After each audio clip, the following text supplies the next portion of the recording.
Welcome to the Atlaran Adventuring Company. This is the world of Atlaran. We've entered the early stages of an industrial age that has begun taming the wilderness across the world. And while progress brings solutions, it also brings new and more complex problems, and tends to pick at old wounds left unhealed. The first trains have begun to run in the north along with airships, but the long-ignored issues of stolen land, pollution, and deforestation have begun to fester, to name only a few. But our focus and our second story is on one small group of new allies and their own struggles and battles against a changing, dangerous world. Our particular window in time falls 500 years after the calamity and the great shattering of Harris. With any luck, this story will resonate across time like the last.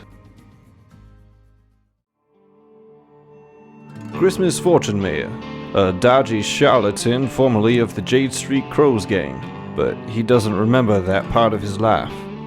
With a 5-year memory gap and having only recently rediscovered friends he'd forgotten, Christmas is suddenly on a dangerous path left by his former self. Thankfully, he's a master of charm, theatrics, and disguise, and when those don't work, he has found family that, whether he remembers them or not, will fight to the last beside him.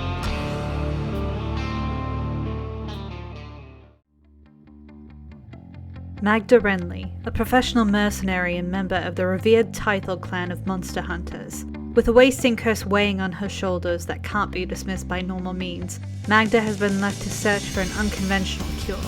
Now, she's found herself with a group of allies she didn't ask for, and friends whose love she doesn't understand. Years of dealing with regret, ill health, and distrust have left her slow to ask for help.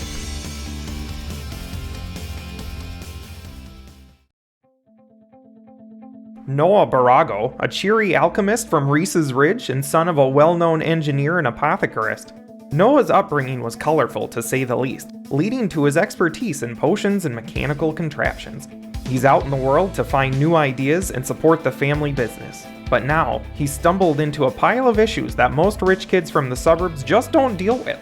But in his own words, usually with a gun and a grin leveled at the current problem, "Don't you worry there, guy, everything's gonna be hunky-dory."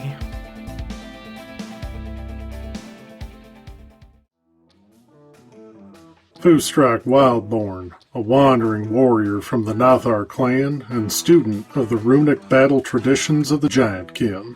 Raised by folk who believed in the survival of the fittest, but refused to adapt to the modern world, Foostrak left the clan to seek outside knowledge to hopefully bring home one day. He is set on helping his people survive, even if they are stuck in their old ways and don't realize how badly they need his insight.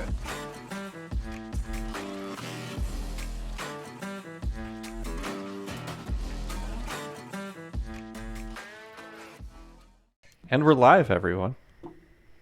Hello! Hello, everybody. Welcome to the Atlaran Adventuring Company. I'm your Dungeon Master, Taiylor Wallace. And joining me, I have Astrid Knight. Hey, peoples. I have Blake Wolfe. Quack motherfucker. Hell yeah. I have Zack Gale. Hi! Hello. I have Zack Koop.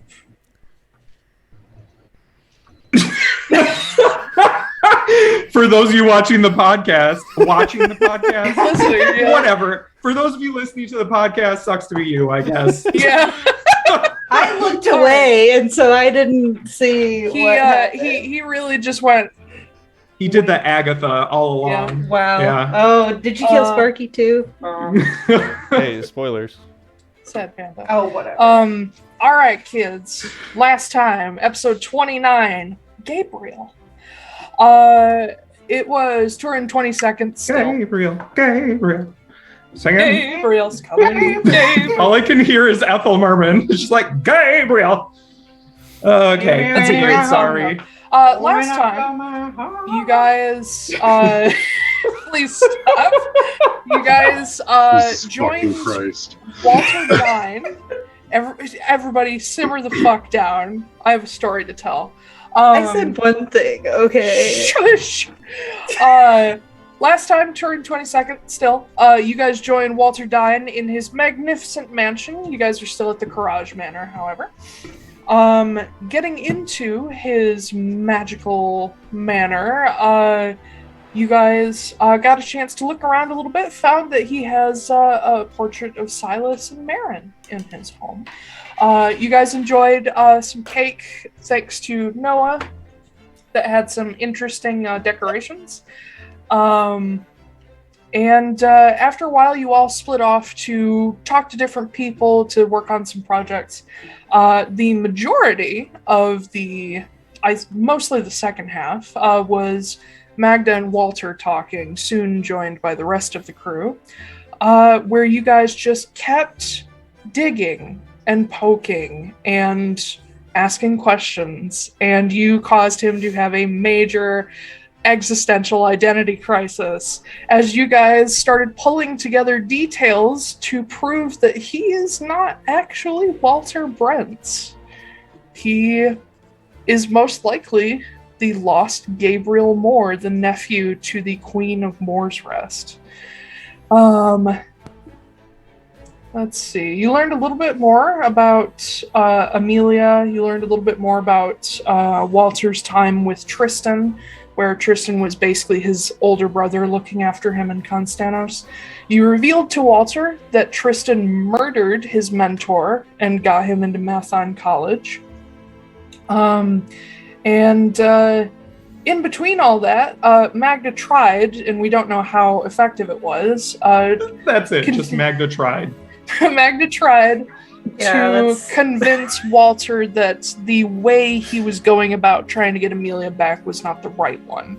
In fact, you suggested to him that if he stopped what he was doing and tried to help instead, maybe somebody would be incentivized to help him without expecting anything.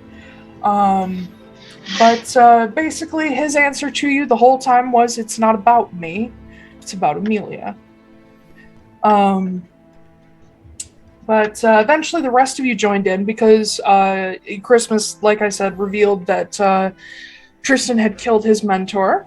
You guys also came to the realization that Anton Kepler might still be alive because Nathan never told you he died. What else? Anything else important and or interesting? I did give you guys the Moore family tree, or at least the tree around Silas Veneer's time. But anyway, at the end, you guys decided to give Walter a breather and go to bed. So you each went to your guest rooms within Dyne Manor. It is now the morning of Turin the 23rd, 501 E1AC, 2 days to the new year. You guys are still in Port Saris at Courage Manor, and yeah. Actually, I had about 7 things that I wanted to do before going to bed. Sure. So can I do that, and then can we not advance to the next day for at least 2 more sessions? No. Only for 4 points of exhaustion. What do you need to do? You do also have, like, part of the morning as well, because Walter told you guys if you go to Konstanos first thing, you're going to arrive there when it's like 2 a.m. What do you want to do, Christmas? I will, well, since we're starting with me, I'm going to just go find everyone sort of like individually. Mm-hmm. And I will, I'll give Magda, Jasper, Gwyn, and Foostrak all 10 gold. Okay. Not Noah, because he's fucking rich. Foostrak literally has twice as much money as me. I'm aware. That is true, yeah. But I will go to all of them and give them all 10 gold. And I do not look anything like myself anymore. This morning, you see a man who has completed it. Because remember, during that entire conversation with Walter, I had a fake beard on that did not match the rest of my hair. So just, you know, for when this does become an animated series or live action show someday, just that detail is very important. No, the disguise is complete. He has put in contacts to make it so his eyes are gray. He looks a little bit aged, like probably later 30s, early 40s at this point. Hair is sort of just a light brown, but it's getting kind of like ashy gray in some places. And he's full beard, mustache that kind of like curls a little bit at the end as well. And then he's wearing this very nice, just like black and tan like suit that just is, it's nice. It's nice. But anyway, I'll go find everyone, give them the 10 gold, and just say, all right, everyone, we got a little bit of time this morning. Go buy yourself some nice clothes. Try to look somewhere along the lines what Noah dresses like most of the time. Don't buy things you would normally buy. Magda, don't buy black, please. No. I'm wearing a white shirt. Does that not count? That counts. Anyway, yeah, just go do that so that we don't look too obviously like ourselves. Also, Magda, I styled this wig for you that you were wearing before, and I'll hand you the wig that you had been wearing before. Put it on, like... Because of how it is, it's not like shaved sides or anything like that, but I do have it so it's in sort of like a high pony. It's like if Bo didn't shave the sides of her head. Hey guys, it's me, Tracy. Oh my god, the water's just so nice. Yeah. Yeah. Anybody else want to do anything before you leave the magnificent mansion? Do we have the opportunity to go and buy those clothes now before we leave? Yep, okay. You've got until basically Walter's told you that you guys are waking up in like late morning, and he's told you that you'll probably leave after noon because you're going to be jumping back about 6 hours. Okay. You're going from Seeger time to Konstanos time because I now have a time zone now. I do have a couple of things that I want to take care of in terms of that. Mm-hmm. So first, Foostrak would want to ask Noah if he would cast Identify on his Phoenix tattoo. Because normally it glows purple, and after he did like the meditation thing, it glowed indigo, which is it went from like a reddish purple to a more bluish side. Yeah, so I'm wondering like what that did to it, and Identify is the best way that he knows how to figure that out. From what I know, and then about he would fire, go shopping. It means that it's hotter now. I'll ritually cast Identify because I'm not using any spell slots. You are using my logic, Koop. So, yeah, I imagine that while you guys are like eating breakfast, which by the way is awesome, like anything you can ask for is available to you. Let me backpedal just a little bit and set this little scene for you. So you woke up sort of later morning, you were able to sleep in a while. You haven't seen Walter yet, but he's around here somewhere. You guys went to the dining room, and these sort of phantoms that look after the place have brought you guys all kinds of food, and anything you want, they'll bring it to you, but you find the table set with food that would be familiar to each of you.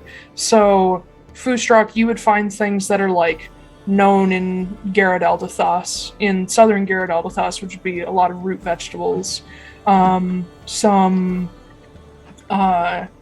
like specialties and delicacies of the area. Magda, you would recognize food that's known in Amnoble, and kind of similar thing, but northern. Christmas. Does Walter know where you're from? Have you told him? Like originally, or does he know what continent you're from? Nope. Okay, So then you would probably find Konstanian fair because he thinks that's where you're from. Sweet. And then Noah, you would find a lot of stuff that is known in Harris, which would be kind of like Minnesota, Michigan fare. A lot of hot dishes. It's just potato salad and casserole. Casseroles, yeah. But also there's a lot of sweets on the table. There's a lot of different kinds of bread. And yeah. At least I can eat bread in a make-believe world. Yeah. Right though? But yeah, anything you want will be brought to you. There's tea, coffee, orange juice, anything you want. I heard a ding. Did somebody message me? I sent. I just sent the to new the group. artwork. Lionel. Yep. I just sent everyone. You know, it's funny. I almost named Leon Lionel. Instead, you hello. named him Cyril. Yeah, no, people don't know that. That is a nice looking man, though. So, you guys. It looks you guys like are Jake sitting at Gyllenhaal. breakfast. Yeah, a little bit. Noah, you're identifying the tattoo? Yeah. Okay, one. Uno momento. Wait, whose tattoo are you identifying? Christmas tree? Foostrak. Oh, He's the only one that you know of that has magical tattoo. Don't touch my tattoos.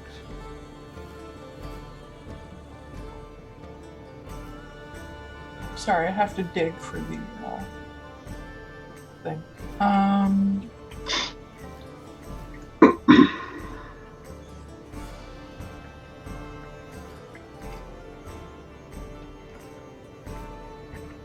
Okay. This mark, when you identify it, the first thing you recognize is that it is primarily divination magic. You would know that it is... Identify will tell you the name of something most of the time. This is literally just referred to as the Mark of the Phoenix. This has divination magic, and you recognize that it actually does have an ability. It will allow the wearer, I guess that's the word, it will allow the wearer to cast Firebolt at will. Oh. Just as many times as you want? Yeah, it's cantrip. Oh yeah, you get a cantrip. Mm-hmm. But it still also yeah. absorbs fire damage, so the wearer is resistant. They're not immune, but resistant. But yeah, Alright, there's some Repeat all that to Foostrak. there's some divination shit. On the divination end, it's a little vague because you've never come across something like this before.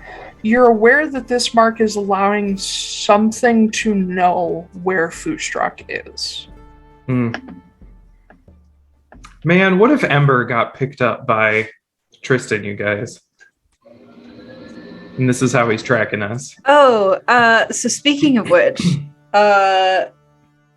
Magda is like, oh, by the way, I got some interesting information from Lieutenant Tom. I know all of us kind of did, but I got a little bit more. So for one thing, well, we all know that Tom got all the information for Tristan and everything like that. Yes. Did we establish if, like, we actually did that? What? Like, if we were the ones to give him all that information? I think on I've been Tristan? trying to hint at the answer for you guys, but I don't think you're getting it. No, you did not tell him. And also, you guys didn't know Tristan's middle name was Anton. Yeah, so that's a problem. Yeah. Somebody else... Here's what I was trying to tell you.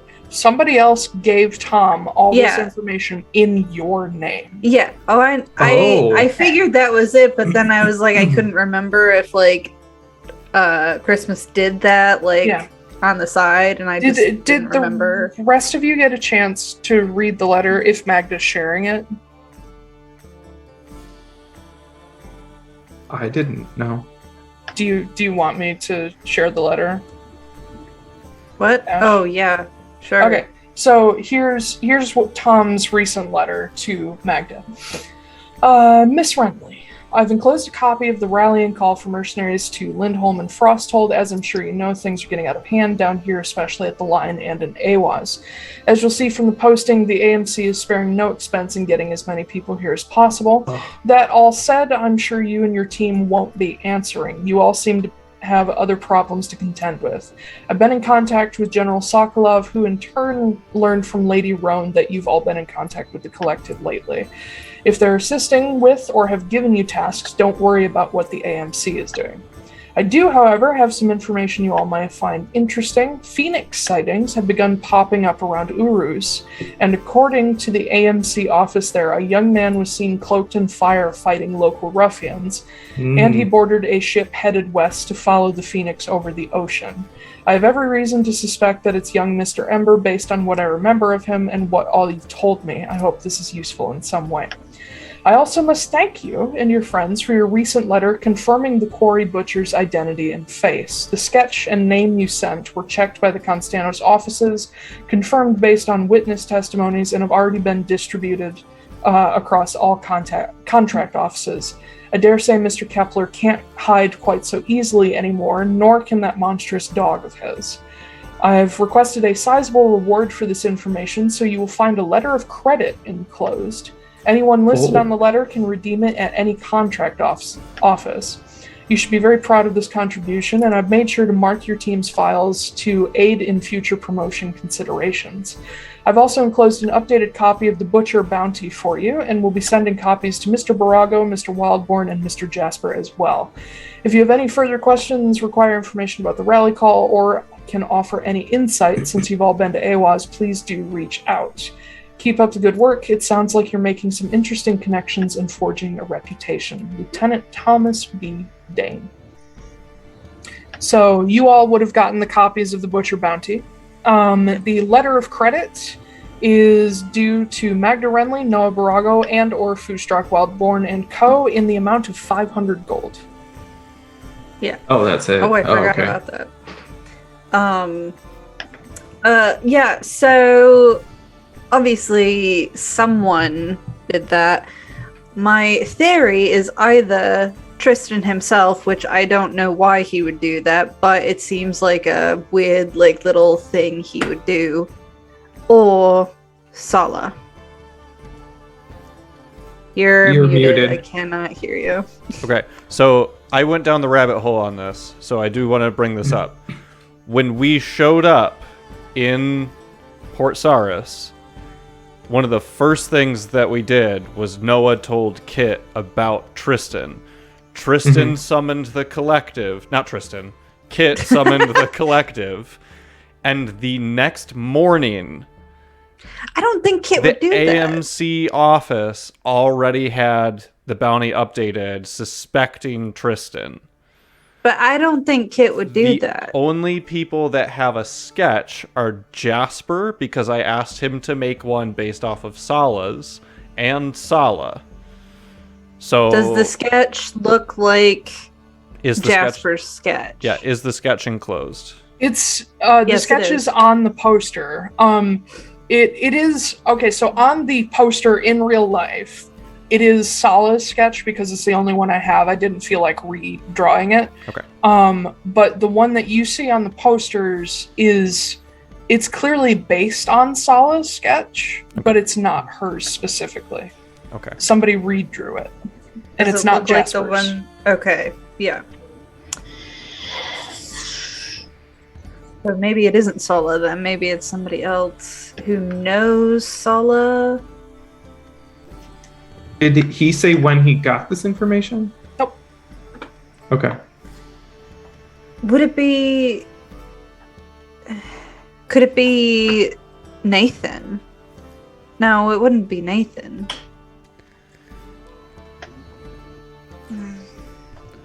Maybe it's no one that we know. Maybe it's just somebody else. But then why would to us with it. Well, why would they give us the credit?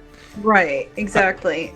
I think that we treat it as a trap, and then if it's not a trap, then well, that's good. But it's a whole lot better to treat it like good news and find out it's bad news later. Cool. So before we leave them, I am going to go. Well, before that, I'm gonna say to Foostrak. So yeah, if you need to talk to anyone about your weird little Phoenix issue, Ember's around down there. I don't know when we're gonna get to that, but He's heading west. yeah, Well, He's going to Shit. Konstanos. I mean, yeah. I mean, there's nothing would- else out west besides Konstanos. There's plenty out west. There's the Round Gate. There's Orthala. There's all kinds of things. Yeah, Phoenixes There's are from my the Feywild as well. That's true. Yeah. Well, I certainly It's would all like to to apologize to him should we run across him again. Why do you want to apologize to him? I mean, I'm kind of the reason that he left, is how it So? feels. I mean, I upset him. He left because he was a self-centered dick. This guy that I knew for 3 days. Foostrak, Well, you know, you're not. I never met this man, but you're not responsible for the choices that other people make. Yeah. no, but my actions did cause him to apparently lose his bird. So But he I has am it back. Yeah, it sounds like he's doing fine. he does, but it did upset him, and I should Oh. apologize for that. That in sounds some like a way. him problem. If he was upset by that. Whatever. Didn't you already send him a Man. letter? No, Christmas doesn't know that, but I did not send him a letter. I've been trying to track him down. When we were in Frosthold, I'd asked about him a few times, but just nobody'd been coming across him. gotcha. And then I'm going to go buy clothes. Yeah, and I'm get gonna a go to the haircut. AMC office and I'm going to cash out that credit, which there's 5 of us, right? 6. Mhm. So we each get 100 gold. No, wait, no, there's 6 of us. 6 of us. Shit. Oh, because of Hold Gwyn. on. Oh, yeah. Yeah. Although, to be fair, Gwyn wasn't involved in that. She's still part of the team. I was gonna say Gwen is like the most involved, aside from it probably Christmas. She got kidnapped. She cost me a thunder pony. Oh man. She Two cost me 2 thunder thunder ponies. Thunder ponies. You can make more thunder ponies. Alright, everyone gets If there's a don't know how decimal, to those split are that silver up. pieces. Alright, everyone gets 83 gold and 33 silver? No, that's not It'd be right. 3 silver pieces. 3 silver. Yep. And 3 copper, and then somebody And gets an 3 extra copper. Okay. Repeating decimals. Yeah. There. 83 gold, 3 silver, 3 copper. Magda, you have an extra copper. Just give yourself 4 somebody copper. else can have a copper. I don't care. I'll take it. Anyway. We're just gonna throw it into the street. No, literally, that's what Like, I'm gonna do. Is I'll take the copper and throw it into the street. There you go. It's even now. So you all can get whatever clothes you like. Being that Port Saris is the center of trade, you can find almost anything. Just give me a rough idea of what you want. I can give you a price point for it. I just want like basic like Konstanian clothing, I guess. Okay. And I also want to find some more wind-up toys, Mhm. like llamas, frogs, pigs, cows, chickens, anything. Yeah. Bears, pigs, and chickens and things. It's not hard to find toys like that in the columns market, which is where a lot of enchanters go, but there's also some like inventors there as well.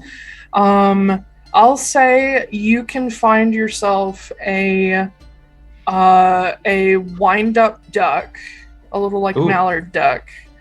You can probably find, if you want them, you can find 3 tin soldiers.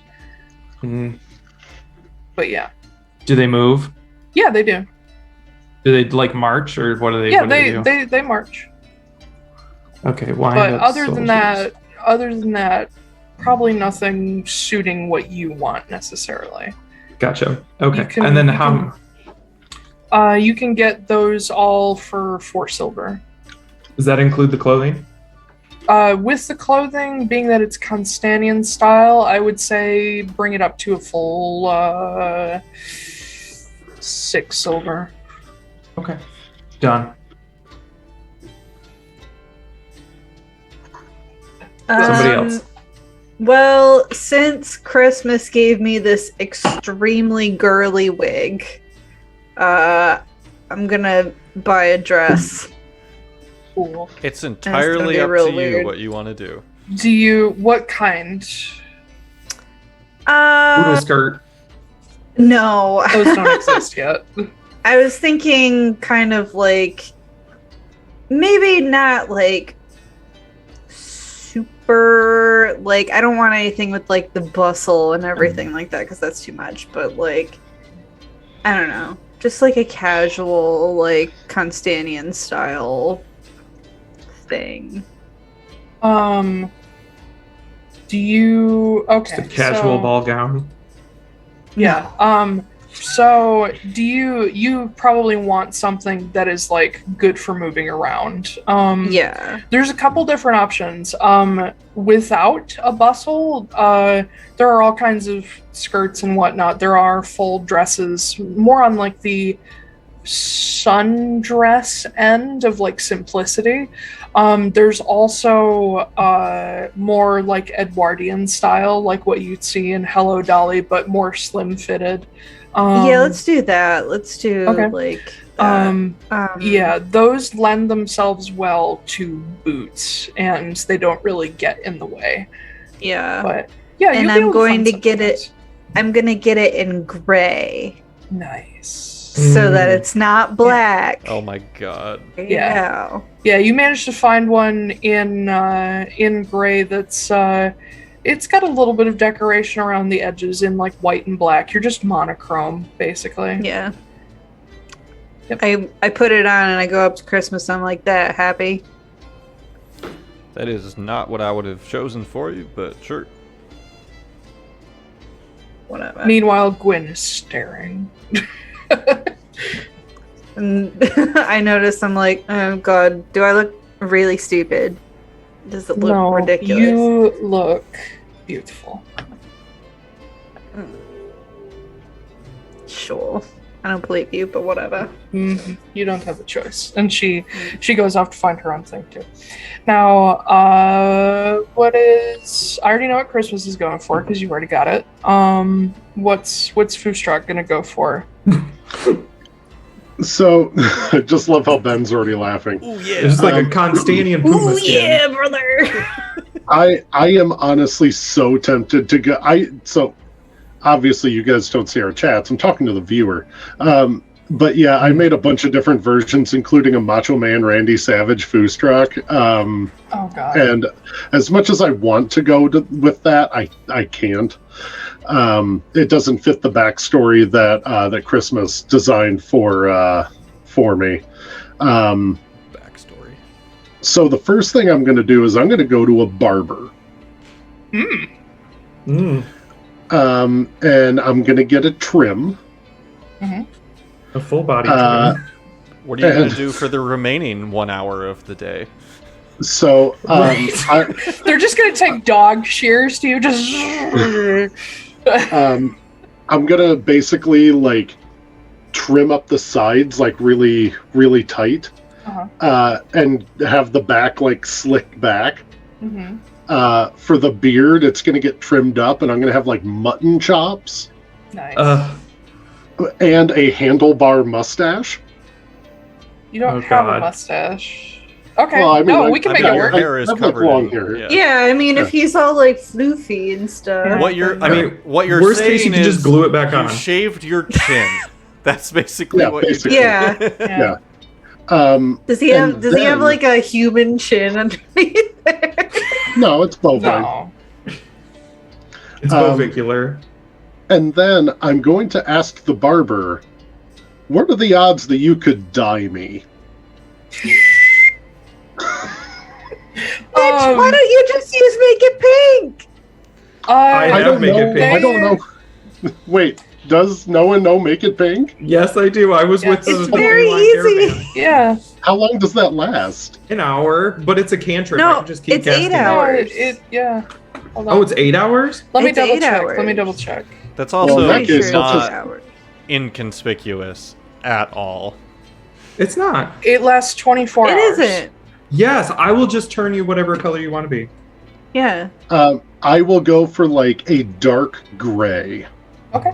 If you go pick Like- me up a like a- fabric swatch that has that color, I will do it. Oh wait, I will absolutely do that. That Just- will be easy considering my apparel that I'm I'm going sorry. for. Make it pink doesn't only make things pink. You can do other No. colors with No, it. it's a reference Yeah. to Sleeping Beauty where they're like, make it pink, no, make Make it it blue, blue. and they keep changing her dress Yeah. color. Oh, Never So mind then. for Mhm. those of you that are not familiar with Make It Pink, let me tell you what that lovely cantrip does.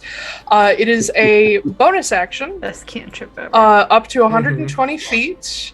You need an item of the color you want to use. It lasts 24 hours. Anyone can use it as long as they have magic or are taught the spell by somebody who already knows it. You point your finger toward a creature you can see within range while carrying an item of the color you wish to use. All the target's hair or fur or feathers on their entire body turns the color and visual texture or sheen of the chosen object, but retains its original physical texture. The object chosen for the spell turns opaque and gray until the spell is dismissed or ends. This illusion can stack, but if more than 5 stack, the hair will turn a mottled mess of the many colors. Any magic caster can learn the spell if taught by another. Mhm. It's literally when they both cast pink and blue at the same time and it like splatters across Yep. the dress. That's what it does. Yep. wonderful. Perfect. One of So- the best homebrew cantrips I've ever Yeah. made. It's great. It will be very easy for me to get a color swatch for that because I'm going suit shopping. Nice. I see which one you're going for. So Um, I'm going to get a white dress shirt Uh-huh. and a dark, like a black vest. Uh-huh. And then I would like a light gray pair of like tailored suit pants. Mhm. And then a waistcoat with tails. Gotcha. Very Konstanos. With a purple cravat. Yep. And I will be also getting a monocle and a top hat. Oh my Oh god, my is this God. like Beauty and the Beast? If you look in Something the there. in the recent media in chat, you'll see the one he's going for. Yeah, all that is pretty easy to find because Konstanian fashion is pretty popular. I would say for all of that in your size, would probably run you like 4 silver for the full ensemble, and Okay. it's pretty nice quality as well. I'm just going to give him I'm going to actually give him 5 gold pieces for the effort. Holy shit! Oh my God, god, you were he just- absolutely Go take a week of ridiculous. PTO. You guys are just asking to be mugged when you go anywhere with Foostrak. I mean, being mugged Um, is my kink, so Cool. And then I will just have Noah dye me like a dark storm Like one of your cloud French gray girls. color. Nice. I will do that. And then if we have more time to spare, I will begin teaching you how to cast it yourself. I would love that. Yeah, because you can do like the runic stuff now, so I don't see any reason why you couldn't. Yeah, Foostrak would be able to. It's going to take more than just like an hour of instruction to learn yeah, it, but you can for learn sure. it over time. Magda, for you, I'm going to say 2 silver for your clothes. if Noah is going for... Did I already give you a price for clothes on your... Yes, you did. So then Gwen is going to go out. Gwen and Jasper are going to go off to find stuff. Jasper, being that he typically wears like form-fitting stuff under the like drape that he has, he is going to come back in... He's going to go kind of Konstanian as well, minus a... or he's going to get a jacket, but more of like one of those draped like cloak jackets, if you know what I mean. But like a duster? Kind of. He comes back in like this like shoulder cape cloak thing, whatever. But he has dark trousers, he has a black shirt, he has a white vest and a white tie with a let's make it a pink tie because I like pink on black. But he looks very smart and very cute. Gwen is going to go the full bow route of having a woman suit. So when she comes back, she is in a dark gray pinstriped sort of form-fitted woman suit. She does still have boots, but they're not like the tall boots. She has she's gonna have a white vest, and she does not have a tie. The first couple buttons of her shirt are actually undone, and she has a necklace that she wears. But she looks hot. I love women in suits. That's what Magda's doing. She comes back and she's just like... Yeah. She pulls it off well. But, and she's also probably going to wear her hair, like, braided, like, almost like a Dutch braid, because she normally keeps it loose. But, yeah, you all gather up, pay for all your shit. Still haven't seen Walter, but the Magnificent Mansion is still up, which means he's still around. I do want to, once we all reconvene, I do want to get everyone together real quick. Mm-hmm. And I'll just go through, like, everyone's name, just, like, point at everyone, be like, fake name, fake name, fake name, fake name, fake name. Chesterfield Beaverton, I got it. Oh, boy. Did I make up my fake name? I feel like yes, you did. You made it stupid. You picked the What was last it? name, Darwin and then I gave Bobbitt. you your first name. Yep, Darwin Bobbert. Darwin Hey, Bobbert. I've Admittedly- decided that it's Beaubert. Nope, it's Bobbert. Beaubert. Bobbert. Now, Christmas gave me a name. Yep, Yes, Chester Iron Roar. yep. Yeah. Chester Ironroar, Albert Lagranson, Johann. No, Walter. Sebastian Bach. I'm gonna try it. I'm gonna try out mine. Hi, I'm Aurora Bear. Oh, I don't like it. Gwen starts laughing. So, a couple rules while we're in Konstanos that'll make this a lot easier for everyone. Don't give people your name unless they ask for it. Don't lie unless you have to. And don't act too differently from normal. I don't know what you're talking about. If you're not practiced at this, it's real easy to fuck up. So just don't overthink it. For the stream, the names everybody... Hexenjäger? Hexenjäger, yeah. Oh my god. That's awesome. What does Jaeger stand for? Jaeger is hunter. Hexen So it's witch is... hunter? Yeah. That's Nice. That's pretty cool. That's Yeah. actually pretty cool. Yeah, I stealing love that that. name. I stole it. They're gonna laugh at me, but I stole it from the game Power Wash Simulator. Oh my god. Hansel and Gretel are hiding out in the woods, and they changed their name to Hexenjäger, and it's a joke based on that movie, the Hansel and Gretel movie where they're witch hunters. But yeah, Hexenjäger is a cool ass fucking name. It is. Yeah, it is. Yeah, it is. So yeah, for the stream, Magda is Aurora Burke. Gwen is Linnea Anders' daughter. Noah is Darwin Bobbert. Arlen Bobbert. Foostrak is Chester Ironroar, or whatever he accidentally ends up saying. Jasper is Ivar Logrenson, and Walter is Johann Hexenjäger. And Christmas is Lionel Pascal. Yes. Lionel Richie. Hello. It's me. No, wrong one. Yeah. You all gather up, get your names down pat. And I assume you gather back up at the at Courage Manor at some point. When you return, you see that Walter is standing outside the villa you guys were in. He has not really changed his clothes all that much, but it's mostly because he has a different method of disguising himself, but also you're going to a place where people know him, so sometimes he has to be himself and sometimes he can't be. So, yeah. But also there is Marceline. The vampire queen. She and Walter are just chatting away. Does she look like herself? Yes. Okay. You guys didn't And he discuss undercover shit with her. Oh, okay. Wow. And he does look like himself currently.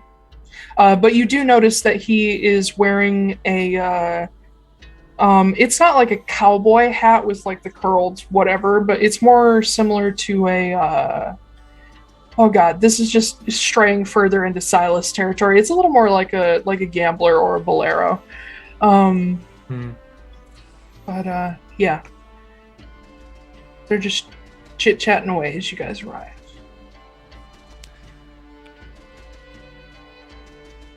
I see there. Hello. Oh god. Oh god. I am Chester. Yeah, they both turn and look at you. Chester fried chicken. Here I am. And Marceline kind of tilts her head in confusion because she thinks she knows you by a different name. And Walter... He's a totally different color. Yeah. Oh yeah, no, she probably wouldn't realize who he is. She would recognize the rest of you, but... Foostrak, yeah, she just kind of like, what the fuck? what was rule number 1? We know them. I can talk to them. I'm trying it out. Okay. No. Yeah. I feel like Noah walks up to Marceline and he's like, Dr. Darwin Bobbert, how are you? No, oh god. All right. It's going off the rails. We don't need that. All right, we are not going to Konstanos. That is. Hey, my What's name's happening now? Aurora. Oh my god. God. Ah. Yeah. I'm surprised it's not Aurora Bird. I thought it was Bird. No, the Aurora is related to the bird, and then No, I bird know, is but if just it was a name. Aurora Bird, it'd just be like Bird. But yeah, Walter looks at you all. He's like, "Oh God, is this really your plan?" This is step 1. I feel like when a plan is nosediving on step 1, maybe you should come up with another one. But whatever. I'm a calamitologist. That's called a historian. Yep. Calamitologist. Well, Nice. where are you going to bring us in Konstanos? Where is it that you're going to? Well, being that Mr. Island needs to go to Mr. Veneer, I will be taking us to the Veneer Arms main workshop. Right. Well, Just dropping right on in, aren't we? does anyone have any pressing needs to go talk to Leon Veneer? Because otherwise we're going to need to head to the Powervale Temple. I mean, it would be nice to talk to him about, all the shit that we just talked about last night, but that might take a little bit longer than we probably want. I also think it's very Well- important, since we're going to Konstanos, that we find a place that is safe for at least a couple of days for us to, Isn't the Well, plan... Well, hold on. Isn't the plan, to get in and get out really quickly, though? Kind of like what we did with Quinn. Get on the flight. Yes, but this is a city, not a train, and we cannot just show up and run around helter-skelter until, things work out for us. If we are planning a rescue mission, we need to set up a base of operations. Also, maybe we shouldn't tell Leon anything that Walter isn't comfortable with him knowing. Or speak about that in front of other people who weren't privy to last night's conversation. He's literally... Yeah, Marceline is staring at you guys like, what is happening? Don't worry about it. Walter looks at her and says, we discussed some other issues outside of Mr. Veneer's circle. And she nods and says, oh, okay. Well, you all are absolutely welcome to spend some time around the workshop and talk to Leon. I mean, I'm one of the executives, so you're my guests when we get there. And if you need anything from Veneer Arms, I can probably set you up as well. Appreciate the offer. We don't want to needlessly endanger you right when we show up. I understand. I do want to say, just be careful when you're there. There's a lot of security. Don't go touching things. Please. I look at Foostrak. I look at Noah. Yeah. Too. Both of them. I would never. I look at Noah and just go, by our powers combined, we can just apparently blow up a factory. I mean, I know I Please could. don't. I don't plan to. I'm just... The you guys idea make is toys? discretion. Wait, do you guys make little toys that shoot? We don't make toys. You don't make any, like, mini guns? Like, real small guns? Like We BB don't guns. make toys. Yeah, but you don't make, like, regular guns, but, like, real small? No. That's more of a Okay. special... That's like an extra specialty thing. Okay. All right, so... We make... No, never mind. All right, so we get there, and I think, as much as I love thinking about the idea of talking to Leon Veneer right now, I think our first step needs to be to go to Kapaville Temple, find Armin and Sonorin, and figure out how we're going to be safe for at least the first few hours while we're there. Plan? I mean, if you're all worried about safety, Leon's the person to talk to in Konstanos. Honestly. He does have all the guns. Well, other than that, there's a lot of different measures that he takes to keep the workshop, the offices, everything safe. And, I mean, if all else fails, if you guys need a safe place to stay, like, Leon lives in Konstanos.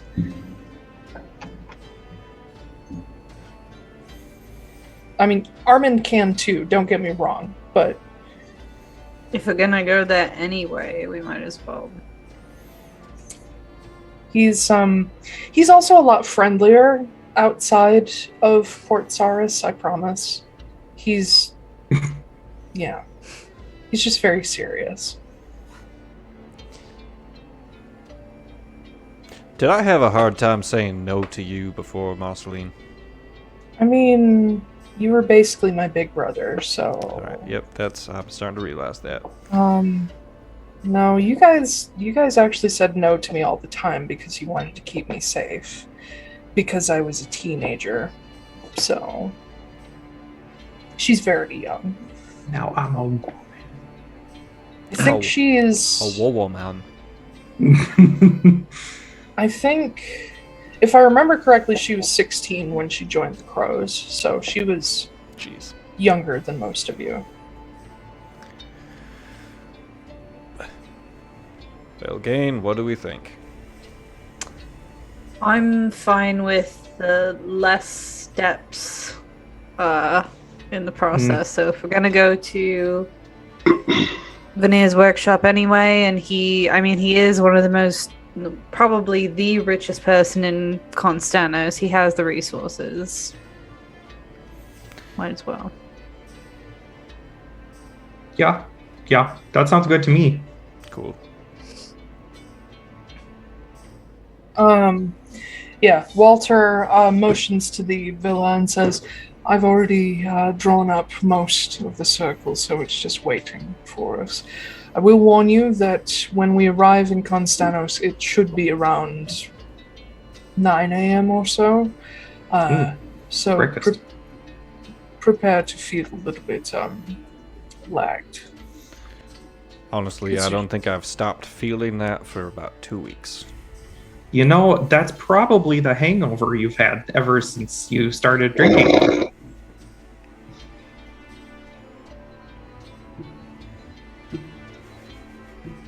Okay. I'm just gonna ignore that comment.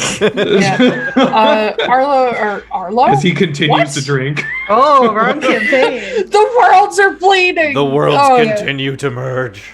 My daughter!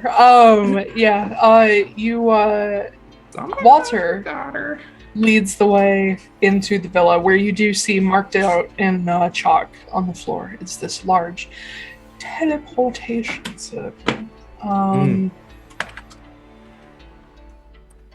Teleport.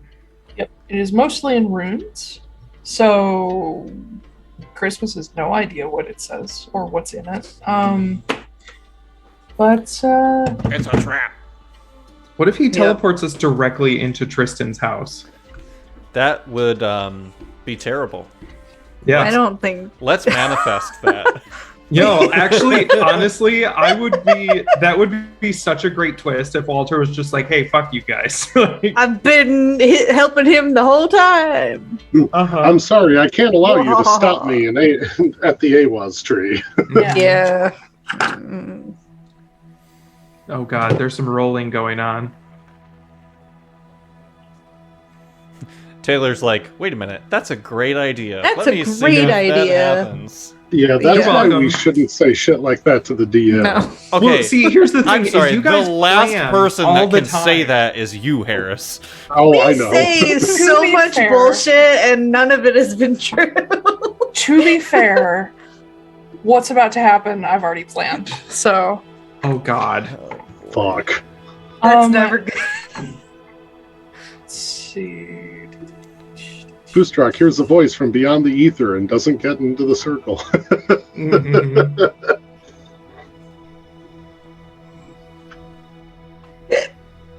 Bless you.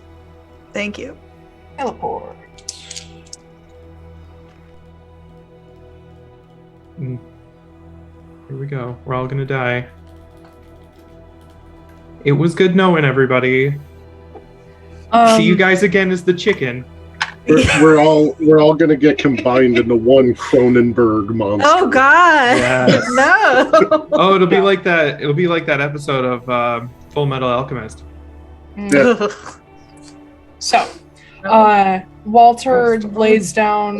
He goes up with his chalk to set down the last line. He looks at you all. He says, "Are you all ready? Yeah. Just Famous of Scotty. breathe out before you walk in. It's going to be a bit of a jump." And he lays that last line, and he steps into the circle and. Insight check. No, I'm just kidding. I mean, you can. I have no reason not to trust him, especially after That's yesterday. true. Sure. That's I what walk you through. think. That is what I think. That is what Christmas thinks. I'll follow. Yeah, I'm in. I will carefully Registers. step in so that I don't smudge the circle. It's not going to happen. My god. But yeah, don't you think that's guys, how it you all works. step in one by one. Just for, funsies. Oh, God. This I would doesn't feel like- like funsies. Is it gonna be me again? see, Are you gonna keep making me 1, fuck up the 2, campaign? 3, 4, 5, 6, 7, 8. Okay. What sort of music should I have queued up right now? Give me Megalovania. Death something. metal. No, Hit me, baby, one more time. give me something that you associate With with a bad part of the Feywild. Oh my god. What? You got it. Oh no. All right. My loneliness Is killing me. me. I love you guys so much. All right. 1, 2, 3. Okay. So. Oh no. Christmas. Oh god. It's a me, a Christmas elf. As you step through this portal, for the rest of you, you step through, and the first thing that hits you is you feel like you're being crushed for a second, which is not what this normally feels like. Oh boy. Because Walter has teleported you before. Yeah. You are all, for a moment, it feels like you're being crushed, and then you're just kind of shunted forward. And I love that word. Yeah, it's a great shunt. It's like cunt, but less abrasive. Less offensive. The rest of you, That's a nice you shunt. are just kind of pushed out of a literal wall and just kind of go scattering through this area that has several desks, but there's nobody in here, and it's like almost completely dark except for a little bit of light coming in through curtained windows. Hold that thought there. And Christmas shows up at platform 9 3/4. Yeah. You will Christmas starts his first year at Hogwarts. You all of you will take 21 force damage. Definitely a Oh. Hufflepuff. My god. Jesus H. Oh, that's like a Christ. quarter of my health. Christmas. Yeah, that is a quarter of my health. When you say all of Yeah. you, do you mean Christmas too? Yes. But yours is going to come in a second. Just add it now. You step through, and for a moment, it's normal where you expect these sort of like the feeling of your breath trying to be like pulled out of you, as normally happens with teleport. But then you sort of drop about a foot, almost like you didn't know there was an extra step to the stairs. And hate that feeling. as you like catch yourself, you have to put your hands down to actually catch yourself. You are looking down at vibrant green grass, like unnaturally vibrant, at least in Atlaran standards. Yay. And there are like little clover flowers and whatnot all over the place, but it's all kind of off. And as you look up, you realize there's light, and like everything's lit up as if it's daylight, but there is a black sky all around you. And everything around you is kind of warped and wrong. Like you see trees that they're almost Tim Burton-esque in the way that they sort of switch back and forth. There's no leaves on most of the trees. And You queued up things are This Is just- Halloween, right? In the background? Things are just wrong. And you see in the middle of what appears to be this forest clearing, there is all around the edges you see these little like rose bushes that look very familiar to you. Oh boy. Like there's something out of your own head, but they're wrong. They're twisted. The colors are off. And you see standing directly in front of you is Lorcan. Yikes. And Oh, he we're fucking dead. he has his hands clasped in front of him, and he's smiling down at you, just staring as you sort of pick yourself up and get your bearings.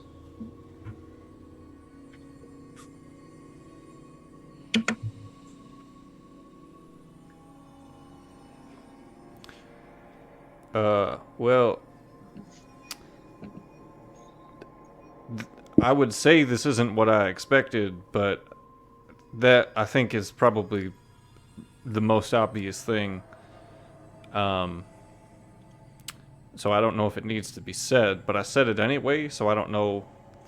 What are we doing here? He's just, this grin is just spreading across his face. He says, well, good morning, Mr. Fortunemær. I hope you enjoyed your pleasant little trip there. Sure didn't. I'm curious. What are you all up to in Konstanos of all places?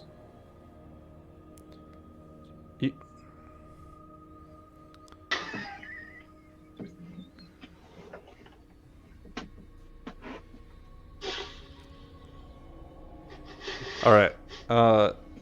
Sav, let's cut the bullshit. I'm not going to tell you anything.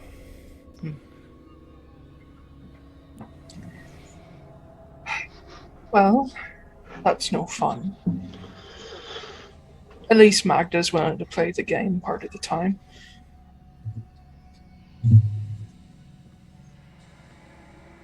You looking for Sala?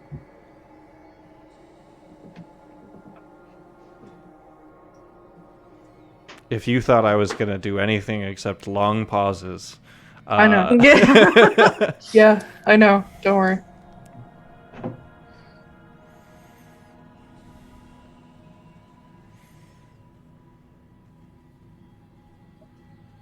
You can speak anytime. I know. I don't really have anything to say to you. Well, I do have something to say to you. Oh, that is probably why you brought me here then. So, please, Sure. I would like to be on my way as expediently as possible. Well, here's the gist of it, Mr. Fortunemær. You all are proven to be a bit of a nuisance. And while I'm always up for little games of chase and hide and seek and whatnot, I recommend, for the sake of not just your life, but your own soul, you stop.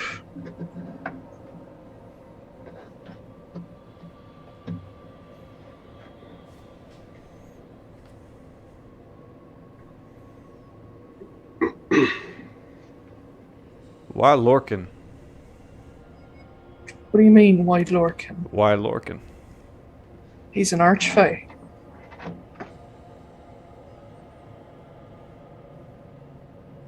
A weak archfey, but an archfey. What, the rest of them too difficult for you? Too connected. Too many people care. No one cares about Larkin Sheolik.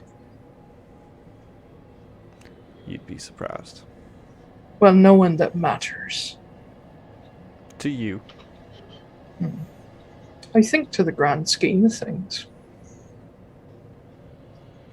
He is a broken, useless little corner of the Feywild. He's lucky he's an archfey, and it's really only because of his dad.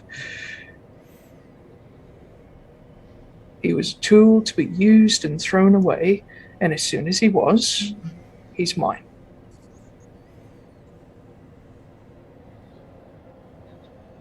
What, do you think there's some chosen one thing going on that Lorcan's special? Special like you, maybe?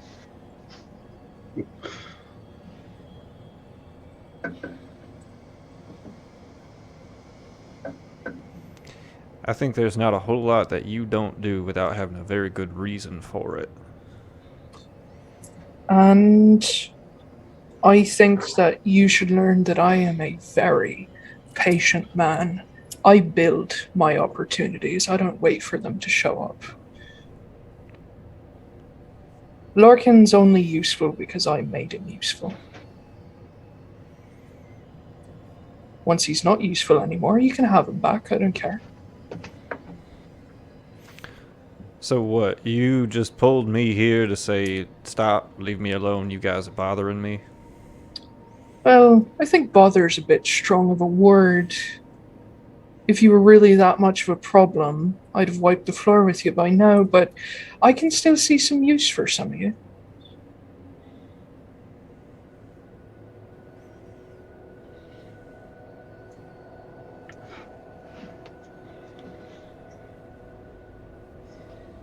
So this is supposed to be what, then? You want our help with something, or you just Are you offering? had some free time and decided, you know what I'm gonna do? Those folks right there, they're not really bothering me, but I'm still gonna take some time out of my day to tell them so. Well, if a mosquito bites you, it's really not that big of a deal, but you take a moment to swat it, don't you? I don't know, you seem to like to chat them up first. If they can be useful. You know, I really don't like metaphors very much. But you're a poet. You deal in metaphors. You'd be surprised. There's a whole lot of things you can say without comparing, you know, someone special like me to a mosquito. There's nothing special about you, Reggie. Your words, not mine. Nothing special about you at all. Everything special about you, and yes, I am quoting Tony Stark, everything special about you came from an archfey. I'm gonna need to roll a deception check to not shit my pants based off of what he just said, because I did. What that he said your name, or that he knows who you are related to? The Tony Stark bit. No, the part where he said Reggie. Yeah, go ahead. Let's make that a deception check. Okay. So I'm pretty good at those. And that is a 28. Okay. Yeah, you don't betray anything, at least on your face or physically. Yeah. And he's just smiling at you. Are we done here? Because I'm sure you have more important things to do than swat at mosquitoes. I don't know, it's a fun pastime. But no, there was another side to this. I wasn't sure which of you I'd get. You know, what with mortal magic being fallible and all. But I do have a bit of a proposition for you. And your entire crew. If you're interested.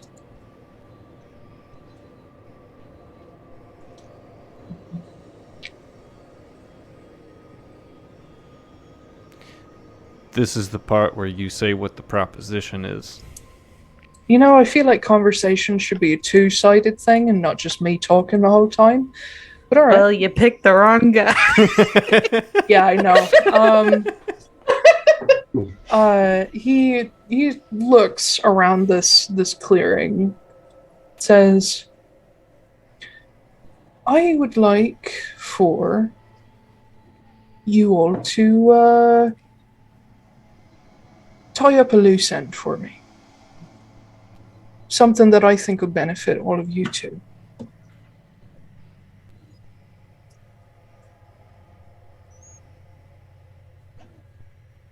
Do you care? Again, you got to say what the actual proposition is in order for us to determine whether or not we would agree to it. Yeah. Keep talking in generalizations, you're going to be met with silence. I would very much like for Tristan to be off the table.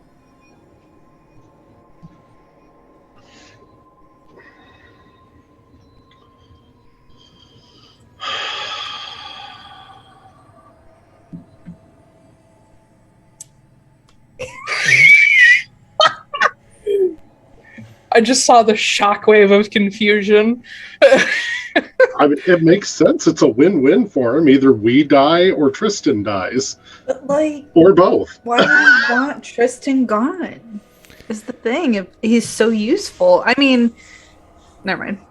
Maybe his we can discuss usefulness this is... later. And Yeah. That is an interesting proposition. Mm-hmm.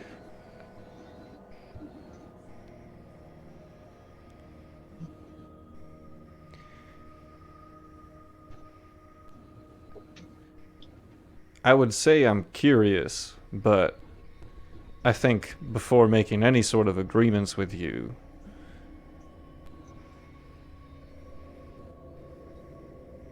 I don't think that we would say yes or no unless we knew the reason why. Because he's done what I wanted him to do.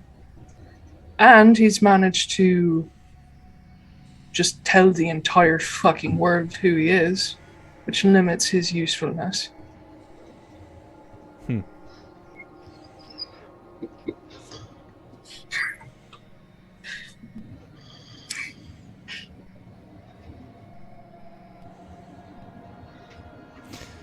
I mean, I'll think about it, but as of right now...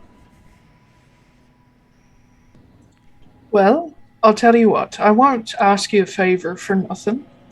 I'll tell you what I'm willing to give in return. I would be happy to free Miss Wrenly for you.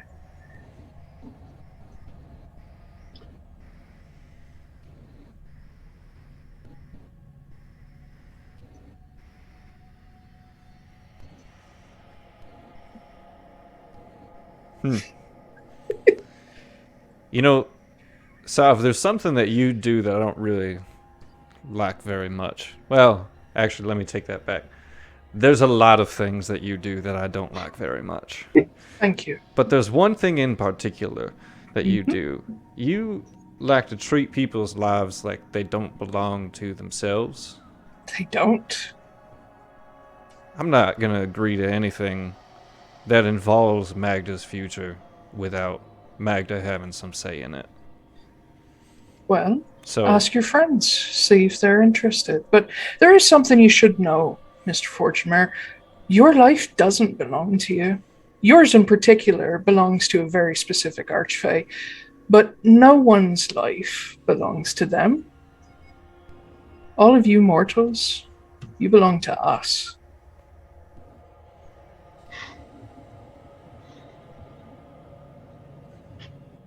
The only reason you exist is because someone bigger decided you get to.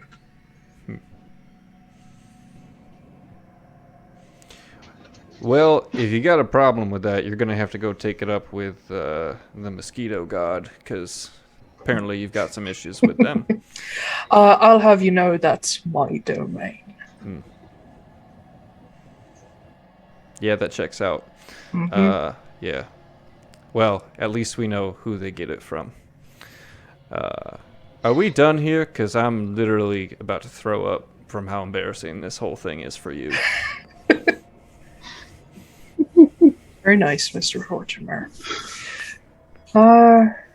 Give it some thought. Ask Miss Wrenly. And have a lovely time in the most despicable city in the world. And he snaps. And you take your force damage. Okay. About a split second after the rest of you get thrown out of a literal wall, Christmas gets thrown out of the wall too. Okay, that was different than normal. Yeah. To tell you guys... I think my back got thrown out, guys. Yeah, same. To tell you guys a little more about where you are in what appears to be some kind of office. There are desks everywhere. There's auto writers. The curtains on the room are mostly drawn. You can see that it's still probably early morning outside. Sun is up, but it's still lower in the sky. You see just from a cursory glance, you can tell based on like papers around, some art in the room, this is almost definitely a veneer office. You can see like the veneer arm symbol up on the wall, but everything's still dark. It looks like nobody's at work yet. Oh, why did we go through a wall? Yeah. What the hell, Walter? Is anybody dead? Like dead. Marceline? Nope, nobody's dead. Okay. Your buddies that you brought with you are all picking themselves up. Walter, in particular, got thrown like ribs first into the side of a desk, and he's picking himself up. And he's just like, I help him up. oh God, that shouldn't have happened. That shouldn't have happened. I know this place like the back of my hand. What was up with that? I don't know. This is the worst. Why didn't we take an airship? This is terrible. Because an airship takes weeks to get here. Ugh. That shouldn't have happened. It was Sav. What? What? What do you mean? I showed up a little bit later than the rest of you because I had a chat with our friend, Sav. You talked to him? Mostly listened.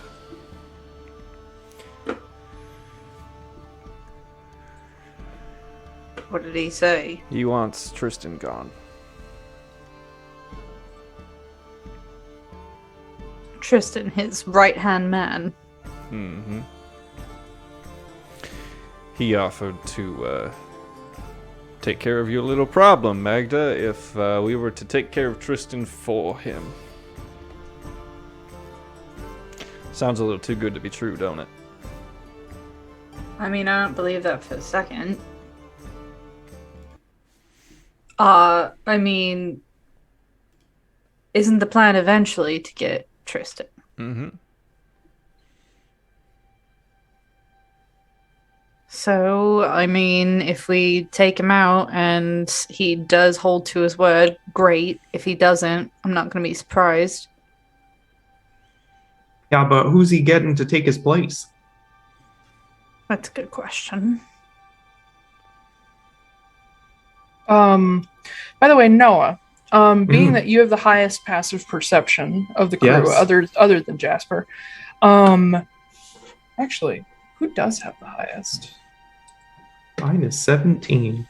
Yeah, 15. Jasper's is 18. What's Gwen's? Because she has high wisdom.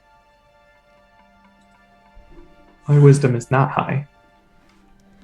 Oh My no, wisdom is 9. Gwen doesn't have high passive. No, she has high charisma, not high wisdom.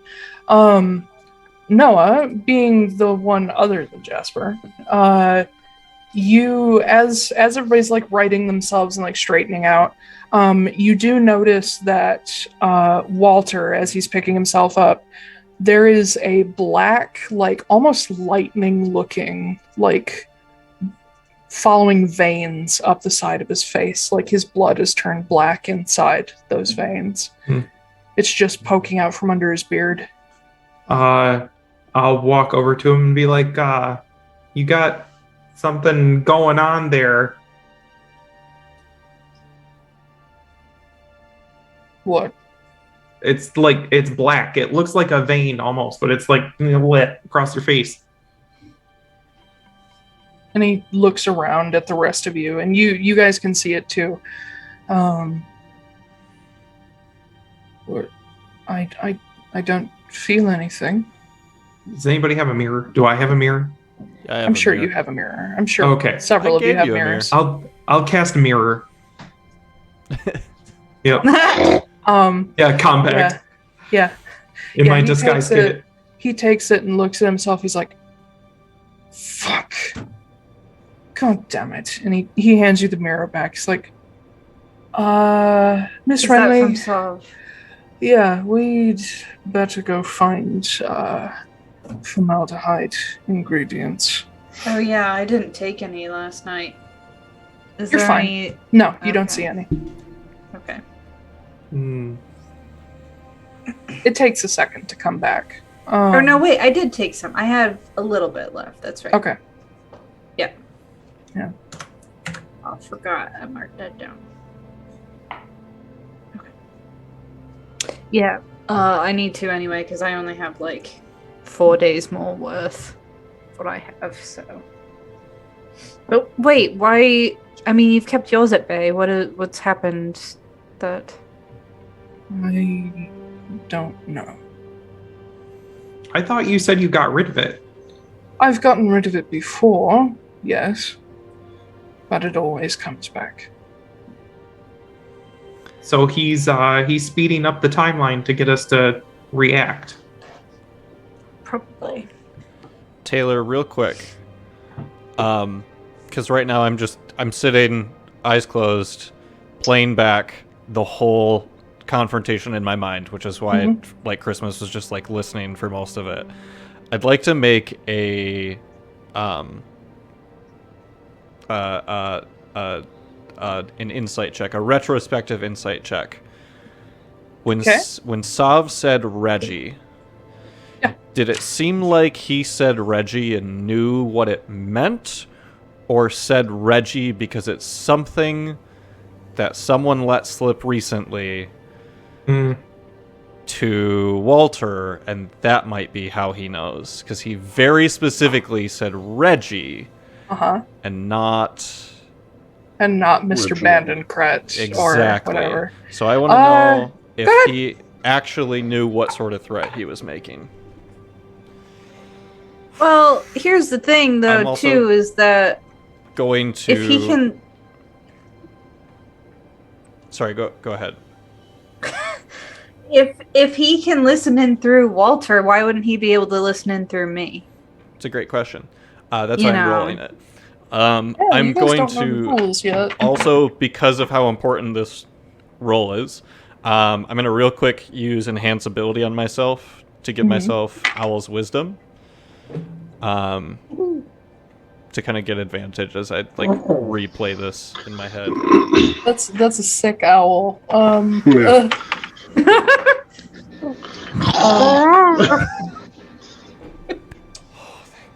Yeah. Yeah. I just rolled a 2 and a 20, which means that is Nice. a 25 insight check, and I That's don't a have to nat cry. 20? That's That's a a nat nat 20. Okay.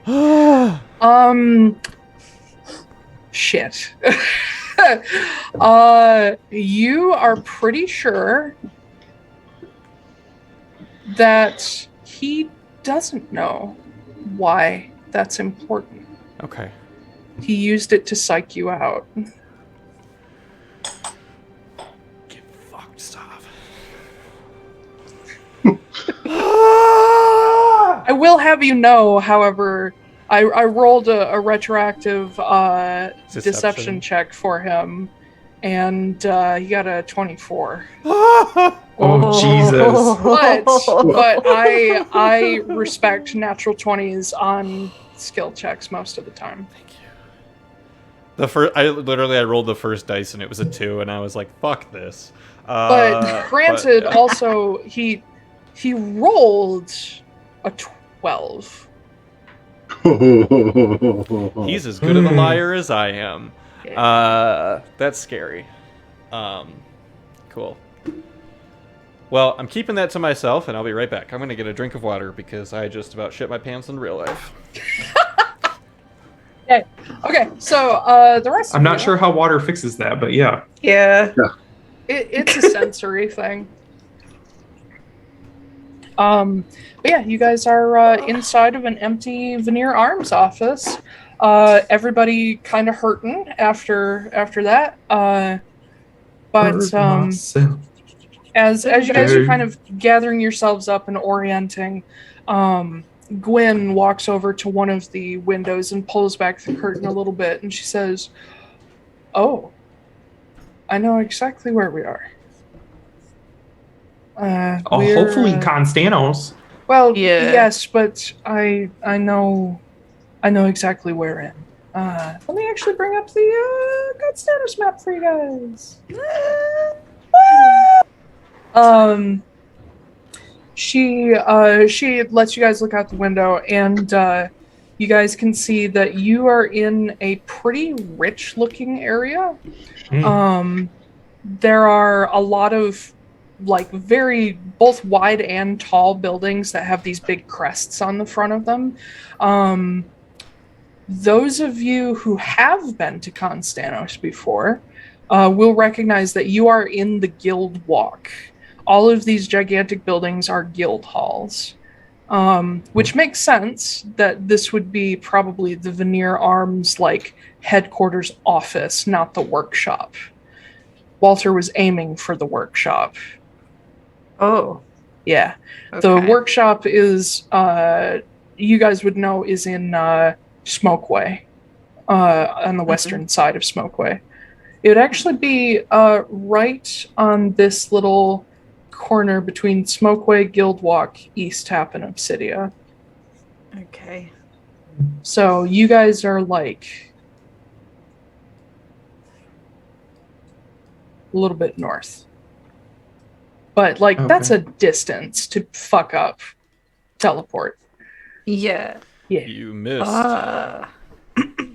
Yeah. I didn't intend to miss. In fact, I shouldn't have missed. I don't think anyone intends to miss. Never mind. We're here before working hours. I imagine there's not very many people in the building other than security, so we should probably make ourselves known so we don't get arrested. Yeah. So we have to get to the workshop, so does that mean we have to take a little stroll through town then? Yes. Great. Cool. Wonderful. Marceline speaks up. She says, I can probably get us a carriage if you guys are worried about walking around in the open. That would probably be a little bit easier on everybody, I think. Okay. Sure.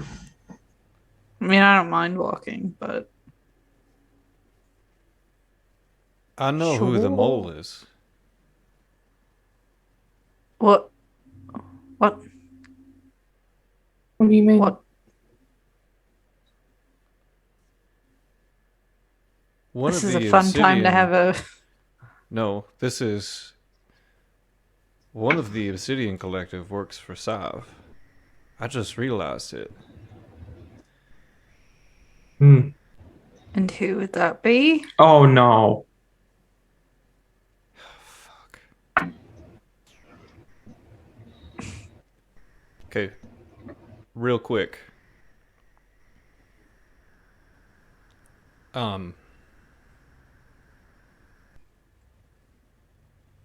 Magda. You all know something very important about me that we cannot discuss openly right now.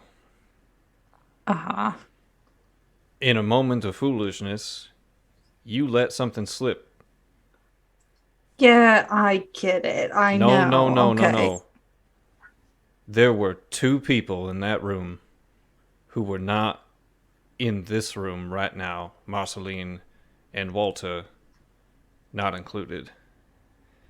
And Sav just used that to threaten me without knowing what it was.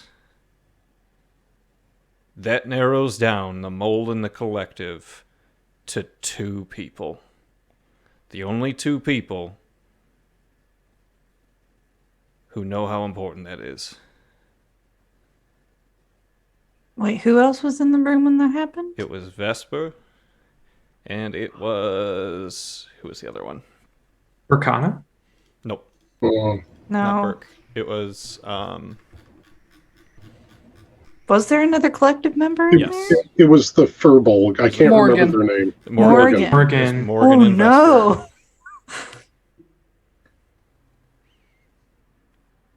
I mean, Those are 2 of the most sure? unlikely people it would ever be, though. Yep. But wouldn't that be, the best outcome for Solve then? the person that we I mean- wouldn't expect. But Morgan is part of the Phelan caravan, right? They both Yeah. are. Vesper's They been both with the are. Phelan since she was created. And Vesper Morgan, and Morgan, like they're they're they're part of the partners. Hartstead family. Oh, Yeah. okay. Like, And Partners. Vesper is the one who had the shady past where she got ripped away from someone.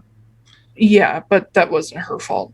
No, I know it wasn't her fault, but Yeah, that leaves a scar on people. Yeah, Yulia Hartstead used her to get revenge on the Hesperian Empire, and it almost broke her.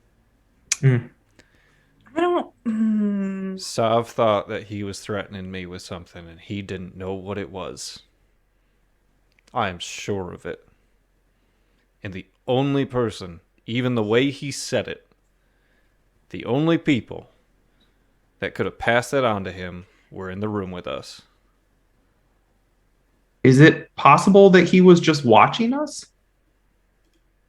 Then he should have known Yeah. what it was, because that's... That's true. Are you really sure? Yes.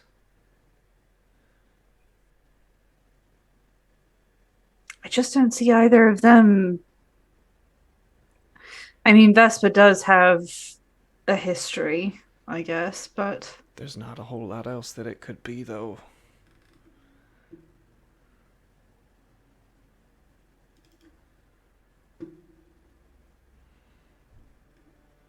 all right. Why don't we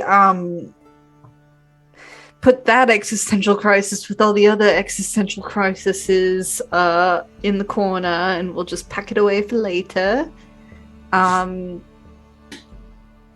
What? Let's just go find Veneer so we can get somewhere safe. Yep. I trust Leon Yeah. now. If it was one of those two, and we left them alone with the Almatum that wasn't dead yet, Yeah, that's bad. I think Yeah. I think by this point, right, like we might have gotten some like notification that the crazy plants have gone crazy. Not if we weren't supposed to know. Well, okay. Or not the if we're going to AMC be blamed. The AMC office was very close to that house. So if it's gone out of control, we could just message the AMC office and be like, "Hey, any Let's- crazy plants gone?" Let's go Out of find let's control. go find Leon first and establish ourselves here, and then we can work from there. Okay. Oh boy. Okay. Yikes. Yeah, exactly. I had Vesper to was try... the dark What? staff, right? Yeah, Vesper's the dark. she's the one Okay. that's from Dulthair and Quinn. Ah. Easily manipulated Mm-hmm. because of Dulthair. Yep. Used to be. Vesper has But- shown up like everywhere we have gone, guys. That's true. That is because Kit keeps bringing her in. That's true. Yeah. But Kit trusts her implicitly. oops. But that might be why Sam has... Yeah. Yeah. I'm not going to confirm nor deny which theories are correct or incorrect, but I love the theories you guys are coming up with. They're really fun and, like, honestly really well thought out. Like, this isn't me trying to tease. This is me genuinely complimenting, like, how you're reasoning this out. But yeah, you guys step out of this office. As you leave this particular room and go into the hallway, Walter actually has Marceline go first because she's going to be the most easily recognizable one. And She's as disposable. she's an executive. We let people kill her Yeah. first. And she she's banging the owner, so... yeah. Hey, But she could be saving herself. you guys head down the hallway and you actually run across a Warforged. Oh. standing probably about 7 feet tall, with like overlong arms that you can see have these barrels attached to them, and there's like springs all throughout their arms. You recognize a gunner model. And as you guys come around the corner, the gunner Warforged turns and looks and sees all of you, and like, if a robot person can tense up, they do. But they sort of straighten up. But Marceline raises a hand. She's like, "It's fine. They're with me. We're on our way to see Leon. Do you know where he is right now?" And the Warforged, whose face is completely static, it's more of a mask than a face. You hear a voice emanate out from it that sounds like it's coming from inside of like a tunnel. And he tells you, "Mr. Veneer is currently at the workshop. From what I understand, he did not go home last night." And Marceline sighs. She says, He's "Okay. dead. Thank you." And she motions all of you to follow her. And you walk through this very beautifully decorated office that's in mostly like reds and golds and whatnot. And you head out into the greater guild walk, where you see all of these beautiful guild halls. Like the Quarry Guild is made of like pure marble and has all these impressive columns with expert masonry all over the place. God, we're right by the fucking Quarry Lake right now. You guys are like in the mid-east of Guildwalk. You're not actually that close to Still Quarry Lake. Too close. You're like a couple blocks, or well, maybe more. Wait, is that the lake that they're at? That's the The Quarry Quarry Lake, Lake? where Yeah. the bodies are found.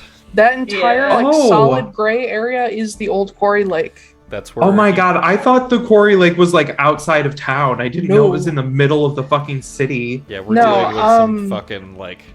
Jack Can't the have Ripper witnesses shit. if they're Ripper dead. shit, yeah. Oh, Jesus The, Christ. Konstanos started from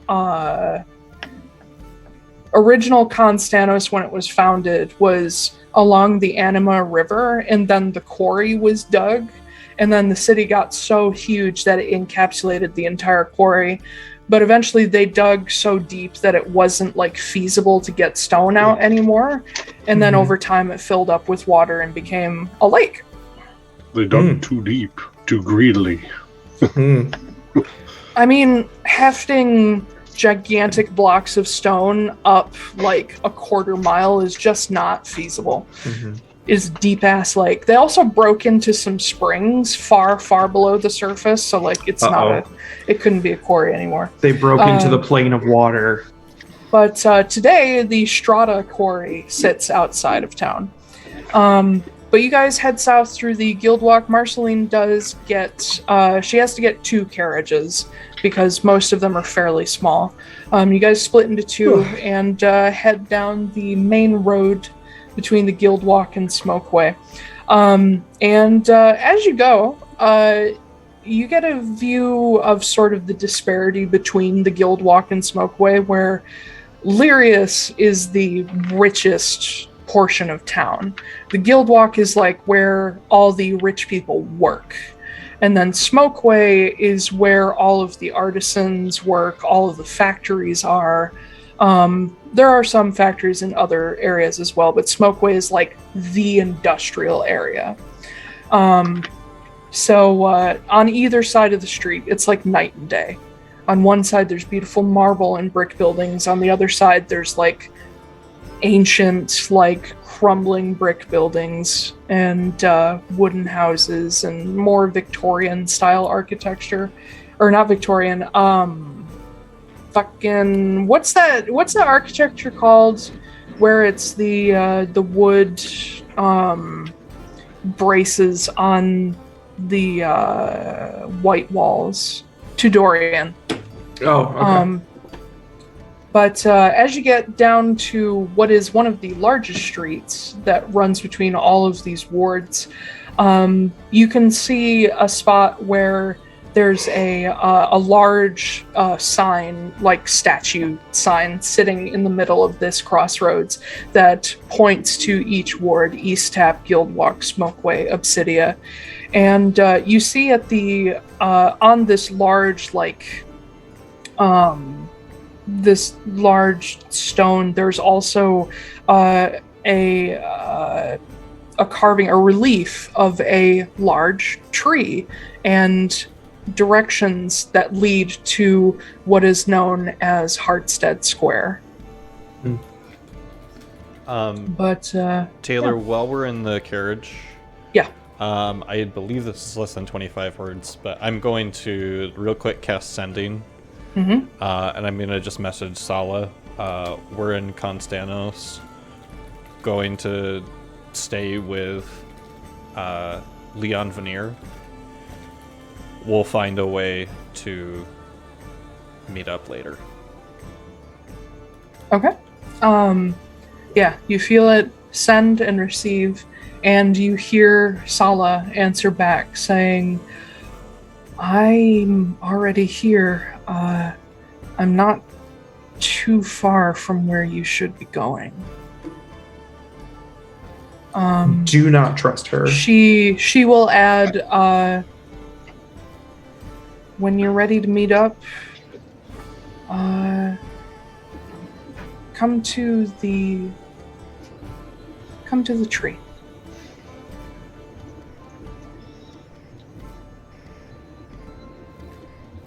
That's it.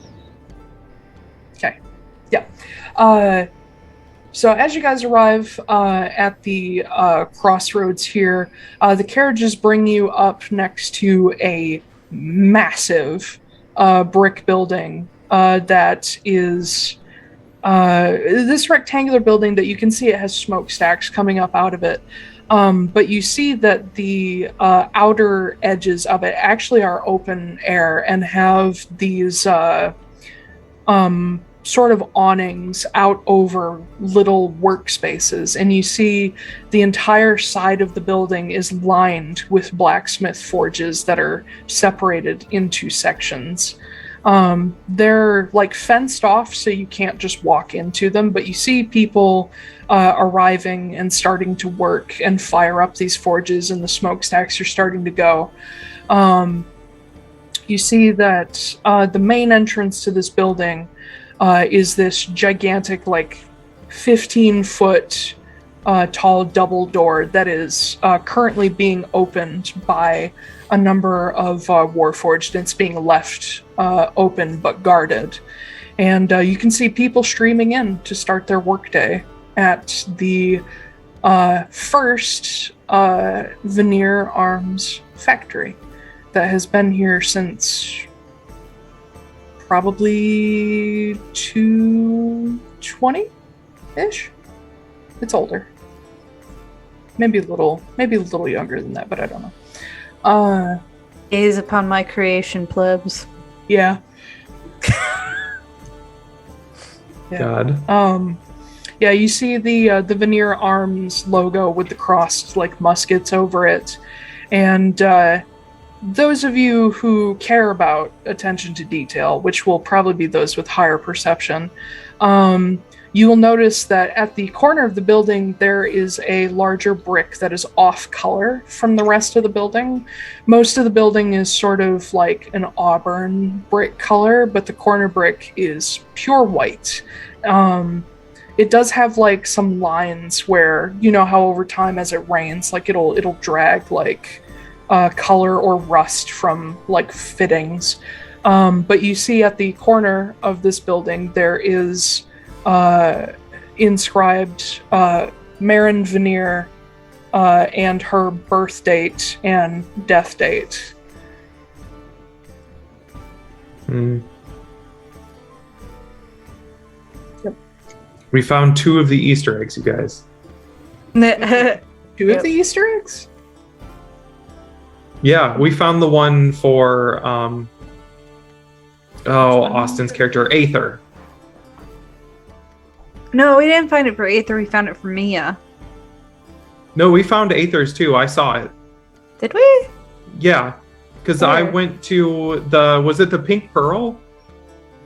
Yeah, in the alleys behind the buildings. Oh, there's a plaque on the wall. Mhm. So you guys have found one for Aether, you found one for Mia, you found one of many for Marin. Mm-hmm. Yeah. Yep.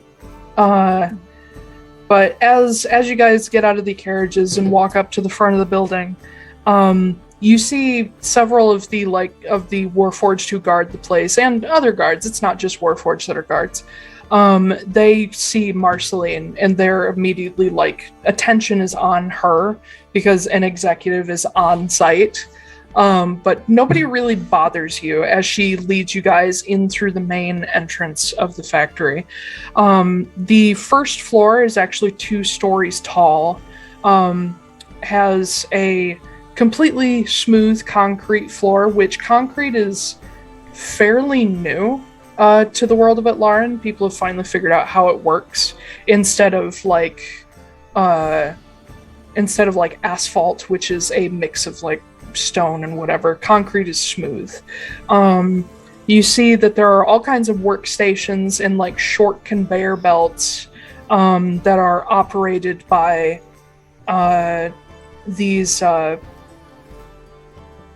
how would they work this here?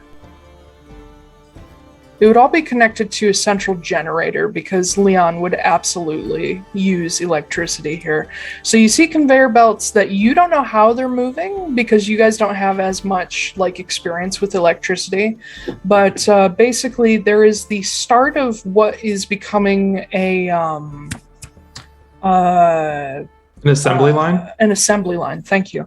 Mm-hmm. But there's different stations where people are putting together different things. You see an entire wall of wooden stocks that have already been carved and are fitted for different styles of weapons.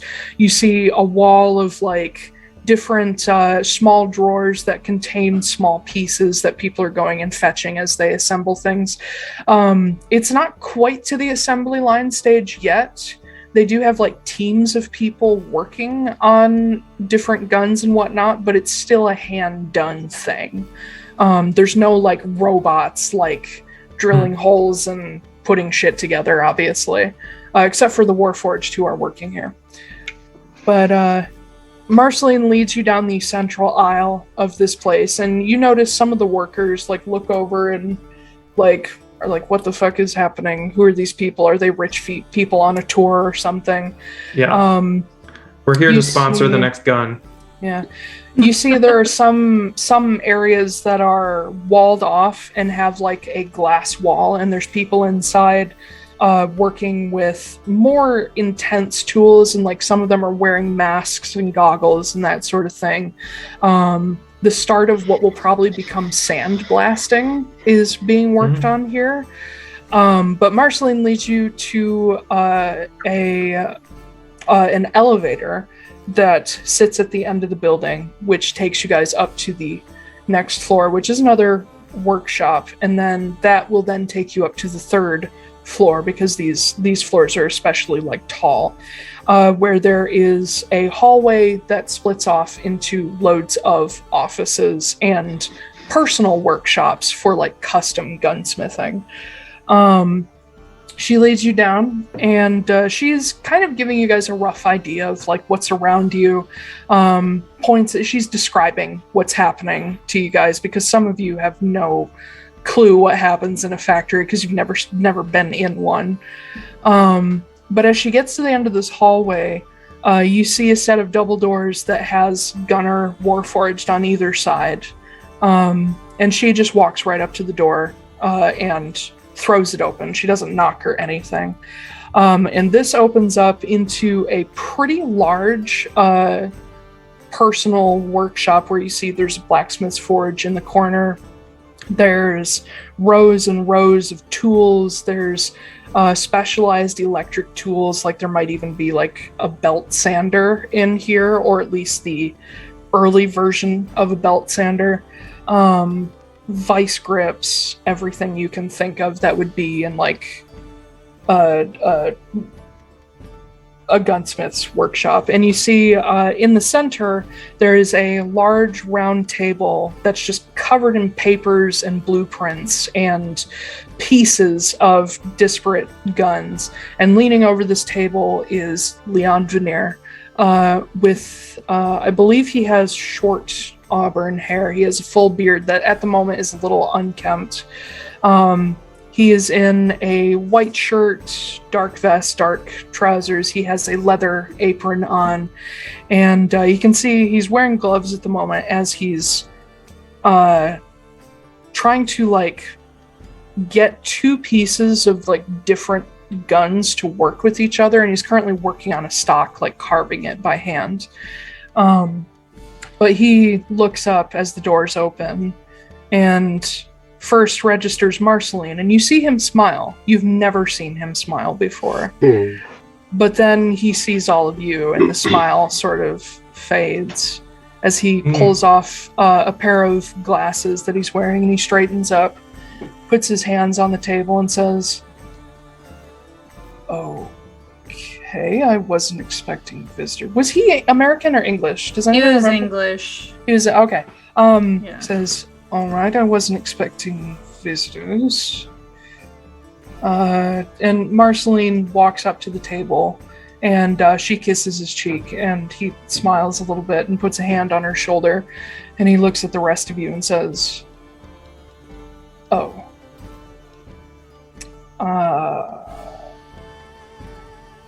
Can I help you?"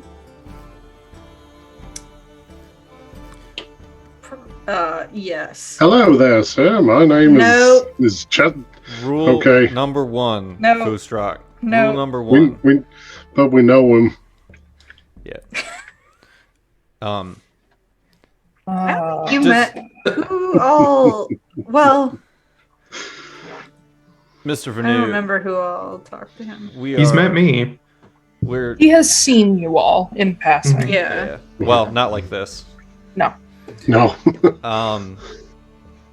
I mean, he can tell who Magda is. Yeah. Her face hasn't changed.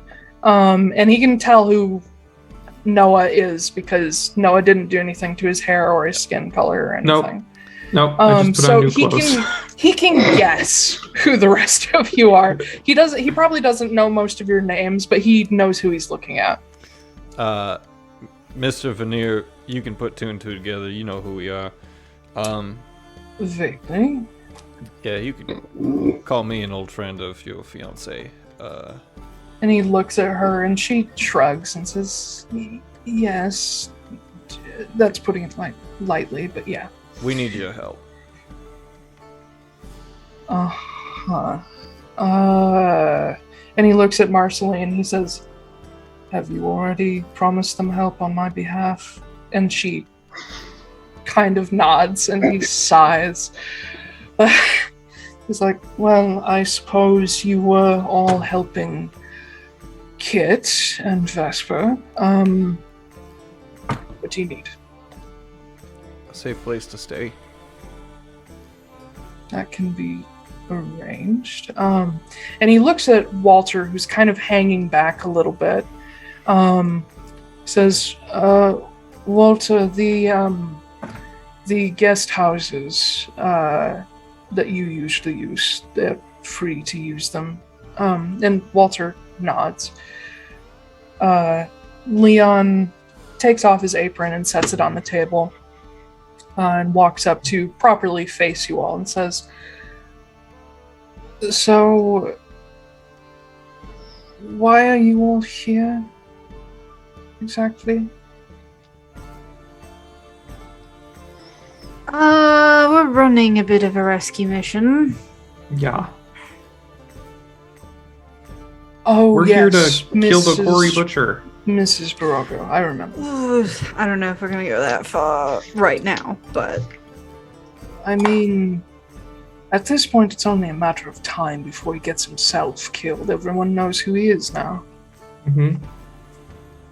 yeah. Before he gets too desperate, we aim to take away some of the cards he's trying to play with, one of them being Christine Borago.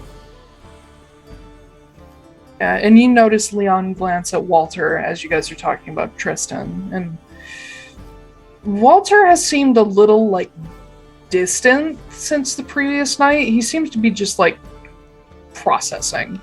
But you can see Leon recognize this, and he looks over, he's like, Walter, you alright? And Walter nods, says, I'm, just thinking about some things. Leon nods slowly, but you can see that he's not going to accept that answer for long. I'll kind of lean over to Walter and I'll be like, do you want us to talk about that with him? Because you said he kind of suspected some things. We don't know anything for sure. But if it has something to do with Sov, and we've just had a very Sovy day today. Walter looks at Leon and he says, we have come to the conclusion that I might be Gabriel Moore. And Leon nods very slowly, says, I told you. And Walter kind of ever so slightly, like, there's like a little bit of a smile there. But Leon looks at all of you and says, well, if Walter is talking about those sorts of things with you, I assume you're all fairly good friends at this point then. Sure, yeah. Just friends. the best. He may not admit it, but I'd like to think so. We have bracelets, matching bracelets and everything. Yeah. Great. You guys got bracelets? Where's mine? Yeah, what's the bracelet? Yeah. And Walter is just like, and Leon actually, he cracks another smile and he says, friendship with Walter Dyne is like friendship with a cat. The more they tolerate you, the more you know they love you. Oh, God. Oh, And you must love us. Shit. Walter's just like, oh my God, somebody shoot me. I mean, we are in a gun factory. You are in the right place. What about the Yeah. friendship of Leon Vanilla? How hard is that to obtain? And he glances at Marceline, who kind of gives him a little grin, and he's like, I would have said impossible for a while, but that's clearly not true anymore. I'm not a friendly man, but I'm not Walter unfriendly.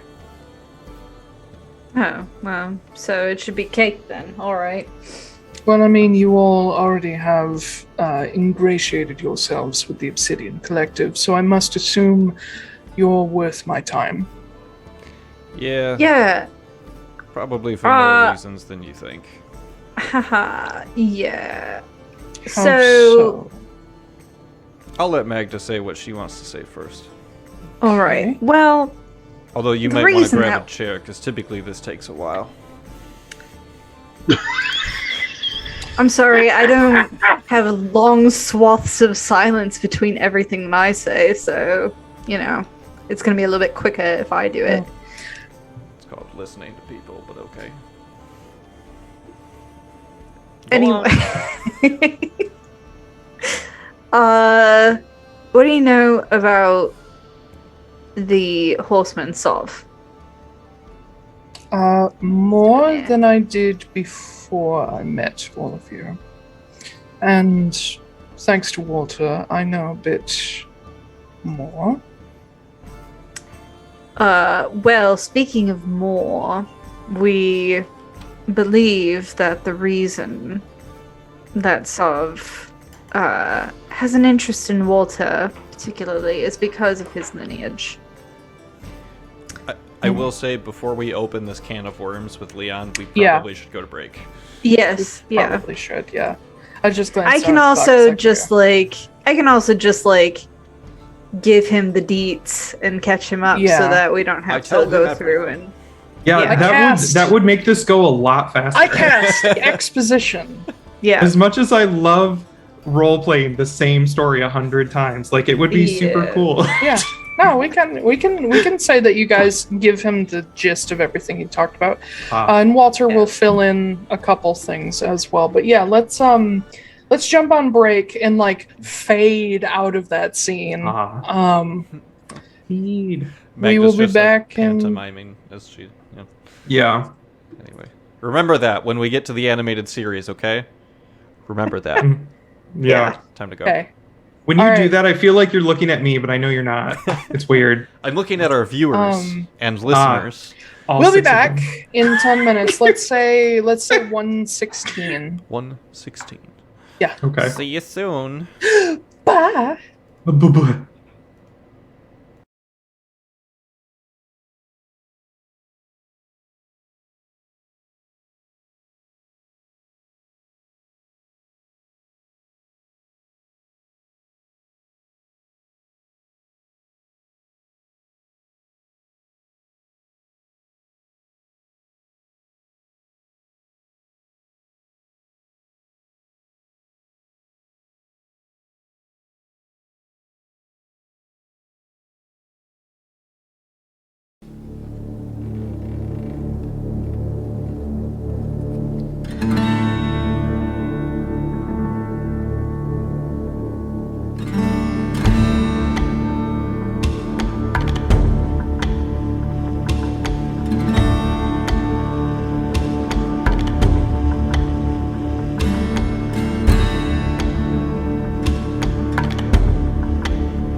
And we're back. Oh, wow. Hello. Well, Wow. Welcome back Doing to the shit well. show. So, you guys are in the Veneer Arms Factory. You just told Leon pretty much everything that you discussed with Walter the previous night. And as you speak, he's leaning on his work table and just kind of staring the more and more you say, because he already had a theory that Walter was Gabriel, but all of the shit that you guys add in is just like, oh my god, I was right. And as Magda, as you finish telling him, he turns and looks at Walter. He's like, you do understand we need to tell Diana. And Walter's like, no, absolutely not. Is Diana... She's the Queen of Moore's Rest. Yeah. And Walter says, absolutely not. I am not in the right state to deal with all of the shit that's going to come with that. And 2, I don't even know if I want any part of that. I mean, don't you think you owe it to your family? I don't owe them shit. I've never known them. They didn't raise me. I mean, it's not their fault that they didn't, but I'm not a Moor. And honestly, I'm not a Brent's either. I'm a Dyne. And Leon sighs and sort of sits back on his heels a bit, and he says, Walter, you do realize there's more to your identity than Amelia, right? And Walter stares at him, just stares death. Marceline cuts in. She's like, okay, boys, so, the rest of you, we'll have Walter show you where the estate is, and the guest houses. Please try to stay out of trouble. I have a lot of work to do. I'm really good at that. We all have a lot of work to do, but he's not. Keep an eye on him, please. There's so much gunpowder here. We're happy to help where we can. And she looks at Leon and he nods. Says, also, as you guys said earlier, Armin and Sonering will be at Pyrevale Temple in case, you need help down in Obsidia. Be careful. Konstanos is generally safe, at least in public areas, but we can't help you if you get into back alleys, off-limits places.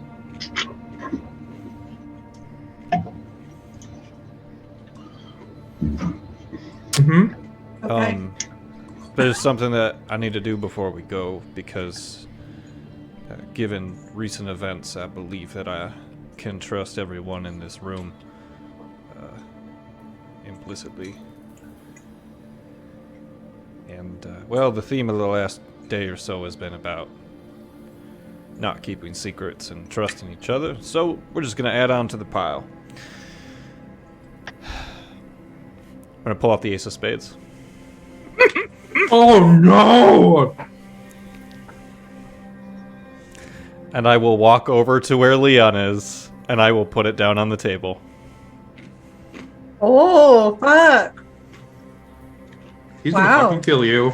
I don't know if this is as simple as just handing it back, given what this thing has been doing to me, but this is Make a where wisdom this save with belongs. disadvantage. Okay. It's cursed. You already know that. I know. I don't need to. That was a natural one. Oh, fuck. I'm having a rough, weird You dice pull day. out the gun and you still have your hand on it and it's on the table. You can't let go. Okay. Well, this is awkward. Yeah, but Leon is staring at it like wide-eyed and blank-faced. I look at him, I'm like, I need you to believe what I'm saying right now. I really, truly am trying to take my hand off this gun, and I cannot. Where did you find this? The children/cult of the Eternal had it.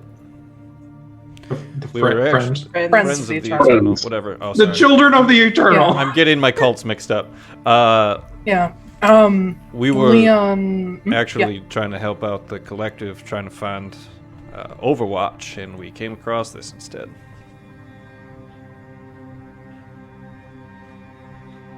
Who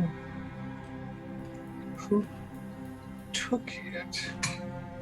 I have no idea. Some really, really terrible person named Miguel. Yeah. had it currently.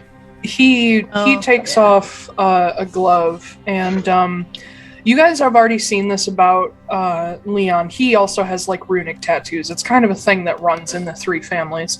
And he reaches down and he puts his hand on the barrel of the gun. And as soon as he does, Christmas, you feel this jolt go through your hand and you're forced to let go. Yay! Yeah. But he takes it by the grip and holds it up and inspects it like a gunsmith looking for imperfections, even though it's an enchanted weapon. And he pops out the barrels and spins them. Says, "Have you been using this?" I tried to once. Tried to? Tried to. What happened? Well, we were attacked, and I kind of just instinctively fired it, and it backfired. It does let me kind of protect people and myself. So since that happened, I haven't fired it again. But it's doing something to me, Leon, and I don't know that I. You're muted, Foostrak. Muted, Harris.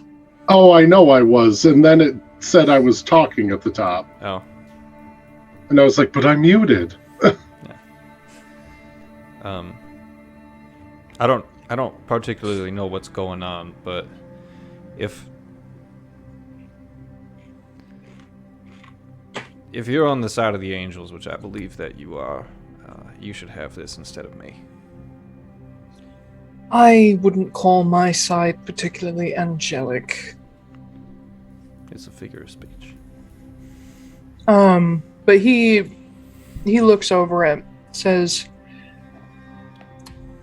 "This gun was enchanted in Marinvenir's lifetime. But it was someone a little bit after her that made it the way it is now." Let me grab the actual Ace of Spades thing.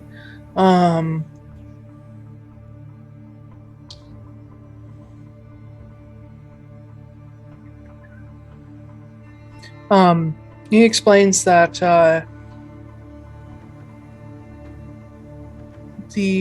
oh god, where is it? Artesia, there it is. Okay. He explains that of course, I think most people know that Marinvenir passed on everything to her daughter, Artesia, but Artesia passed on everything to her great-grandson Lanning, who was the one who cursed the Ace of Spades. It was meant to keep it out of the hands of people who would misuse it, people whose intentions were not for the greater good. So it's no... Good. The greater good. Mm-hmm. He says, what about you, Mr. Fortunemær, was it? Yeah, most days. It has a tendency to tempt people to whom it doesn't belong.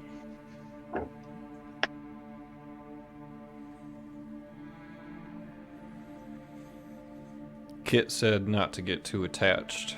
Yes. Yeah. Well, there is a man wreaking havoc on my life, and I saw this as a means to remove him. And that is what my intention was with it. And was that for your own gain?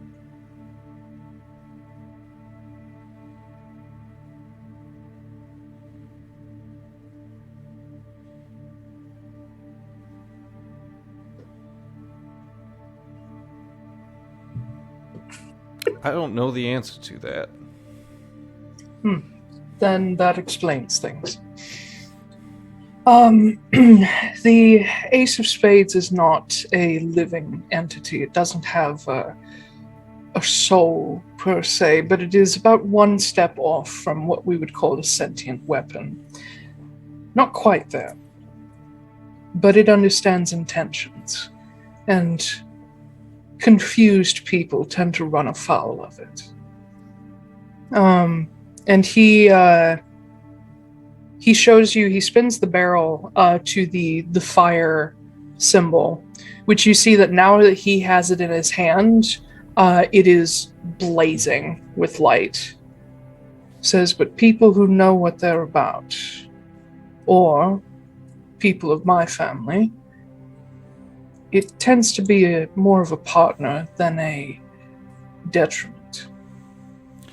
Well, there goes my pipe dream of hoping I was secretly a veneer, but I guess... You look nothing like a veneer. Guess technically But- the Molinarchs are still an option. Maybe.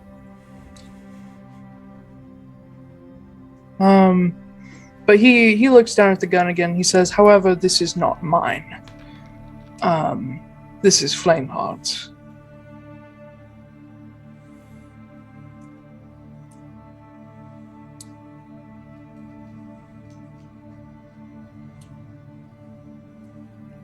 Okay. What's that face for? Ash? I'm contemplating asking an awkward question, as I do. I kind of want you to. Do it. I kind of want to, too. Please Do take it. the attention away from me. Speaking of, you and Flameheart really aren't all that buddy-buddy, are you? What gives you that idea? I don't know. Everybody says so.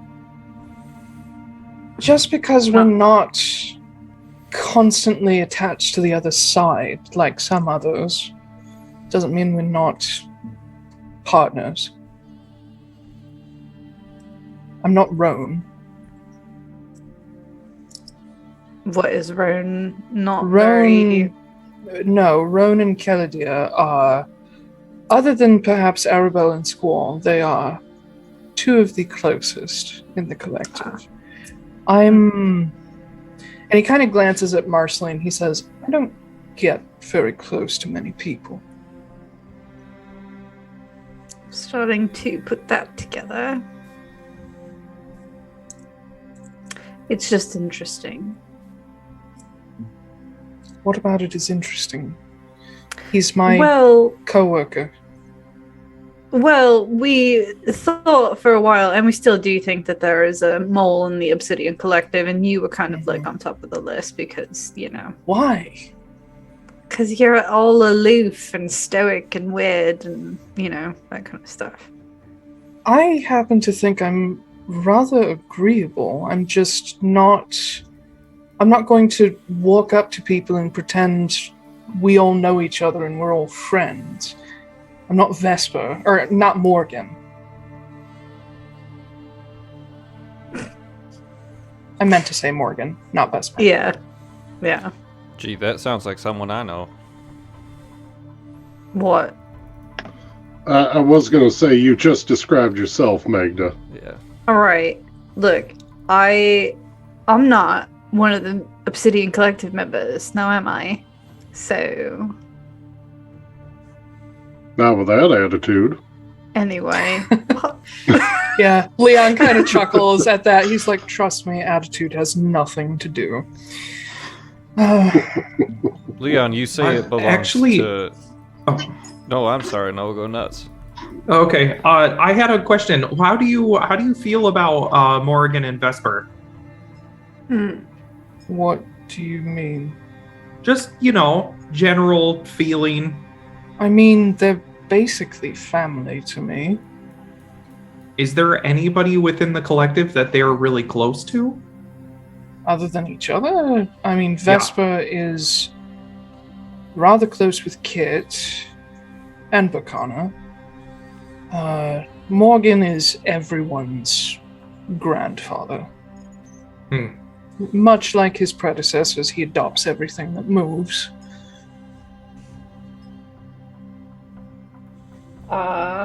You wouldn't have any reason to suspect that they would intentionally cause harm. Absolutely not. They may be much more powerful than you might assume, but they are... Well, Morgan's like a big teddy bear, and Vesper is... I don't want to call her harmless, but she doesn't intend harm. Yeah. But that people underestimate her. Yeah. Is anybody just quick question for the DM. How long ago was it that Hana decided to be the Obsidian Collective full time? She didn't. She's she not did. full time. No, she's thought still she was- the headmistress of Mathline College. Yeah. Oh, I thought she was going to be one or the other. No. No. I think Okay. what you're thinking of She is was that thinking about it. Yeah, she was thinking about it, but you... Okay. Actually, I don't know if you... Did you read the dossier on Leon? Nope. Okay, then no, you wouldn't be thinking of Winfred. Okay.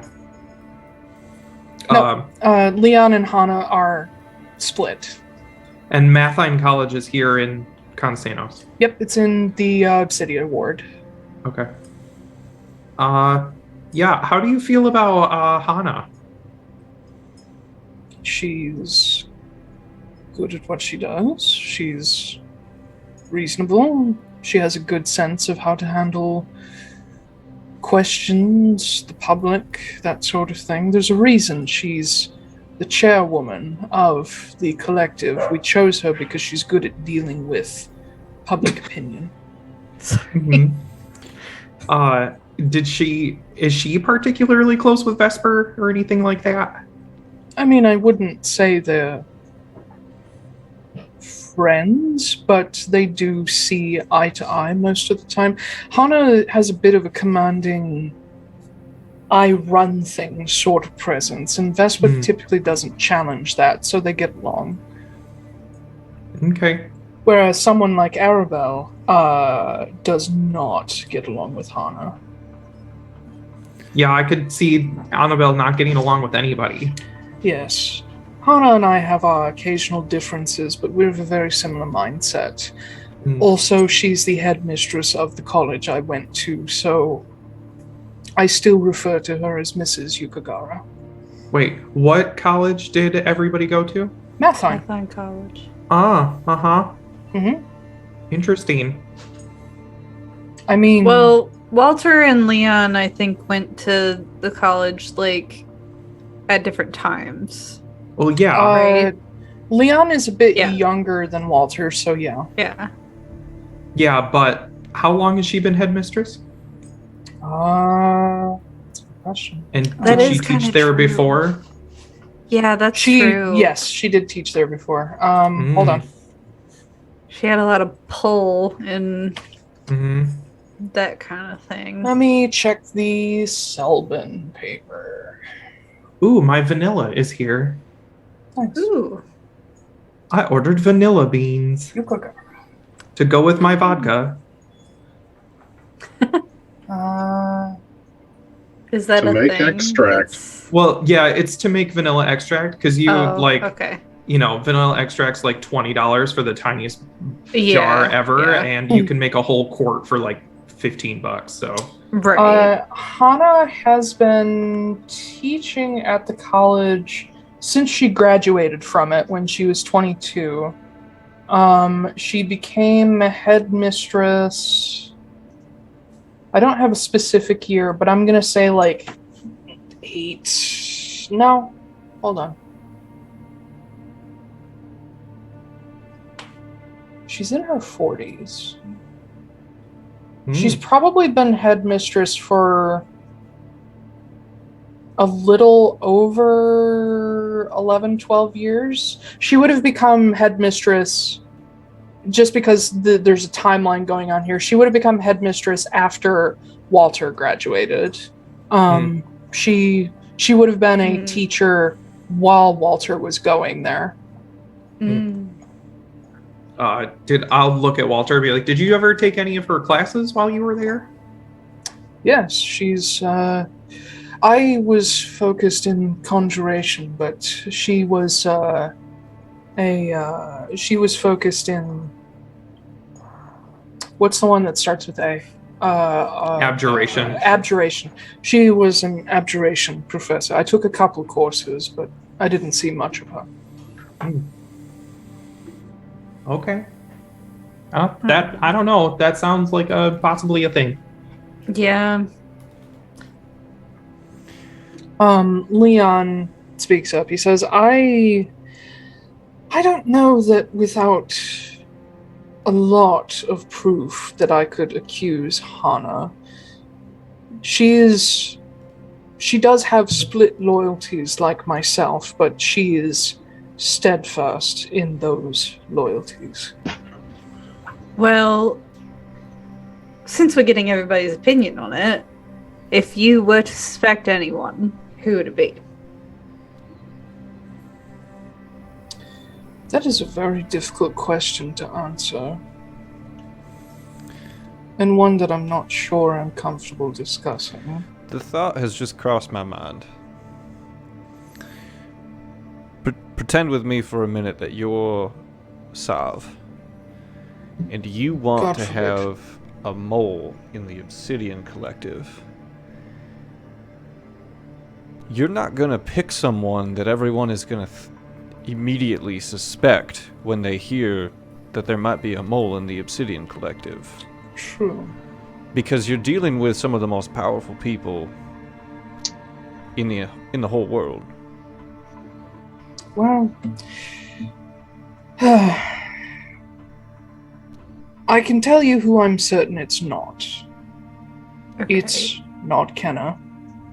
Because Kenna would sooner destroy the world than work with a creature like that. It's not.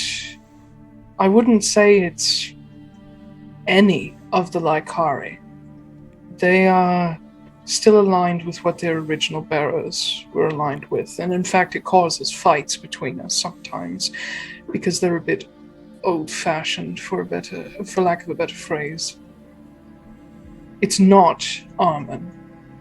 Armin is so frustratingly sometimes dedicated to the Kestrel Mace and to the Obsidian Collective that I would think he would be the exact opposite of what Sav would ever go for. And also very hard to turn anyway. And I know it's not Arabelle, because everything Arabelle does is take this from essentially her... She's not my cousin, but she may as well be, because of how close our families are. I know her, and the entire time this has all been happening, she hasn't changed, she hasn't done anything shady. She's just gotten angrier and angrier, which is sort of par for the course for her. She also wouldn't align with a creature trying to, I assume, break the Demiware, because that's what they're all trying to do. Do you think that Kit would do that? Because you haven't named him off.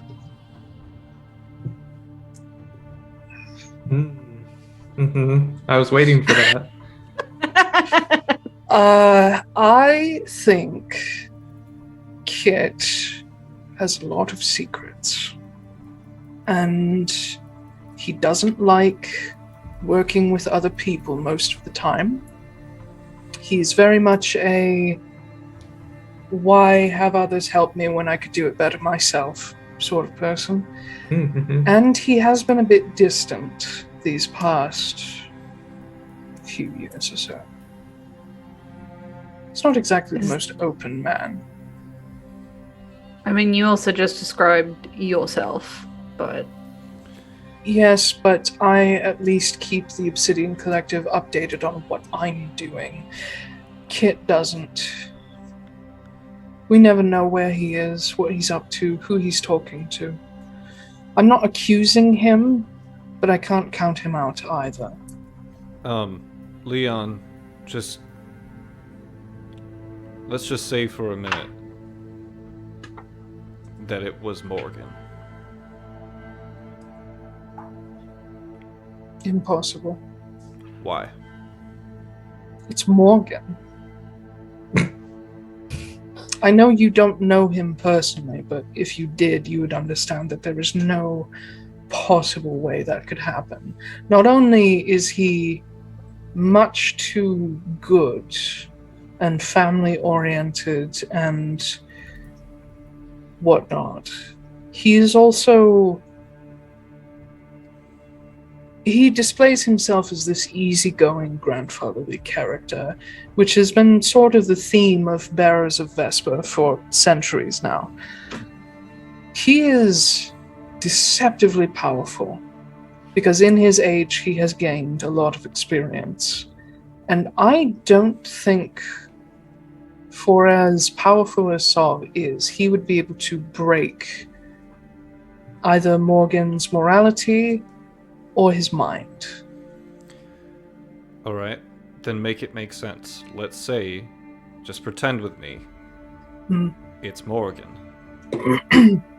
How would it happen? How would it happen? Because right now we have a lot of maybes about a lot of them, and the most concrete thing that I have right now points to either Morgan or Vesper. Well, from what I understand about Sov, he's a manipulator. He uses things people want to control them. He also finds people when they're young. Morgan grew up with the Phelan caravan, surrounded by some of the most sometimes frustratingly loving and loyal people that I personally know. I don't think Sov could have really gotten his hands on him. Morgan's never had a moment of instability that I know about. And there's nothing he desperately wants. He's sort of a minimalist. What about before the Phelan caravan? What about before the Phelan caravan? Was he born with them? Yes. Or no, he wasn't. Good question. I'm trying to get at something that's in the Obsidian Collective document here. No. It's sort of a common thing that the Hartsteads are all adopted. It's not a bloodline. Okay. So I'll ask again, what about before the Phelan caravan? I don't know what happened to him before the Phelan. Okay. I know you don't suspect like Hari, but what if it is Vesper? She's been manipulated before. By a and That's true. But also, after she was taken away from Yulia, there was a gap there that Sov Yes. could have wiggled into. The She was broken and lost, and he might have weaseled his way in. But then why would he start doing things now and not back then? Because the pieces are starting to line up. He did start to do it back then. Mm. We're just not seeing it until now. I really don't think it's her. I mean, that's kind of what Alarka did with Hydaelyn, was allow him to make the staves. He knows they're useful. That is true. And everything that he's done so far is very much just like Alarka, but done in a more secret way. Yeah, I mean, getting good with Vesper, then wait for an Archfey to be abandoned and tossed aside, then wait for more to go missing so that he could get his hooks in him. Or make a more go missing. Mm-hmm. And Leon glances at Walter, who's just kind of staring at the floor at this point. And Leon nods slowly. He says, well, I am not too keen on the idea of suspecting everybody just because there is potential. These are my co-workers. We are an international peacekeeping organization. I have to have some trust in them or nothing gets done. That's half our problems right now, is no one trusts anyone anymore. Especially not Kit and Kenna.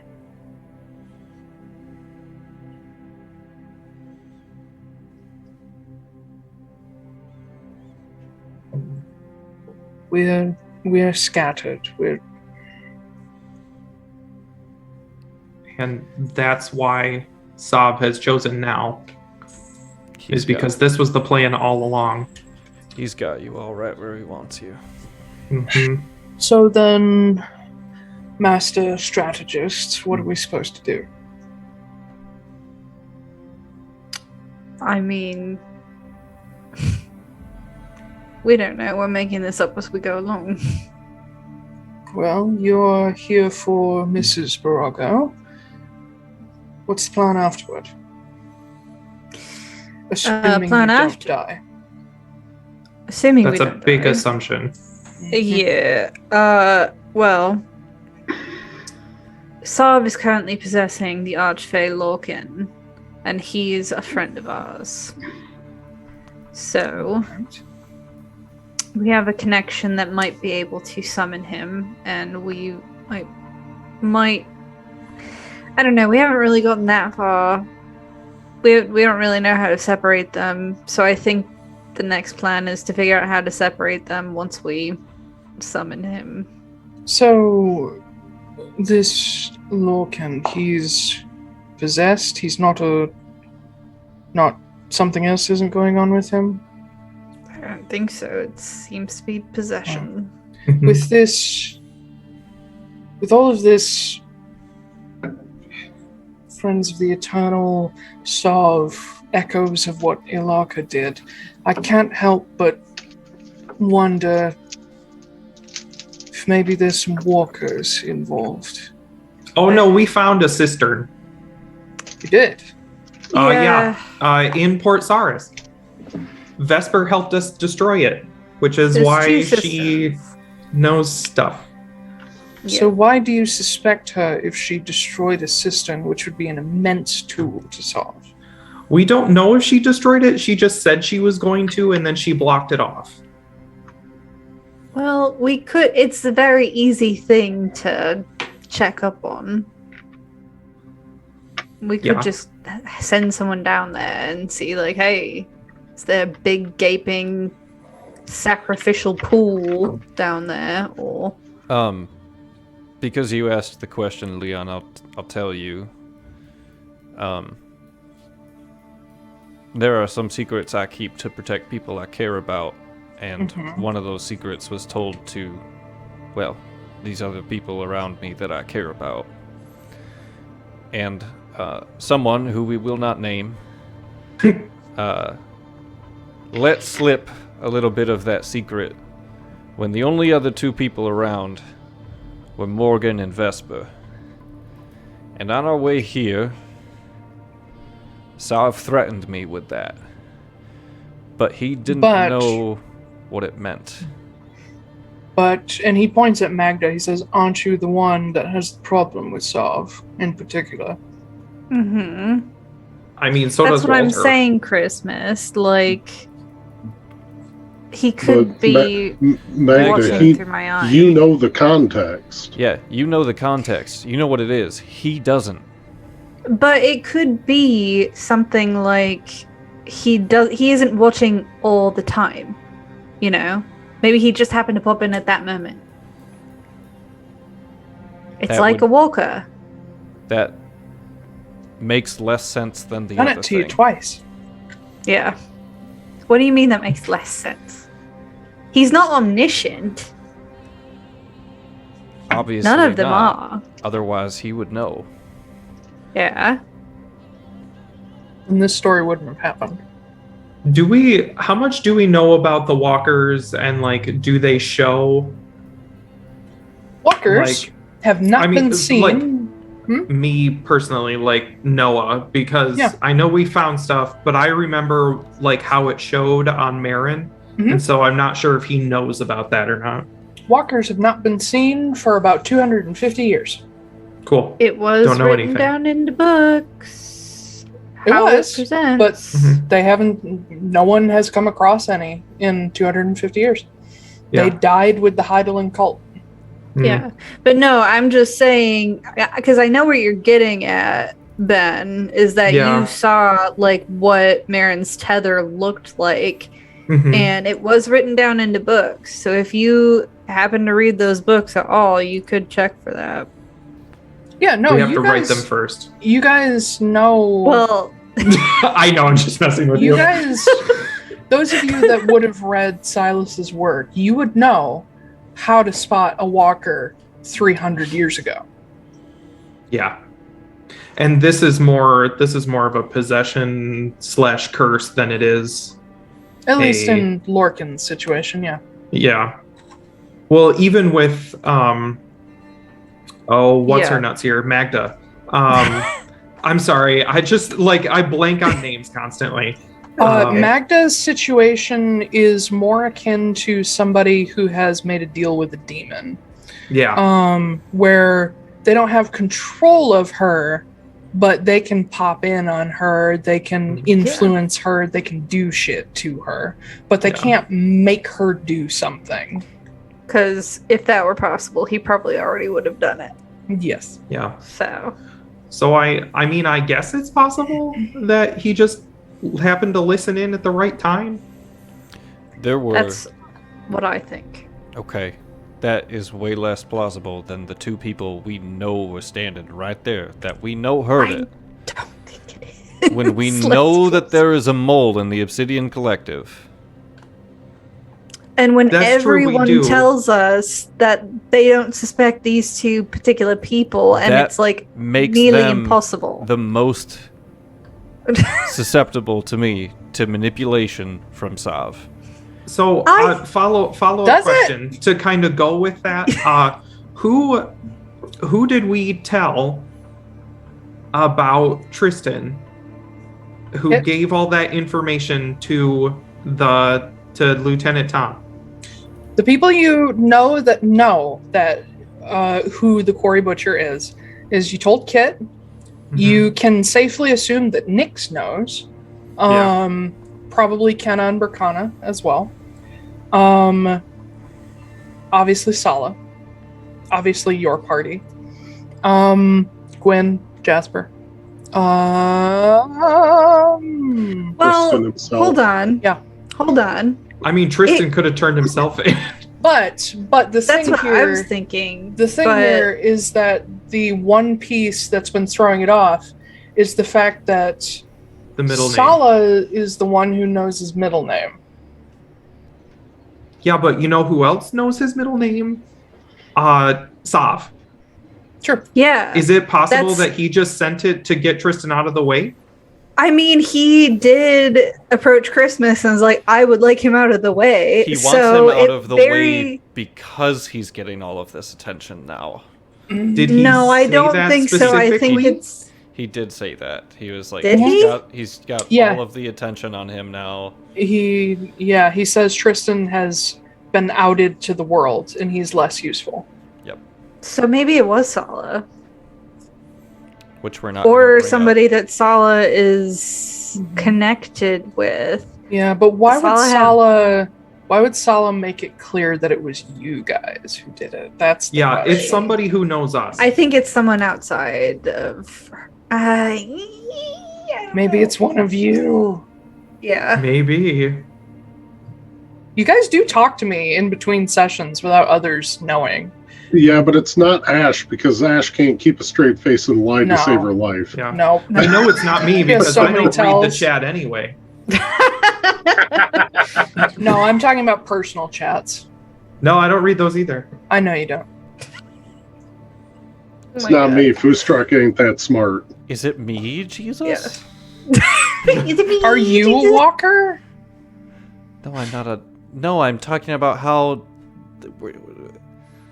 He's a mall Has anyone walker. had to make any wisdom Mall saves walker. recently that they didn't get an Christmas? explanation about? Oh, you mean? I you mean- mean Christmas? I mean, I did ask Noah to roll high or low many Multiple times.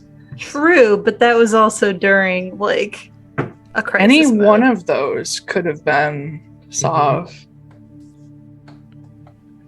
I don't think so. Just stir the cauldron. I don't know. I'm so confused. I don't think we now. have the pieces available right now to figure No, out we who it don't. is. We need to talk to Sala, I think, in order to figure that part out. But yeah. Okay. Well- But as you guys are discussing, Leon Well. says, well, you all talk this over. If you come up with anything more concrete, then I would very much like to know. I have a lot of work to do. I don't know if you all know, but a war is about to start down in Frosthold, and I have an entire army to outfit, per the request of General Sokolov. So I need to get on that. Mr. Fortunemær,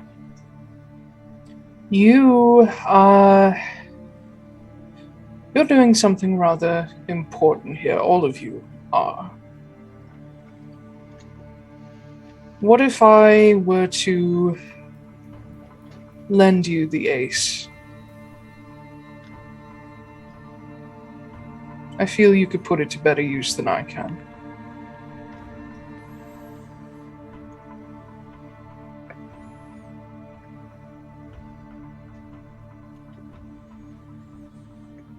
Knowing what I know about it now,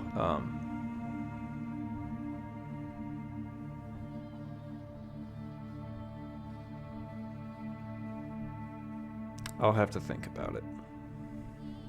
And he's still holding on to it, but he flips it around in his hand and holds it out to you. Says, take it with you. And just understand one thing about the ace. While it was given its curse by a later descendant, the ace follows the morality of Marin Veneer. You only use this gun to protect. You don't use it for your own selfish needs. This is later in life, Marin. Okay. This is post-Obsidian Day. Also, Marin really wasn't like that. Well, she didn't try to kill Alistair, so. What I'm hearing is what we need to do is trick Tristan into taking this gun so that the gun kills him. Ah. Don't do that, because he'll kill you. And then himself. And that Um, Himself. But yeah, problem solved. Still holding it out to you. Two problems solved. He tells you those that are not in alignment with Marin's ideals, not in alignment with the ideals of the collective, are typically cursed by this gun. Ooh. What? Wait, are you saying that we could hand this to people and figure out who doesn't believe in the collective anymore? I mean, You'd have we to could be able hand this gun to each detect person of the curse. collective and see how it goes. You gotta... to be fair, to be very fair, the collective's reputation is not exactly pristine these days. I imagine a normal person would be cursed by this gun. But it's not about the collective necessarily. It's about what we were originally about. We have strayed somewhat in recent decades. But the point of the Ace of Spades is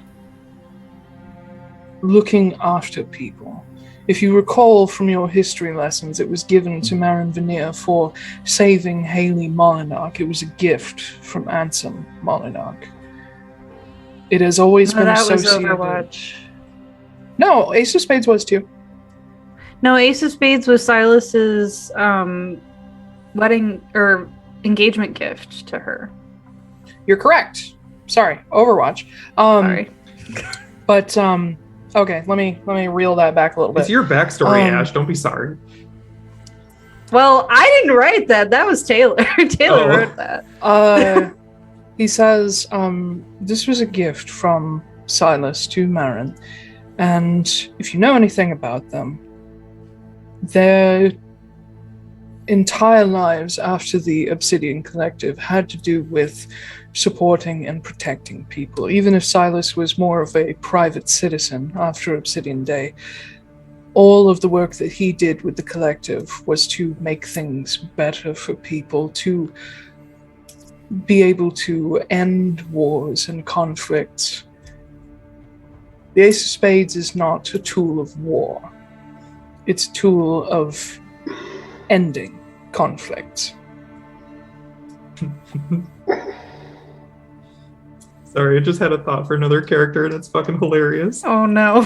Damn it. So, Mr. Fortunemær, if you take this and you use it for the purpose of protecting those you care about and not your own revenge or what have you, you may find that it's a little more friendly.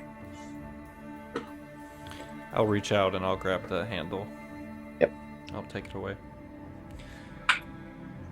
I'll have to... There's someone I need to have a conversation with. Then, depending on how that goes, I will, well, this might find its way back into your hands faster than... I would suggest if you do intend to return it, you take it to Flameheart. Alright, that's what everyone keeps saying. I'll do that. Once again, it is not my gun. It has never been any of our guns except for Marin and Flameheart and maybe Artesia. Well. It's Overwatch is the Veneer gun. Ace of Spades is the Flameheart gun. Alright, well... Then I will figure out what to do with it. Well, if you will be so kind as to get out of my workshop, I have work to do. No problem. Yeah, we're gonna walk this time though, Walter. You don't have to teleport us. Oh no, we don't want to end up in another wall. Listen, that wasn't my fault. Mm-hmm. I'm It's aware. performance issues. It was a joke. You don't have to. God. Yeah. And it happens to everyone. you see Marceline take Leon's arm, and she kind of leans against him. She says, "If you all need anything, feel free to reach out to me. I'm usually with Leon or working nearby." Sorry, she's American. Yes. Yes. Just stay safe. Or I'm working nearby. Yeah. And she sort of pats his arm, and she says, "He's pretty safe with me." cute. She smiles, and he is like, "Get out." Okay. Time to go. Bye. Be careful. But yeah, you guys head out, along with Walter, and he still looks shell shocked from the previous evening, but he's just kind of walking. He's not going anywhere. Walken? He's just Christopher moving. Walken? Oh my Yeah. god. I was just about to say it. Oh, Yeah. I was kidnapped. I was a boy. The only thing that can save me is more cowbells. My- Cowbell. My parents, they worked all the time. Didn't have any drank time a for lot. me. A lot of drinking. And then they sent me away. Every time Walter shows up, I just hear Behind Blue Eyes playing. I hear, that's funny that you say that, because I hear the song Blue Lips by Regina Spektor. Blue, the most human color. I guess Yeah. Jesus was blue once, so that makes sense. Well, it's more of a thing that blue Dabba-dee, is, dabba-die. It was when he was dead. blue Oh. is not a... Okay. I think what she was getting at in the song is that there's not a lot of blue in nature other than water, but water's not actually blue. So blue is actually the most human color because we Those blue eyes. spread it blue across the veins. world. Yeah, blue Oh. eyes, blue veins. That too. But yeah.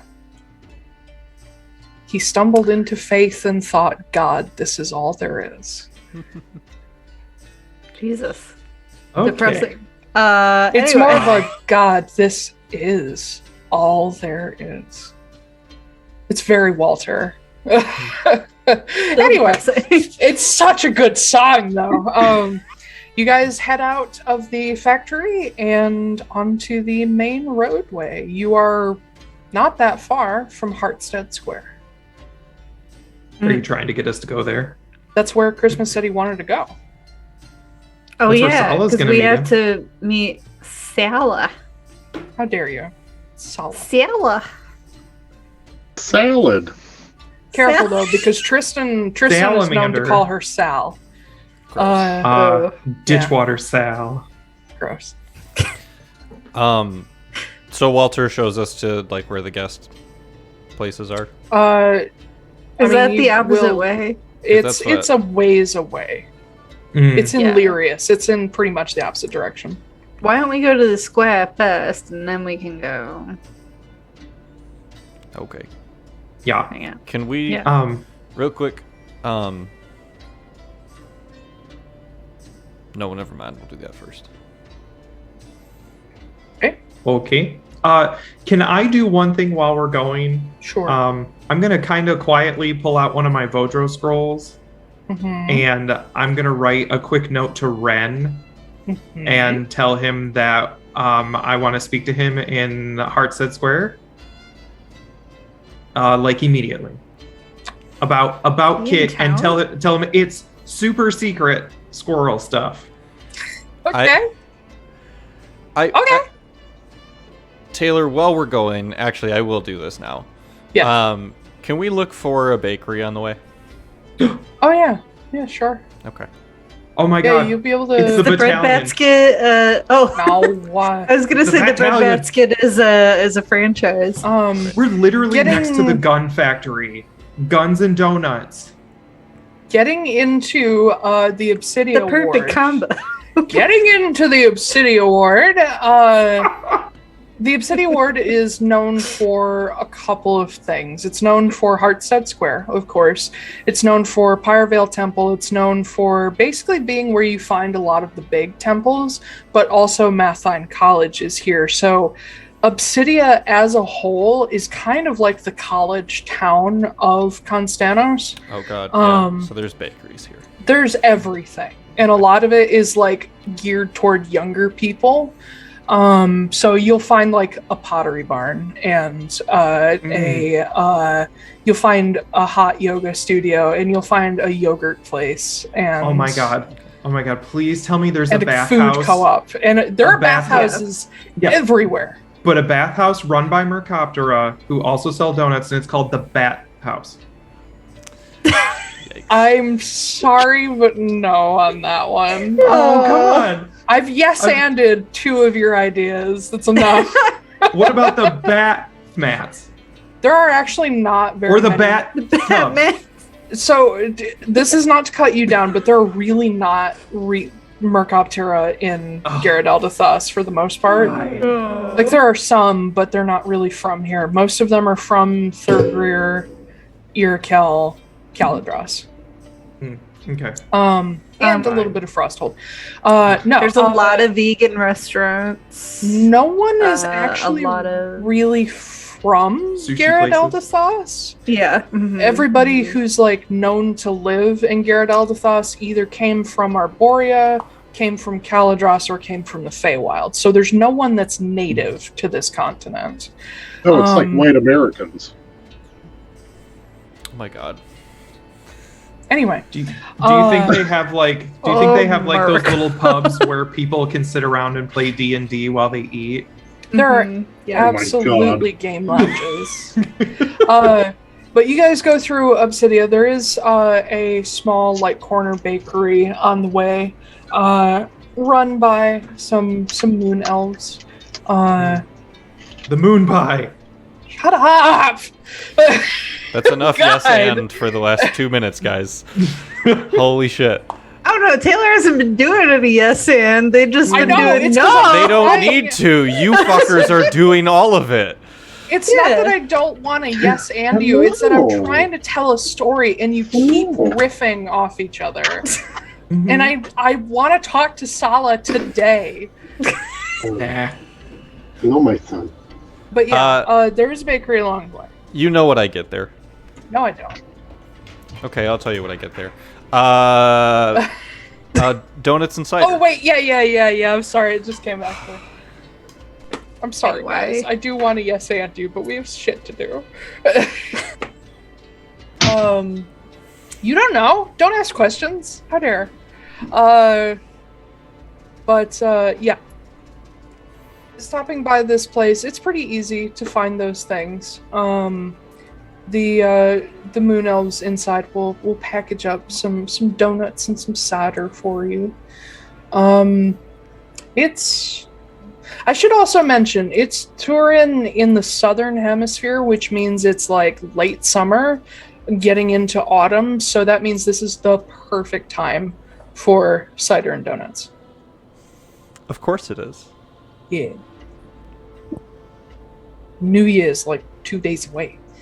But you pick those up, I would say like a silver for like, depending on how much you want.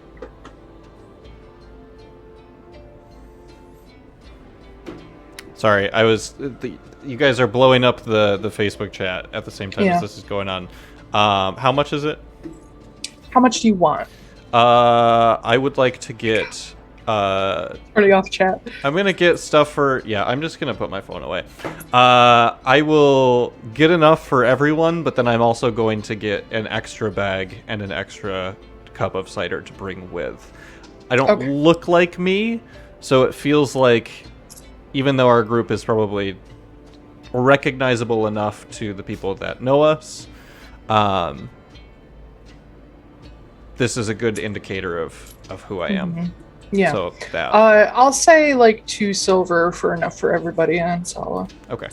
Also, look at that Hobart. Yes, baby. Yeah, you guys grab some cider and donuts, courtesy of Christmas. And you head on to Hartstead Square. Let me paint you a fucking picture. So Hartstead Square is named after Sylvia Hartstead. It is a huge flat area of flagstones that surrounds a very large central apple tree that has, I believe if I remember correctly, one half red, like pink apple blossoms and the other half white. Standing beneath the tree is 2 statues, both half-elves, And the slightly more like buff one has some. Actually, Ben, why don't you tell me what they look like? Because I don't remember. The statues? Yeah. Did you put like Sylphie in her armor? Did you put them in like normal clothes?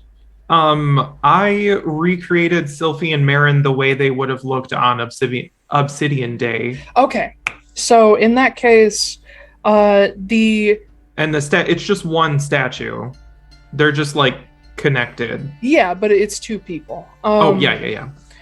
So the slightly taller of the two, also buffer, is in pretty hefty armor. There is a hammer hanging off her hip. She has her hair braided back out of her face. And she definitely has a little more of a, not a commanding presence, but more of a, I know what the fuck I'm doing kind of presence. She looks like a straight up bitch. Cool. She's very Kenna. The other, slightly shorter, looks a little younger, which, if you don't know the story, doesn't make sense. Has longer, would have been red, but it's not a painted statue. Longer hair, wears a high-collared jacket, and has a replica of the Ace of Spades hanging off her hip, and the Overwatch slung across her back. They're standing on a pretty large plinth underneath the shade of this tree. And surrounding this are 4 heavily armored guards in dark blue plate armor. And it's not like they're keeping people from approaching the statues or anything. They're just sort of each facing a cardinal direction. They have these tower shields. They have a spear. And they're just holding vigil over the area. There are people like sitting on stone benches nearby. There's people that walk up to the statues and like look at them. There's people that actually put copper coins on the plinth. The loot is there too at their feet. The loot is there as well, yes. And you also see that behind the statues and the tree, there is a sort of bowl set into the ground where there's water bubbling up out of it with this like small fountain. And sitting encased in glass in the bottom of this fountain, there is a red, large like scale and a white one. Oh. Okay. But the statues are exactly lifelike. And the inscription? Plaque on these statues. Are you going to cry this time, Ash? I think I'm good this time. Okay. I don't know. Maybe. Who knows? I can squeeze a couple out. The inscription. The week I've had. That. Yeah. As soon as I said it, I was like... The inscription reads, Marin Veneer and Sylphie Hartstead, twin hearts of flame, never to be surpassed, heroes of an age, laid to rest together at last. Yeah.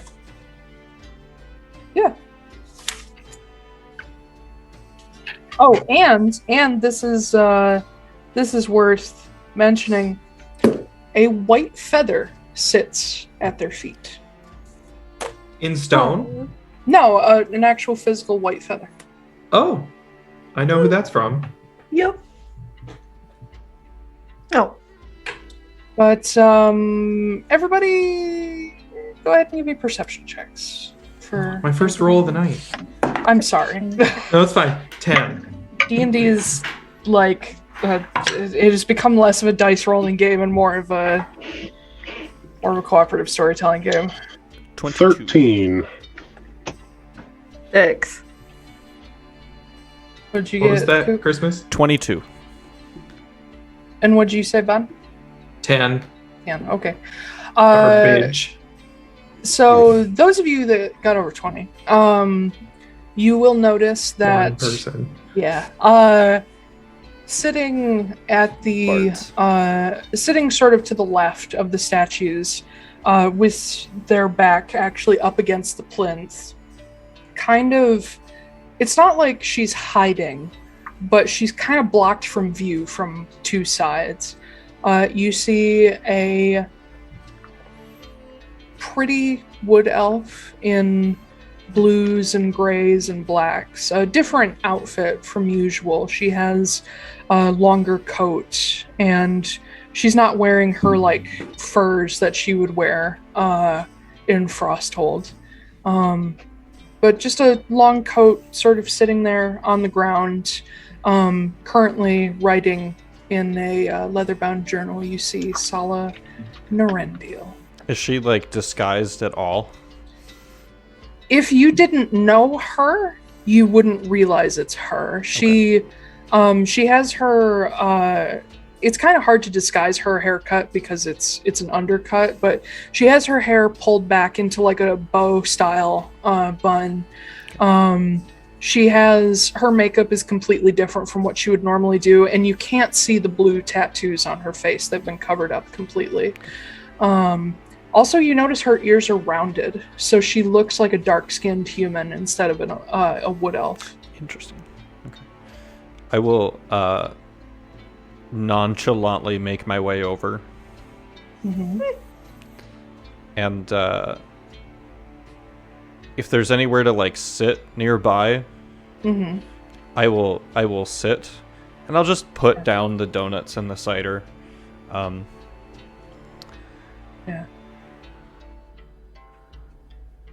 So, what are you working on? I'm so happy. So you like take a seat on a stone bench near her, or do you sit down beside her? Oh, I put the stuff. I guess I'll sit down beside her. There'd be no reason not to. Yeah. As you ask, she doesn't look up from what she's doing, and she says, "Oh, just writing down a few things I've seen around here. It's been a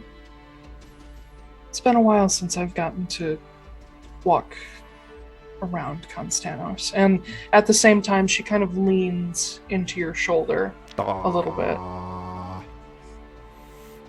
Alright, I'm gonna cry now. The rest of y'all fuckers are just standing there like, hey, it's her. Hey. Yeah. Yeah, she looks up and gives you guys a nod. But you can see she's playing this very, like, cool. She's not giving any big reactions that would draw attention.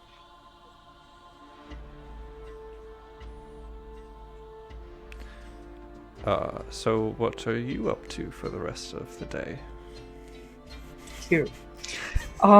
She closes the journal and looks over at you and says, absolutely nothing.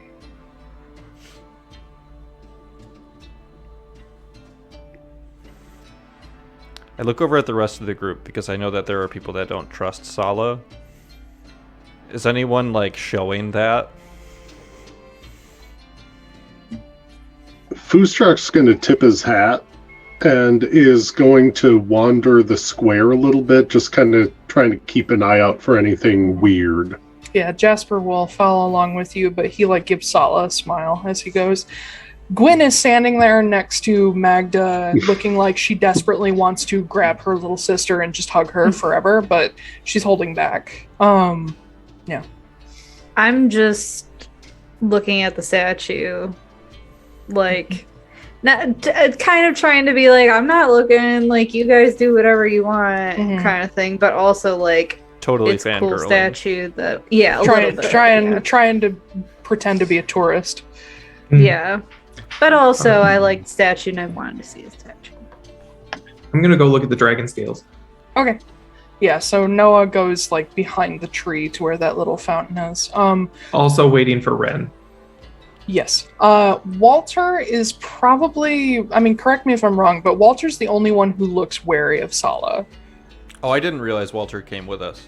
Yeah. Oh, okay. He's supposed to that's right. He's showing us where Lead we us to the place. Yeah. Yeah. Mm-hmm. But after, like, you sit down beside Sala, he walks away, sort of in Noah's general direction, but he kind of keeps away from everybody. Sala looks over at you, Christmas, and she glances down at the donuts and the cider. And you see her kind of stop and think for a second. In perfect Wood Elvish, which I'm not going to do a German accent because that's long gone for me. Sorry, my one semester of German that I took. In perfect Wood Elf, I will just say, I remembered that these were your favorite. And you see like her shoulders and like her chest tighten up.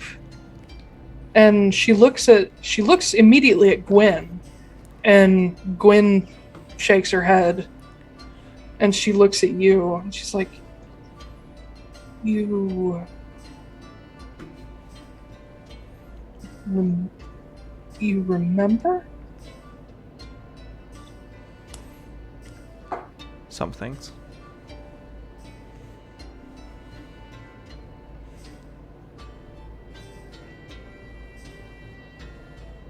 Why'd you have to do this here, Chris? I'm gonna cry.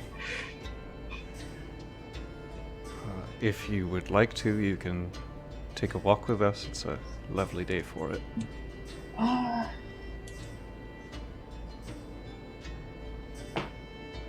Let's go find a library or something.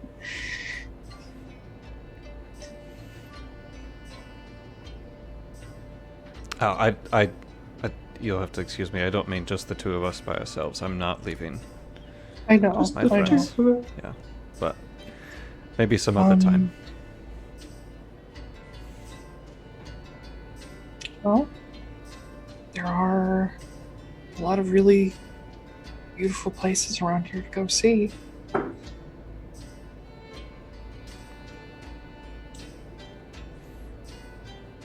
And she just kind of breaks, and she leans over and just grabs you and hugs you. Okay.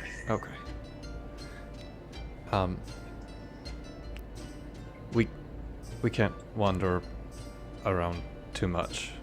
I know. But you're more than welcome to come with us to where Mr. Veneer is keeping us. At least for a little bit. And are you speaking in Wood Elvish still? Sure. Okay. I'm just wondering, because I'm hearing Reginald's accent come out, and I'm not sure. Yeah. He's actually that's Lionel's accent, but it's sure. like he's using his actual voice for his fake voice for Lionel, which is weird, nice. But it's what I'm doing. But now it's German. Sure. Yeah.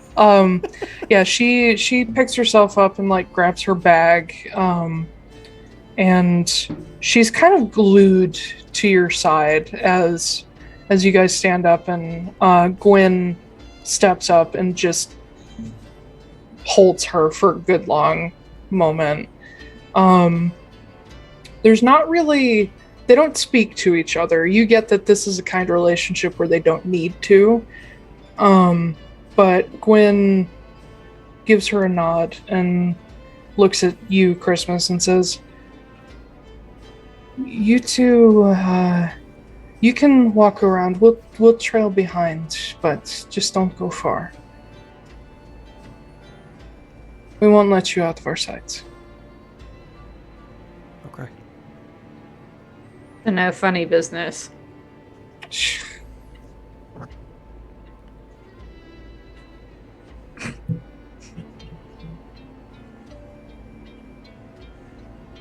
About that time. On the other side of the tree, so Noah, you will see this immediately. You see the sort of ancient, like, gray-brown bark of this tree split with green light, and then actually split open as a familiar auburn-haired Elusir steps through in Sort of, he has like his usual like over robe on, but he's wearing mostly dark colors underneath. And you see he's carrying his like gnarled wooden staff. But he steps through and glances around and then sees you. Mm-hmm. And he's like, good timing, I guess. Yeah. Come over here and play it cool. Sure. And he walks over and like stands next to you. He stands next to you looking down at this fountain. So have some things that I felt like I should tell you, and I also want your insight. Okay. Yeah. There are some people within the collective who suspect that Kit might be doing something he shouldn't be. Why? Because he doesn't talk to people and he's really distant. But that's and always... he always is off by himself. That's and just Kit. Yeah, but there's some information that's leaking out that is possibly leading back to him. So I have a couple questions for you. Okay. Okay. First of all, so we know Kit and Vesper are really close together. Good ship name. Yep, Vit. And yeah. Do they is Vesper pretty trustworthy? I mean, yeah. Okay. Is Kit pretty trustworthy? To be really brutally honest, I trust him more than most of the collective. Okay. Can you, because you know what we're doing, I'm assuming. Yeah, Kit tells me everything. Okay. Huh. Yeah. Do you, cool. Now I suspect somebody else. Can you give us some idea of what Kit is up to? Where and in regards to what? Like, what does he do when he's not with the collective? Well, he spends a lot of time with Kenna and Nix and Burke, and me. We've been working on this reforestation project off and on for 300 years in Iroquois. Okay. Lately, he spent, up until Helena was killed, he's spent a lot of time working on the Ulmatum issue. And Vesper helps him out with that fairly often. Okay. When did the Ulmatum issue start? That's hard to pinpoint. Let me actually look at my Ulmatum stuff, because Ren would know.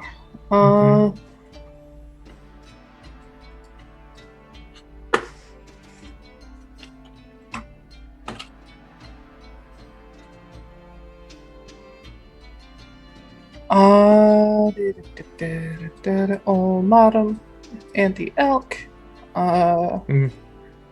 Where's that other note? There it is. I just had an epiphany. Sorry. He will tell you that Ulmatum has kind of normal Ulmatum before it was like magically affected. Had been, a little more prevalent up back in probably starting in like 300. Okay. But it didn't become enchanted and out of control and dangerous. It didn't become parasitic until little over a decade ago. Okay. So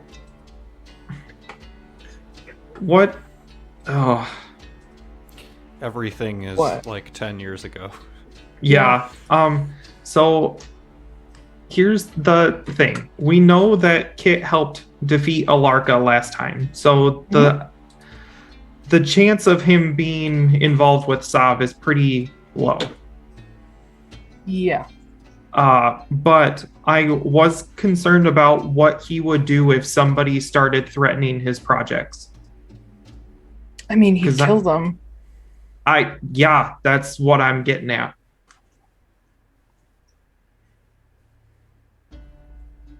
Hold on, I'm reading some more of my notes. They're kind of scattered. Yeah.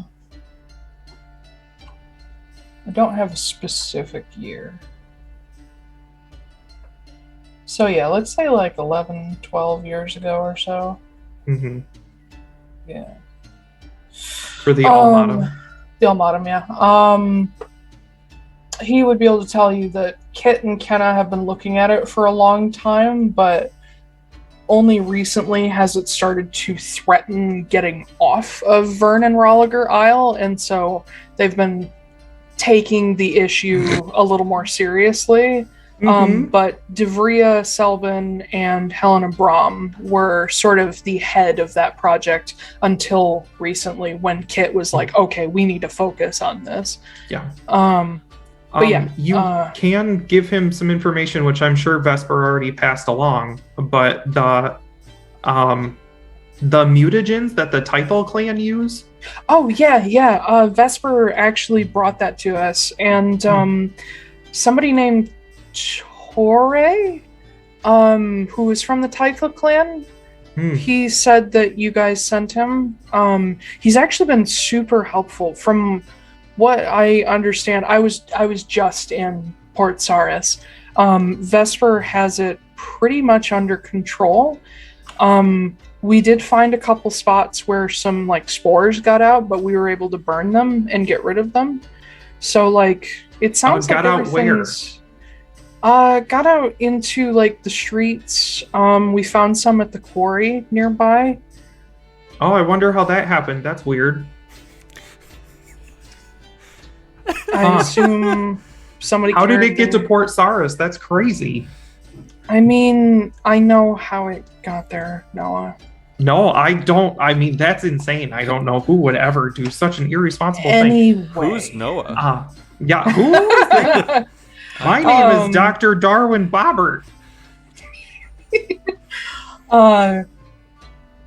But he says Kit's down in Frosthold right now, working with Devria, but he's been trying to get, I think this might be important to you guys, he's been trying to get Hana to help him, but she won't help because she's worried about being vulnerable, especially down in Frostholds. He's got this idea that if we take Rakana and Nyx and maybe a couple other like Hari and we channel them through Echo, we might be able to slow things down in the Isles.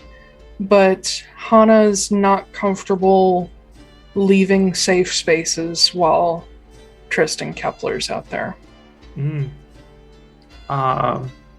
So it's kind of at a standstill right now. How do you feel about Hana? She's great. I really like her. I mean, I know some people think she's too stern and too severe, but like you kind of got to be that way if you're the headmistress of, you know, the greatest college in the entire world. But no, she's lovely. Okay. She and I get along a lot better than she does with Kit. I mean, I feel like everybody gets along better than with Kit. Yeah. As his little brother, I can confirm. Is there anybody who's like been acting weird the past 10 years, or maybe like their allegiance has shifted? Shifting allegiances? No. I mean, is there anybody who seems too good to be true? Too good to be true? Somebody who's playing their part really too well? Well, I mean, you could infer that about a couple of them, but that's just how they are. like Armin and Sonering, they've always been all about the collective and the Kestrel Mace and that sort of thing. I mean, there is Leon, but he changed because his mom died. So, like, I can't blame him. It's kind of a shame. Leandra was probably exactly the person we need right now. How long ago did she die? Not that Leon's not great, but Leandra died in 488. Hold on. About 10 years ago? Let me check. A little over 12, I believe. Or a little over 10. She died in... Nope, it's not there. Where's my... It's in the dossier.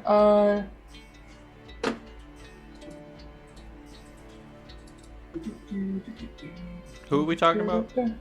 Leon's mom, Lady Leandra. 494. 494. Okay.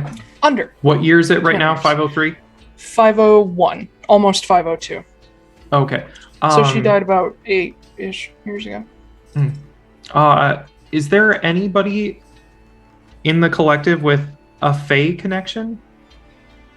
A Fae connect? Well... Sorry, I'm going through them all. That's okay. Because Ren's a good boy. He knows things. Or possibly anybody with like a spouse with a Fae connection or something, or a partner? I mean, Roan and Keladir probably have the closest connection to the Fae. Because they spend some time in like Amadathelion and they help out with like expansions into the Feywild and such. Arabelle, obviously, she's the chaser captain. She comes in contact with the Feywild all the time. But other than that, I mean, Kenna and Berkana, yeah. I mean, they go everywhere.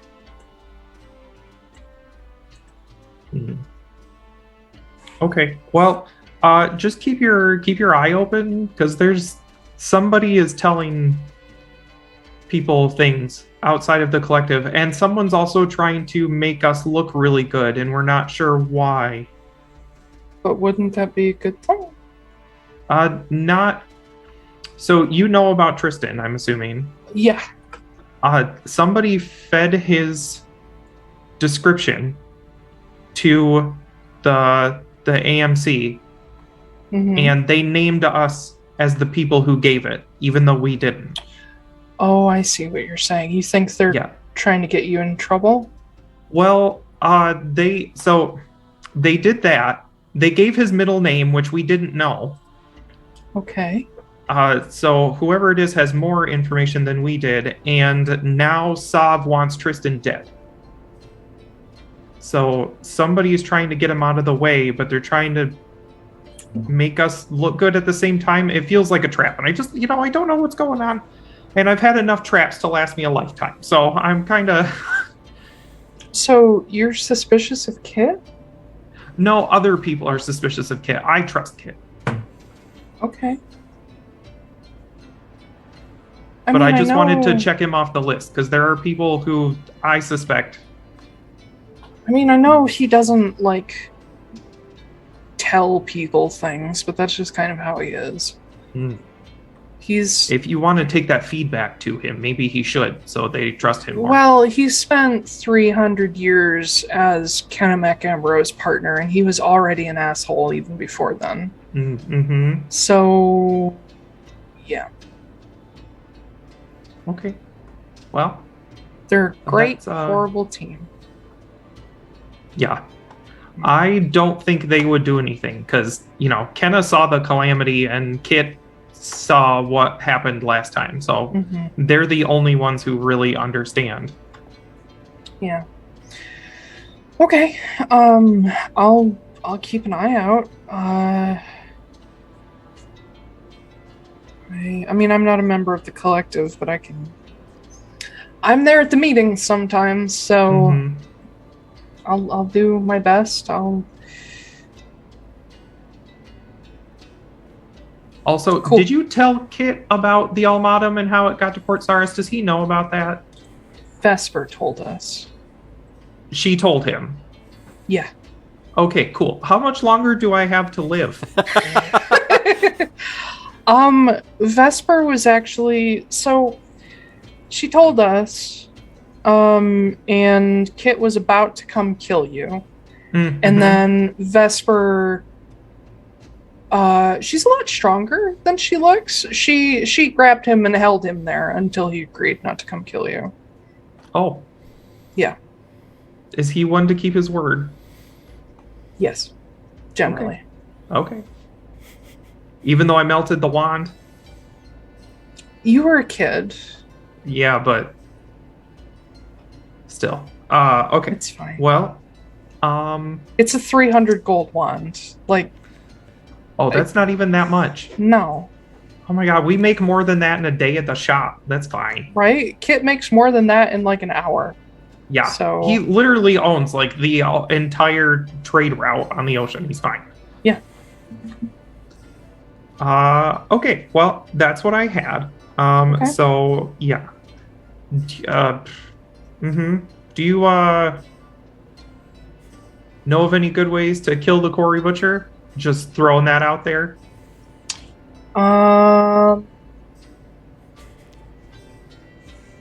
Anything? The only piece of advice I can really think of is get the dog out of the way first. Oh, that's not a bad idea. It's a Horcrux.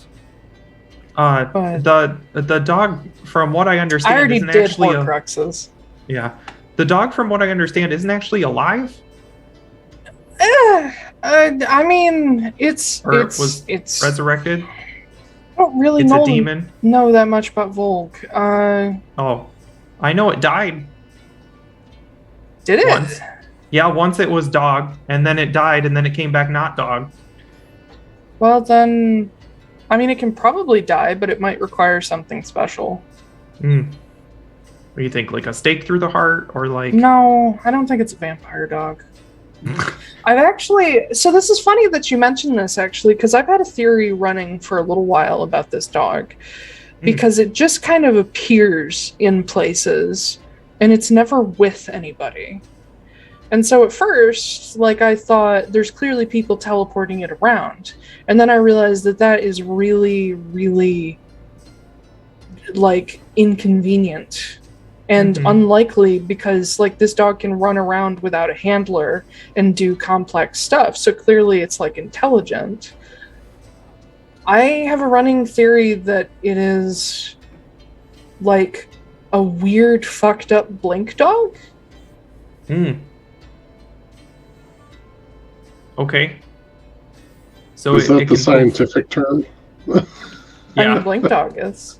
Yeah. Canis fuckupitus. Yeah. Okay. Well, that's good to know, I guess. We can, shoot it before it disappears. Good luck. Yeah. Okay. Well, thanks for stopping by. Mhm. I hope you enjoyed the weather. Grab an apple before you leave. And, thanks Sure. for clearing And that up. I appreciate He it. sort of drifts backwards, and you see the split appear in the tree, and you just Homer Simpsons into the portal. Oh my god. What if I just ran and jumped through it with him? Where would I end up? You want Go for it. How pissed do you think he would be? He'd be like, damn I mean, it, it's I Ren. need to use another spell slot to send you Yeah. back. You wouldn't have If another he's one. It's a not out 6th of level them. spell. Yeah. No, I'm not gonna do that. I mean, he's We just had a talk about 300 not years splitting the old. party. He's It's like still 300 only- years old. You don't have. He's probably got 1 billion spell slots and He's an up to level archmage. 9. But you max out at level 20. You can't go 20. any higher. Yeah, but you can still, if he has level 9 spells, he can spend a spell slot. He can to- cast- Well, that's higher. true. He can spend Yeah. higher. I you forgot wanna do about that. It's so tempting. Do it! Oh my god. You know what's We He'll just end just up send next you to Kit. back. He kills me. That's actually one of the things about Wish that most people don't realize is that Wish can literally be used not just to like cast a wish and then like do all the rolls. You can cast any spell of 8th level or lower with Wish. Can't you? That's insane. I cast Isn't Firebolt that only using one Wish. use though, or like it's limited use? Wish is limited use. Yeah. Yeah. It's like once a year. That'd be kind of shitty. Well, it depends on what you use it for. Yeah. I limit Wish even more personally because it is broken as shit. Yeah. Even one use of Wish is like a little too much sometimes. Okay. No, I'm not gonna follow him, but No? I just want no. Oh, What? You actually want me to? I kind of do. Please, God. Please don't. It's just like a whole bunch of let's just people get pissed sent off at right me. back. What if I went through and then suddenly I'm like in the quarry butcher's headquarters, Well, and it was Ren all along. Oh, it was him all along. Yeah. Maybe. Mhm. Uh-huh. Send me back. Nope. Mhm. Okay, that's all I had. I was gonna have to improv what happens, but I had a very good idea of what should happen. Mm, A a lot of irritation. Yes. So yeah, Christmas and Sala are just kind of strolling around, not going too far. Gwen and Magda, I assume, it's up to Magda, but Gwen is just kind of keeping her distance, but keeping an eye on them. And the rest of you are just kind of wandering. Yeah, I'm keeping an eye out for Tristan or any crows. Make a perception check. Looking for actual crows. That is a 19. A 19. Interesting. Okay, hold on. Let me roll a thing. Oh no.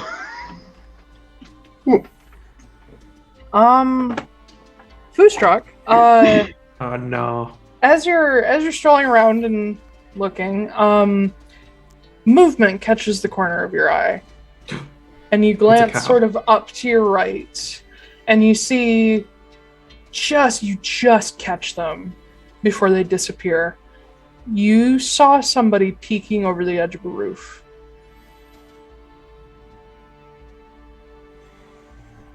Did I get any detail or just like the shape disappearing? You just saw like the head up, and they were wearing a hood, so no details.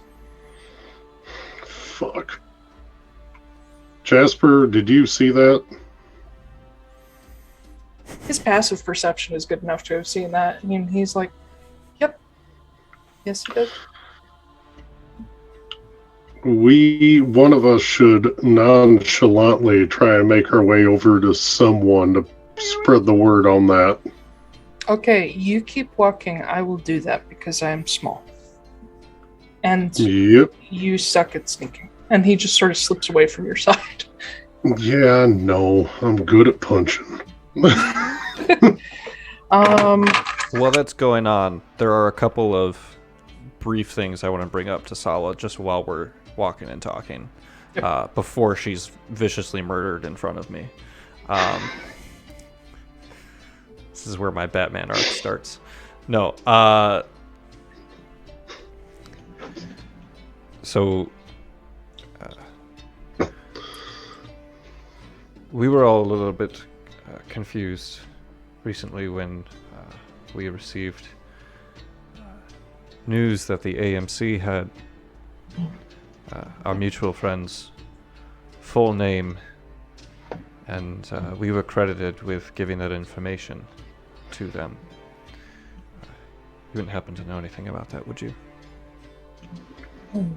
I was just as surprised as anybody when his full name popped up. He doesn't tell people about his dad. Interesting. I mean, I assumed it was you guys, but I wasn't sure why you'd paint a target on yourself like that. We assumed it was you. Well, some of us did. You guys are the only ones I've given his sketch to.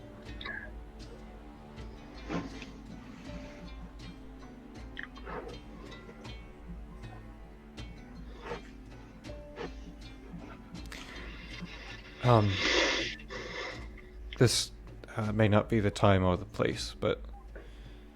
Is it ever? No. There's something that I need to tell you. Oh no. Okay. I'm pregnant. No. Ah! Oh my god! Just... It was supposed to be from just had Christmas, a not heart Sala. attack. It was supposed to be from Okay. Christmas, Well, not I was Sala. like looking I at was gonna say. something else, and then I was like, wait, what? Christmas didn't flinch. Koop flinched. Unless I am directly requested by a player to have a kid in game, I will never do that to you. I'll do it to the NPCs, but not you guys.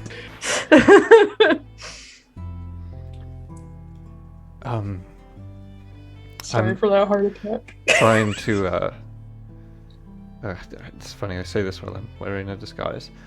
I'm trying to make an effort to clear the air when it comes to secrets, because I've found that they tend to hurt people more than they help them.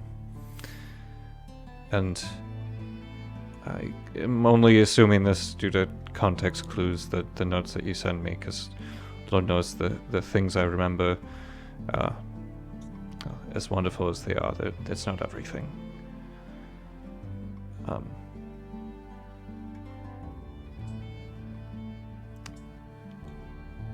I know I've mentioned having a patron of sorts to you sometimes in the past. Yeah. And forgive me if you know this already, but I wouldn't be able to live with myself if I didn't tell you this, but well, you know who I used to be. Bits and pieces. I was pulled into the Feywild from my home by Verenestra.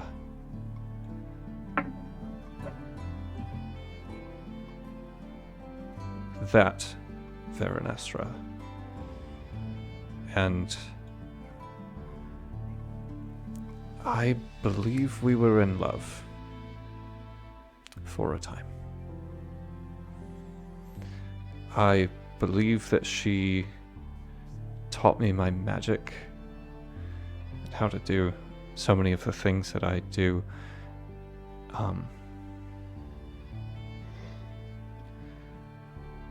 Sala, you're not the only person that left someone for this. And she's kind of like pulled you to a stop, like not in the middle of everything, but like off to the side, and she's like, you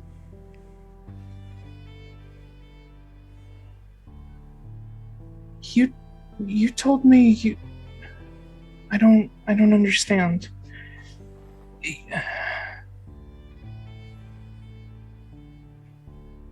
You told me you just got lost and fell into the Feywild. You said you already knew magic before then. How long were you there before we met? Do you know? A good question.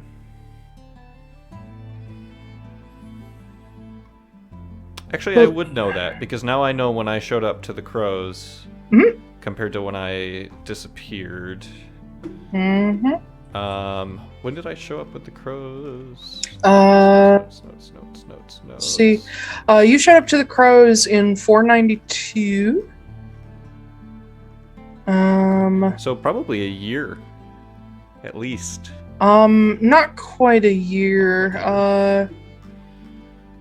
Because I vanished 10 years ago, and then showed up in 492. So yeah, it would have been like a year. Little less than, but yeah. Yeah.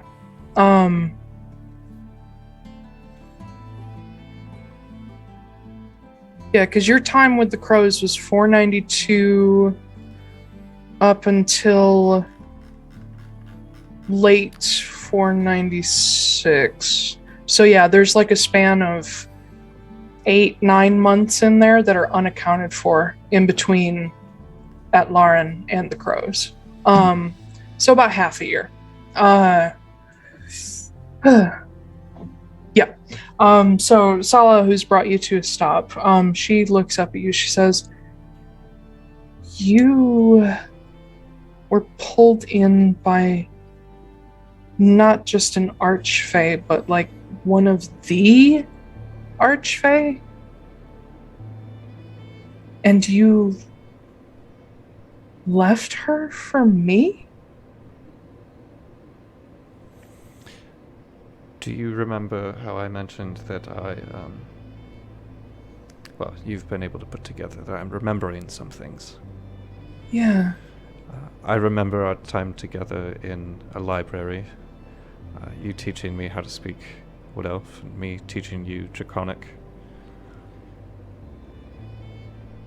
I remember us being the best of friends, and I also I have another memory as well. I remember the night when you and I stopped being friends. And I have all of the feelings associated with that as well. And to say that that's confusing is an understatement, because I know that the feelings and the memories are mine.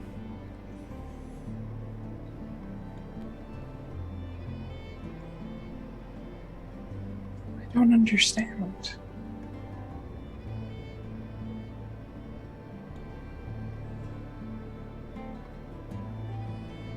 Why now? Why?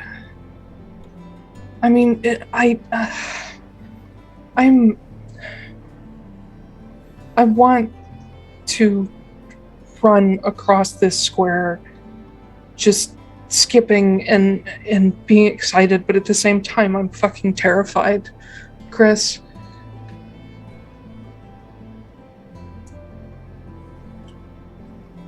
Why are you getting these back now? Why not before? Why did you leave an archfey for me? This is Veranestra. I'm gonna look around a bit. Am I noticing that there's any sort of... One, I want to look around just to look around to see if anything's up. But also, would I notice anything going on that Foostrak and Noah have noticed? Perception check. Mid. What did I get here? 16. So assuming that this is all happening at the same time as some of the other stuff, you would notice Noah talking to Wren. You recognize him from across the square. And you do notice, you see Jasper leave Foostrak's side and start heading toward Magda and Gwen. Okay. But you don't see anything out of place necessarily. Okay. Someone is following her. I'm just weighing things in my head to see if this makes sense. You know what? Fuck it. I know exactly why they're coming back. And if it is something other than what I think, I don't give a damn. What? It's because I found you again. And it's because I love you. And I'm gonna kiss her.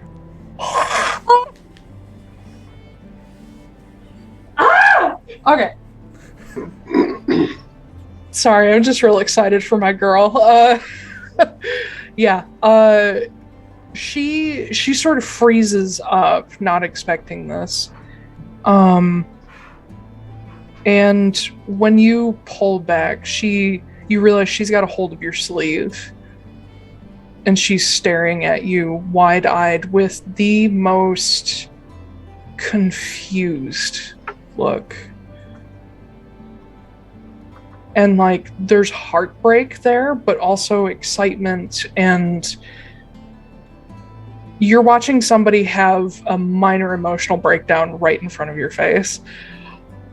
And tears start to fill her eyes. I know there's things you remember that I don't. I can only hope that I can get those back.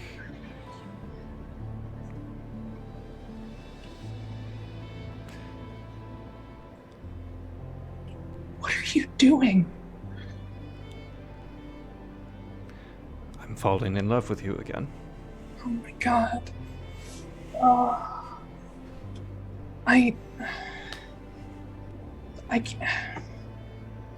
can't ask that of you, though. You don't know me. Yes, I do. No, you don't. You remember a couple of things. I remember the important things.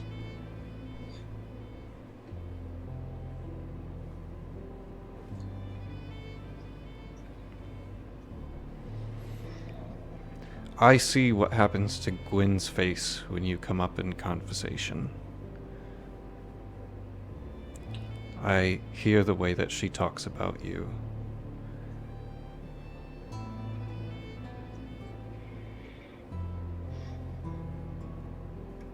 I may not remember all of the things that we did. I may never remember most of those things, and I don't What are you doing, care. Harris? I'm literally waiting for the other shoe to drop. Yeah, I know. Yeah. But she stares at you, like, trying to wrap her head around all of this. And in a moment of, like, not being sure of herself, you see her look back at Gwen, because that's what she does when she doesn't know what to do. And you see Jasper has reached Gwen, and Gwen is like leaned down to listen to him. But Gwen notices Sala looking at her and glances at you, and she steps forward to come up to you guys along with Jasper. Magda, are you with Gwen? Yeah. Okay. So yeah, Jasper came up and just whispered something in Gwen's ear.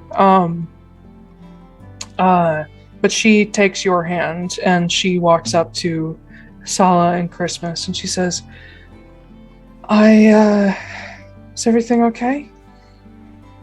We might have a problem.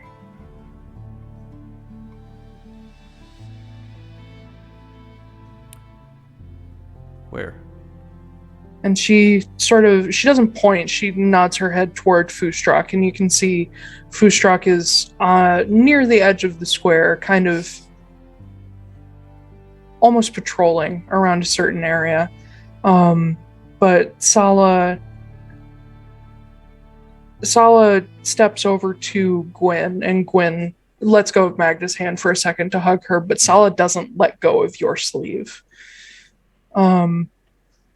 And Gwen pulls back and looks down at her. And Magda, you'll recognize when she speaks Thunar to her and asks her, "Are you okay? Is everything okay?" And Sala nods and says, "I just have a lot to process." And she pulls Christmas in with her, and Gwen actually hugs you both at the same time. But when Gwen pulls back, she says, "Foostrak and Jasper spotted someone looking at us. Somebody up on the roof. I don't know about you guys, but the only people who perch on roofs are spies and snipers." Alright, well, Do we want to go say hi to them? nope. Nope. I'm worried that it's someone we can't afford to say hi to. We've also been hurt today already, so it's not gonna be good. Sala pulls back and she says, I can go. I don't know about that. I think we should try and lose them and then get to our spot. If it's one of them, we're probably not going to lose them. They know this city better than any of us. And she looks up at Gwen. She says, maybe Gwen and I could lose them. I think separating is a bad idea. Listen, my entire thing is subterfuge and stealth and not being seen.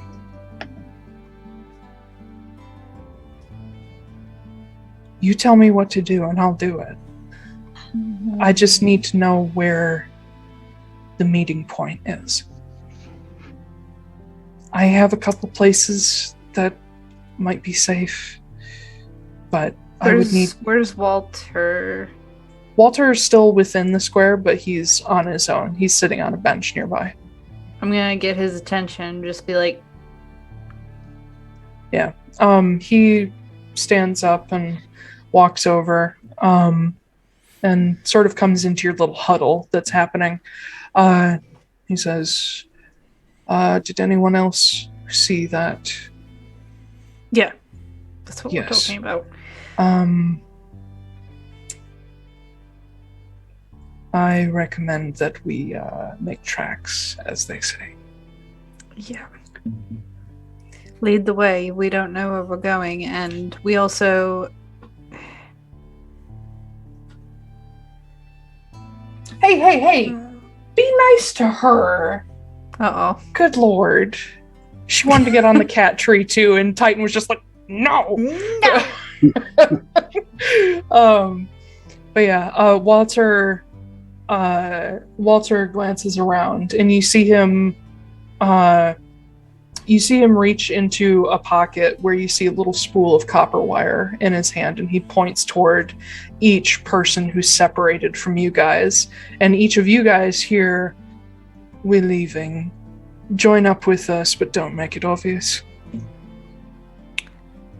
Is there a way that we can make a distraction as we leave or something? Yes, I do believe there is. Start walking toward Lyrius. You'll want to head for the eastern side. I will catch up with you and show you where you're going. We're going to use a less obvious place. But whatever you hear, don't turn around. Okay. I look up at Gwen and I'm like, alright, let's get the letter. Okay. Yeah. Do the rest of you gather up? Yep. Alright. I also... Sala's not going off on her own. She is staying with our group. No, she's still got a hold of you. Yeah. I'm the furthest one away. Yep. So I assume that I heard what Walter said. Yeah, he messaged you. Okay. And I assume I'm able to reply to that, like, in my head? Mm-hmm. Yep. Do you need a little bit of backup? He'll message you back and say, as much as I would appreciate it, Mr. Wildborn, you are not the kind of backup I need for this particular thing. Leave it to me. While we're leaving, I look at Christmas and I'm like, should we split up into pairs or should we try and stay together? I'm gonna make our group a little bit smaller as we stay together. Okay. Yeah. But you all sort of fall into step with each other and meld into like crowds and whatnot as you go. It's not super crowded, but like you can sort of blend in. And Walter breaks off from you guys before you leave the square entirely. And you see those of you with Anybody with 15 perception or higher, you will see him slip into an alleyway, and you see him touch the brim of his hat, and his entire outfit, his hair, everything about him changes. His skin color darkens. He just blends right in. He's got the hat. Yes, he does. Yeah. I am waiting for a loud noise, and then I'm gonna do a thing. Yep. You guys probably get like 100 feet away. And then you hear back in the square somebody yell, and this very loud pop goes off. And people around you guys like look back, and you see this just burst of fire go up in the middle of the square. And like not huge, but big enough that everybody sees it. As soon Is it like near the tree, or is No, it like... not at all. Okay. Oh, okay. Okay. Like, as soon I'm as so there's concerned. as soon as there's big fireball, Yeah. I am going to use a 4th level spell slot to cast invisibility on myself, Sala, and Gwyn. Okay. So the most recognizable of you Yep. disappear. Mhm. Gwyn keeps a hold of Magda's sleeve as you guys go, so you know where she is. Sala keeps hold of Christmas. I'm still here. Just keep walking. I know. I'm going to keep an eye out for anybody who looks like they're following us or watching us or peeking around corners. Make a perception Same. check. Everybody who wants to can make a perception check. Oh, man, I'm rolling so good today. 9. Yeah, I got an 8. I got a 7. Jesus. Wow. Did I get the Magda, highest? I'm Did lucky I Magda can roll? see my own fucking hands, apparently. Yeah. Yeah, Magda rolled, got a What'd 9. you roll? Oh, okay. Oh, 9. We got the same. We're all very Yeah. distracted by the fireball. Mm-hmm. You don't see anything. Mm. That was me rolling for Gwyn and Jasper. Okay. I Oh, was gonna wait, say, Sala. Sure. that Sala. bodes well. Yeah. No, you guys don't notice anything out of place. There is like a little more of a rush as people are like, oh shit, something's happening. And some people go toward the thing and other people are like, no, and go away. Yeah. And typical white people stuff. Mhm. But Run towards the danger. yeah, Yeah. you guys get out of the Obsidian Ward heading toward Lyrius. And I will bring us to a close shortly, but Tristan still needs to show up. We can't end Yeah. yet. well, if that Yeah. happened, we would be playing a double session, and nobody agreed to that, so no. You guys head up the main road between East Tap and West Tap, all the way near the council's chambers that sit at the center of the city, in this like citadel. And you get into Lyrius, which is mostly a richer, like noble neighborhood. As you get into it, Christmas, how long does your invisibility last? An hour. So Konstanos is a big city. It's going to take you a good long time to get to Lyrius. I mean, probably... if it's gonna end, honestly, like the main thing was just to make our group Yeah. way less conspicuous in the Yeah. immediate aftermath. So if it is more than an hour, I'll let it go out after that. Yeah. It'll probably run out by the time you get to the city center, if not before, but it'll be well away from Obsidia. Okay.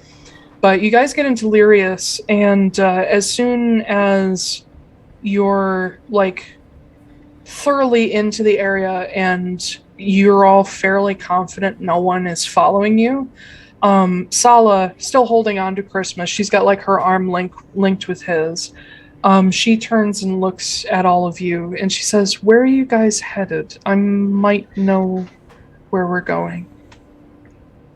Where I believe said. Walter's supposed to be taking us there. Right, but what did he say he was taking you? He didn't. He just said somewhere different than Okay. where we were gonna go. Well, I can at least get you to Central Lyrius. I kind of know the area. And she sort of takes the lead as you guys head northward. You pass the walls of the Central Citadel, and as you get just below where Lyrius is labeled on the map, Jasper would point out, because I believe he's got the highest perception out of all of you other than Sala. Jasper would like tug on Foostrak's pant leg and sort of nod as you see a man in dark grays and little like splashes of color, very common Konstanian wear, with Walter's hat fall into step with you guys just behind you. All right. Glad to see you, Jasper. That startled me. I almost punched Walter. I'm glad I didn't. Yeah. But he falls into step with the group and slowly sort of overtakes you guys to get up to the front. Like he's not clearly like making eye contact with any of you. He's acting like he's a separate like person. And he takes to the front of the group and takes the lead. You guys soon turn onto a street that is lined with larger sort of estate houses that have like large green areas around them. But it's pretty easy to tell where you're going because the biggest one is sort of dominates the space and has like outbuildings on its estate and all that. You see this brick walled in area around a large sort of manor. And it has the Veneer Arms logo, actually a shield on the gates out front. And Walter leads you guys up to it. And you see him reach into his pocket and he pulls out a key and actually unlocks the gate. You hear this sound like, those of you who are more familiar with electricity, you've heard things shut off and that sort of sound as the electricity drains out. You hear that happen with the gate as he pushes it open and he motions for you guys to step in to the estate grounds. Yeah. You guys head up toward the manor itself, but Walter turns you guys off the main path away from the house and takes you toward a ring of outbuildings that you can see was probably designed after Courage Manor. It's a very similar setup. It's like a ring of houses around like a central like communal area. And he takes you up to one of these guest houses and unlocks the door. And as you all step past him, he sort of scans over each of you, like he's making sure, one, everybody gets in, and two, like there's nothing off about any of you because he was separated from you for a moment. Yeah. And up inside a beautiful small guest house, probably suited for like 2 or 3 people. Has a small dining room and kitchen and like a study or parlor area on the bottom floor. And then there is a set of stairs going up to a second floor where the bedrooms are. As soon as you get in, Walter shuts the door behind you guys. And you see him reach into his coat and he pulls out a spool of silver thread and he puts one end of it around the doorknob and he starts circling the room, running it over all of the windows.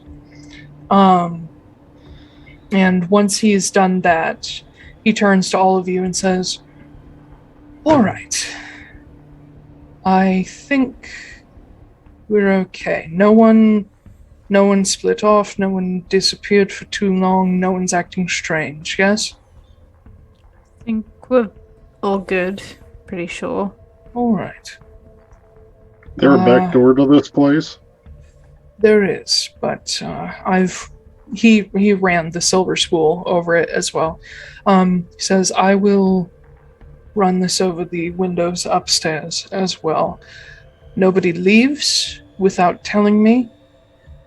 And if any window or door opens for any reason, kill first, ask questions later. Man after my own heart. All right. I think I know who was following us. Who? And he looks at Sala. Says there is a crow following us, a male half-orc. Ah, shit. Yes. Who? Which one is And that? Sala looks at Christmas. She says, it's Tane. Yep. He's the one that outed us to Tristan. Oh, that bitch. Okay. And if Tane is around, that means Irahim is around too. Yep. Other than Ross, they were the best assassins we had. Uh-oh. And Walter goes up the stairs to lock down the windows. Well, get comfy, folks. Yeah. Walter gets a couple steps up, and then he looks down. He says, Mr. Jasper, come with me. I think it would be better if I didn't go alone, just in case. And Jasper, I was just going to offer to go. Yeah, Jasper, grabs your hand and, pulls you along, too. Yeah. But Jasper scampers up the steps first, because he's the stealthy one, and he starts, checking rooms and whatnot. Sala just turns into, Christmas's arms and just hugs him as tightly as she can, while Gwen has an arm around Magda.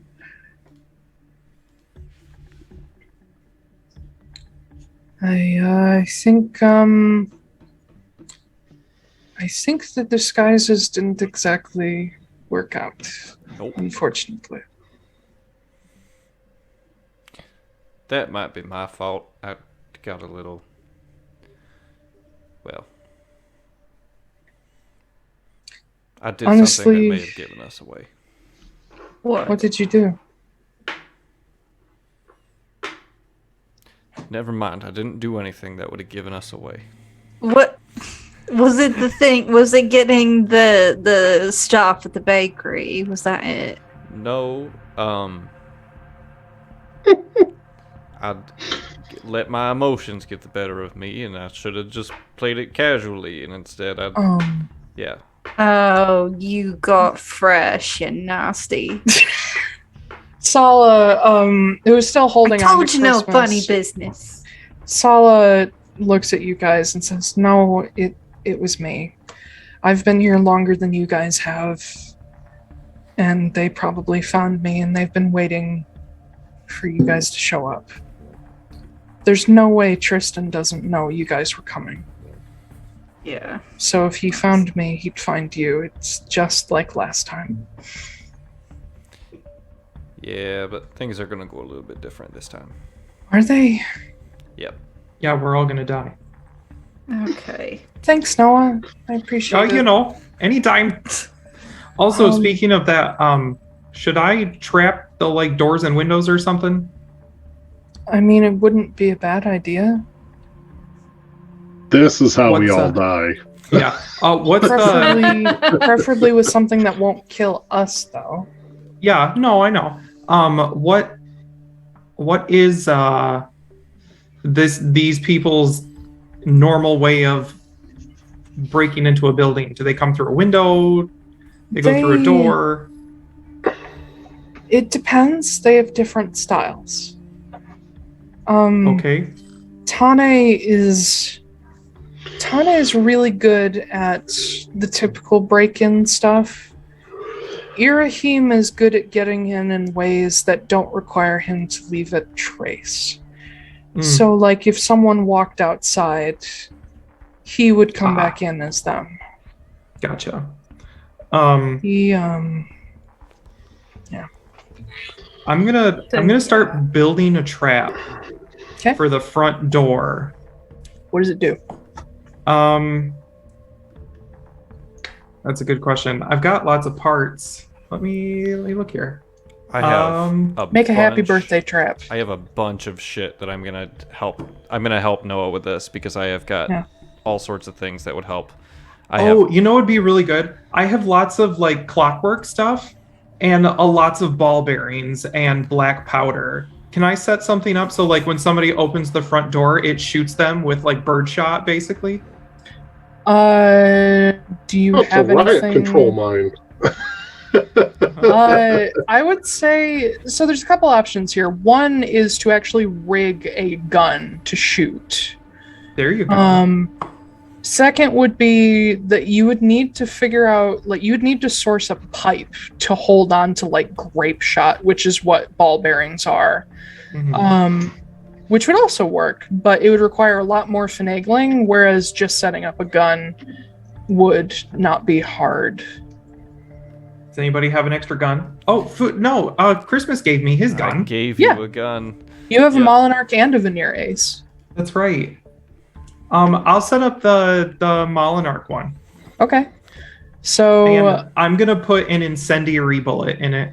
nice. Make me a. Oh no! I take that back. I'm gonna put my last aconite bullet in it.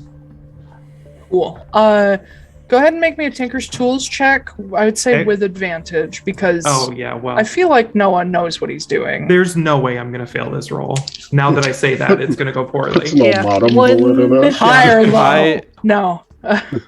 I would like to assist him with this because I have recently figured out how to He use my Tinker's already tools. has advantage. Okay. Yeah, I already have advantage and a plus 13. Okay. I I'm give gonna him cast advantage. I'm gonna cast guidance on myself. Rolls Okay. 2 1s. Nope. That's gonna be a That pause almost 33. scared me. A 33. All right. Yeah. That's pretty good. Yeah. So what you end up doing is looking around this house.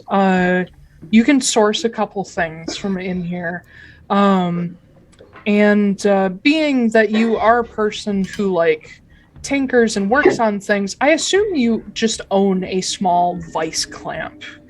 Sure. And so what you end up doing is you take this vice clamp, you attach it to the table that's close to the entryway, you put your gun in it, and you rig up a small pulley system that is basically a Kevin McAllister. If the door opens, it shoots. Yep. Yep. Yeah, it's a Kevin special. Mhm. But it is knowing that your pursuers are of similar size to like Magda or Chris. You aim it. Do you aim it at like chest level? Do you aim it at head level? I'm gonna aim it at chest level because Okay. I'm not. My goal is to get like the biggest target possible. Okay, It's not that's what I to. assumed. Yeah, this isn't to cause damage. This is to incapacitate them. Yep. You rig that up, and by the time Walter, Foostrak, and Jasper finish sort of clearing the upper floor, you have a Kevin special, which is what I'm going to refer to this as from now on. You have that rigged up in the entry. Maybe I should call it a Fallout special because that's a lot. Hell that appears yeah. a lot in the game. Yeah, it does. Kevin would be more like a paint bucket swinging at your head. Yeah. We'll call it I a do Fallout let- special. I do let everybody know that it's there and to Mhm. not open the front door without like consulting. But as Walter rejoins, he pulls the hat off, which puts him back in his normal clothes and everything. He says, "Well, we are a bit stuck for a moment, but we at least have a secure place, mostly. I can't account for, teleportation or anything like that. But what I can do, if we need to discuss things that should not be heard aloud, I do have a couple spells on standby that can help with that. Otherwise, I suggest if you have anything particularly sensitive to discuss, you write it That way it can't be heard.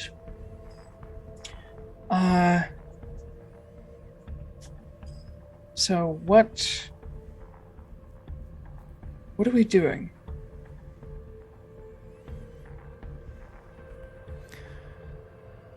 Well,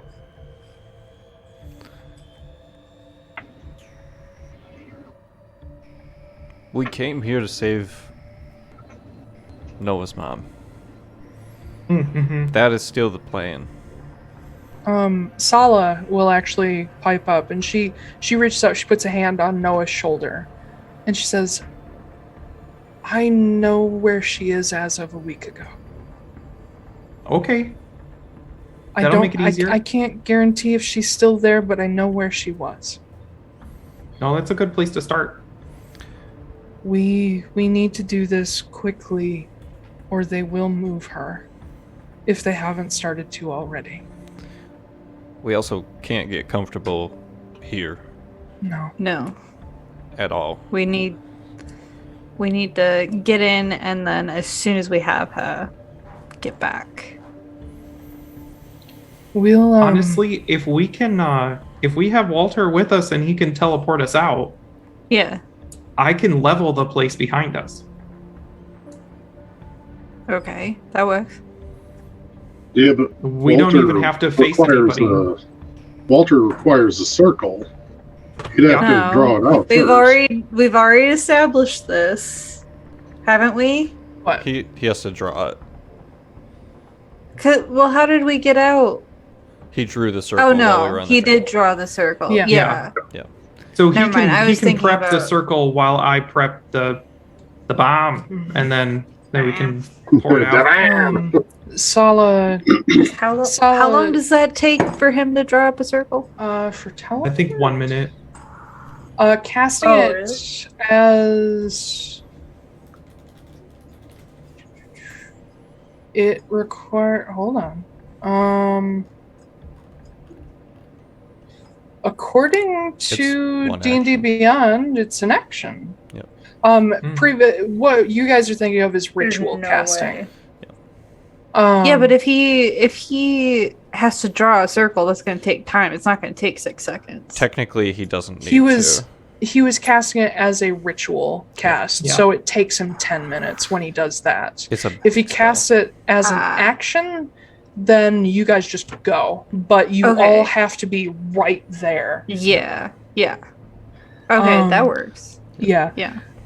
Walter also looks at Christmas and says, by the way, I think I may have an idea for something that could help us along our way. And he looks at Sala. He says, I don't mean to be offensive, but I'm almost certain that Sala is the reason they know where we are. Mhm. They're tracking her. I think I may be able to talk Leon into lending me an amulet that he has that can shield her from their sight. That would be helpful. That would make things immensely easier on very many levels.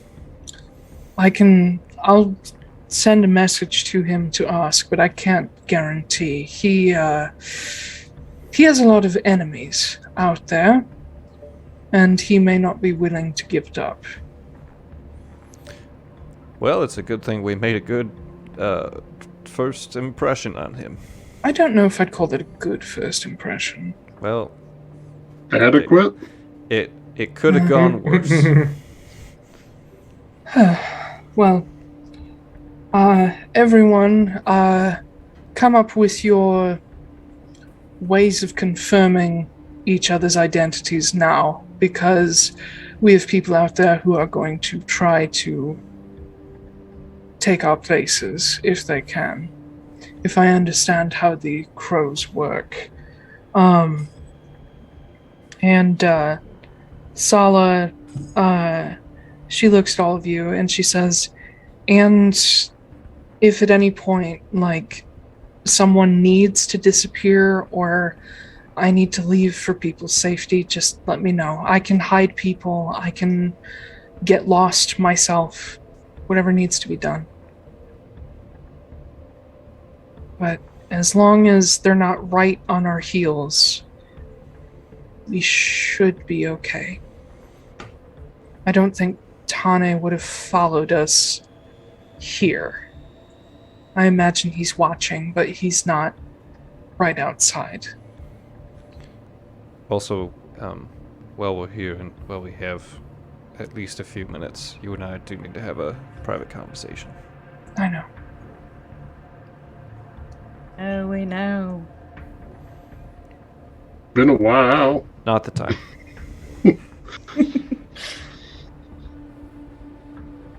It's really nice to see all of you again, though. We do need to stop meeting like this.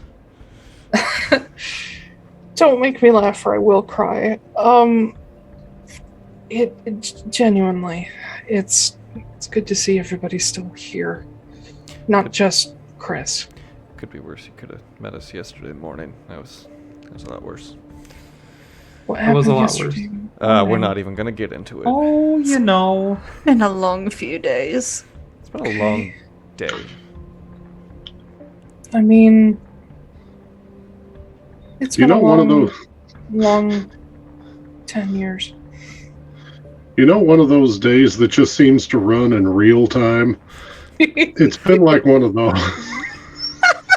I know exactly what you mean. Except we did like part of the day, and then we went back in time, and now we have to do more of the day because we gained 6 hours?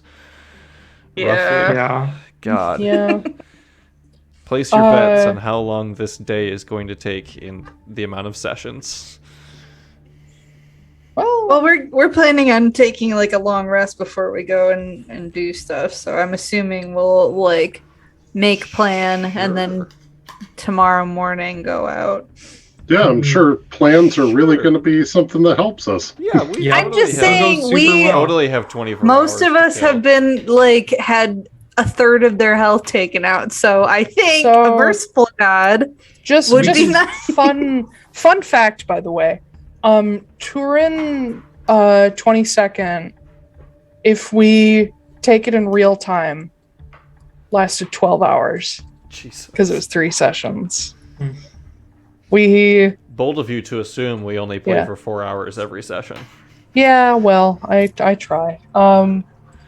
But as you guys settle in, Walter will show you guys around, show you where things are, warn you where his alarm thing is. I tell everybody about the gun. Of course. The gun is obvious. They can see it. Obvious from the inside. Obvious from the inside. It is not generally visible from the outside. I rolled a 33. He's going to have a hard time seeing / disengaging that one. Gwen, once you guys are kind of familiar with your surroundings, you do know there is a cellar here, that like a wine cellar. There's no separate entrances other than there's a front door and a back door, but there's no cellar door. Gwen suggests to you guys, I think that for safety's sake, people should sleep where there are the fewest windows. So even though I know a cellar is not ideal, we can pull mattresses down into the basement. I do think we should have more than one person keeping an eye out, somebody on the ground floor, someone on the upper floor. And I think we should, I don't think anybody should be doing, and she kind of glances at Noah, she says, I don't think anybody should be doing any projects while they're on watch. No distractions. But I think we noted. I think we take a moment to feel secure here. We talk about plans. We get a good rest, and maybe tonight, maybe tomorrow, we go after Christine. Yeah. And Sala pipes up. She says, and I think maybe, well, Jasper's the only one that I think could really keep up with me. I think he and I should go out before all of you tomorrow and sort of get an idea of the lay of the land, where we're headed. And then we'll rejoin you while you're on your way there. Yes, the two characters that will hurt the most if they die, going off on their own. Yeah.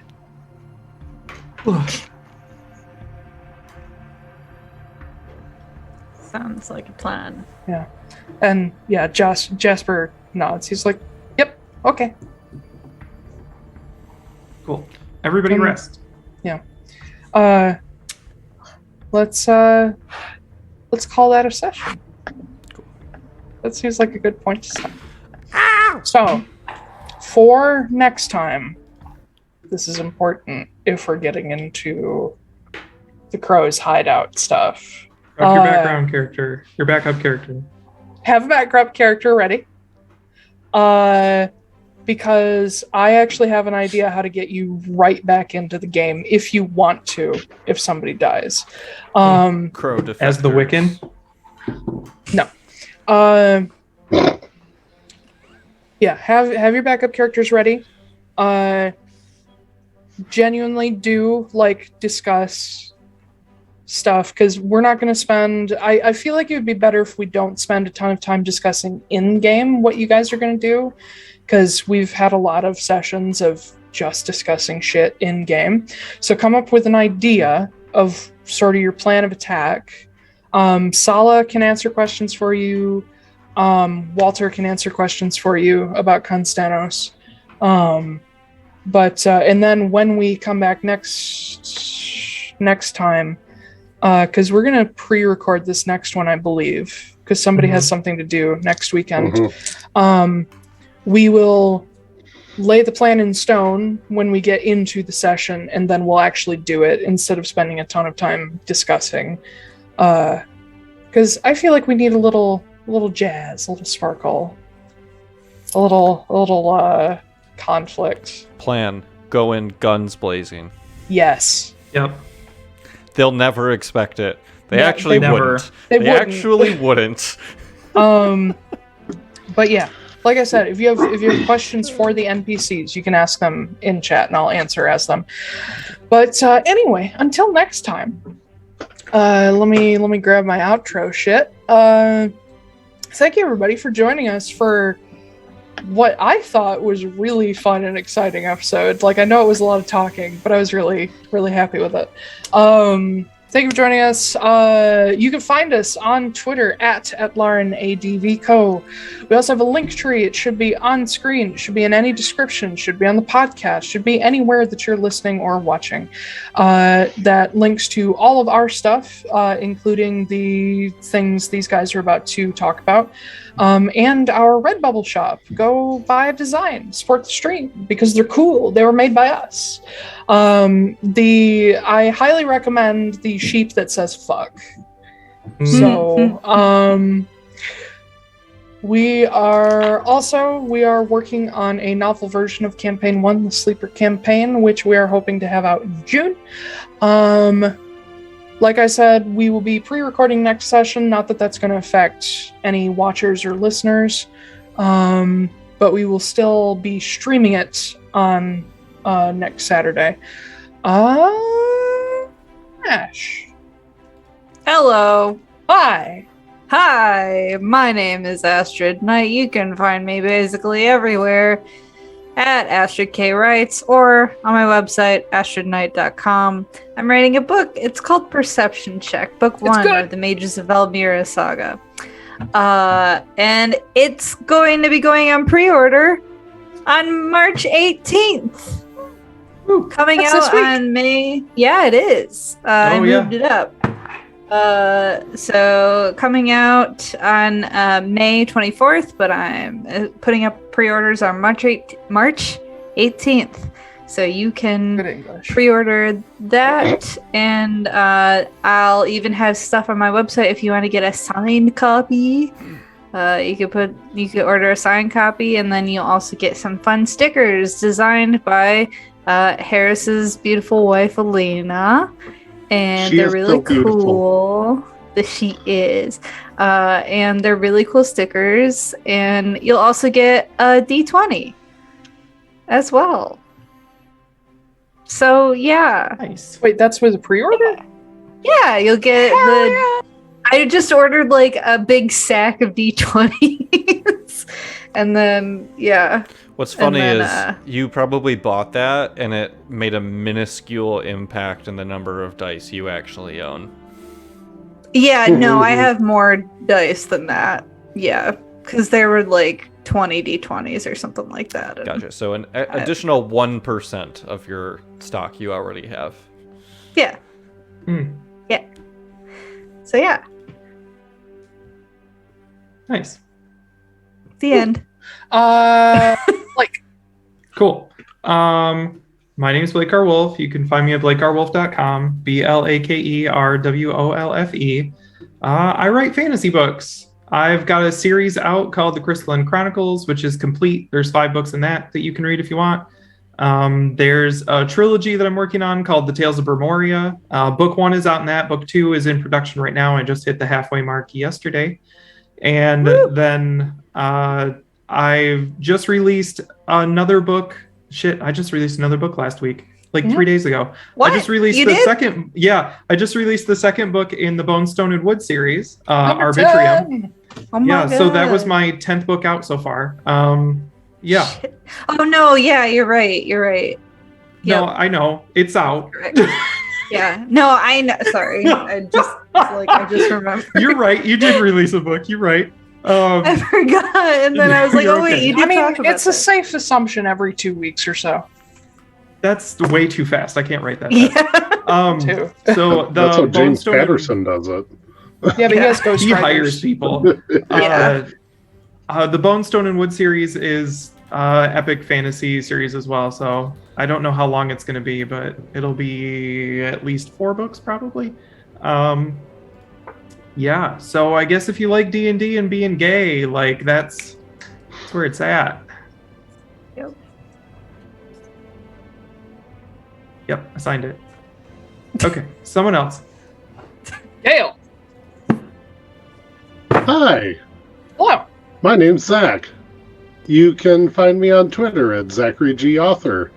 I write horror stories, mostly short fiction. I have a book coming out in October called Some Empty Houses Might Really Be Haunted. It's being edited currently by the wonderful DM Taiylor, who is doing a phenomenal job of it. The stories are so much better post-editing. Thank you for the compliment. Thank you for accepting the compliment. Your eyes were dead when you said that. I know, it was wonderful. Yeah, my teeny tiny eyes. So yeah, that comes out in October. I already plugged the Twitter and said the name of the book. My wife has a Redbubble, LenieDraws.com. LENIE draws.com. Taiylor has some of her stickers, and my wife is awesome. And I actually got back from break early because she wasn't here, distracting me with her beauty. So one's missing. Where did it go? What do you mean one's missing? The purple moth guy. Yeah, the Mothman's missing. Oh no! Uh-oh.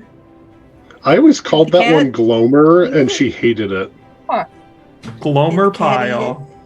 Yeah, sometimes she's like, "What should I name this one?" And I'm like, "You should name it this." And she's like, "I hate it." And I'm like, "That's fair." Yeah, that's me. I'm done. Cool. Koop, do you have anything fun for us? Whale facts. Hi guys. Why does it have to be whale facts? Because don't have a whale fact today. My name is Zack. My Twitter is over there. It's my real account, not my burner account, which means it has nothing on it. I run the stream.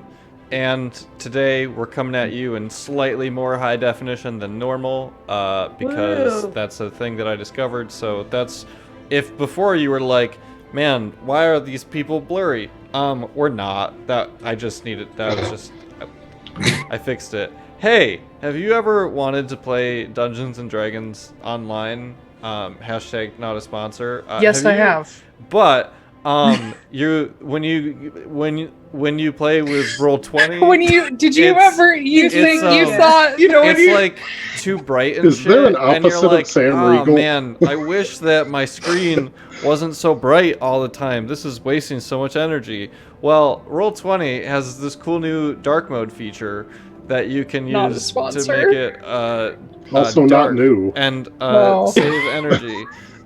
It's new within the last few weeks. Yeah, dark mode is new. Yeah, Yeah, I have it on. Dark mode is in I've been using dark mode for months. on Roll20. Oh, I was thinking Not on D&D D&D. Beyond. No. Oh. Shameful. Anyway, if you're gonna critique my advertisements, at least listen to them. Hashtag We're not being an paid. advertisement, because we're not getting paid for this. But anyway, Roll20 has a new dark mode. If you like to play online, Roll20 is a great way to do it because it's mostly free. Anyway, can't make this clear enough. Not a We also have to sponsor. say something bad about them. Please don't stop. That's me, and this is not brought to you by Dark Mode by Roll20. Taiylor, it's your turn.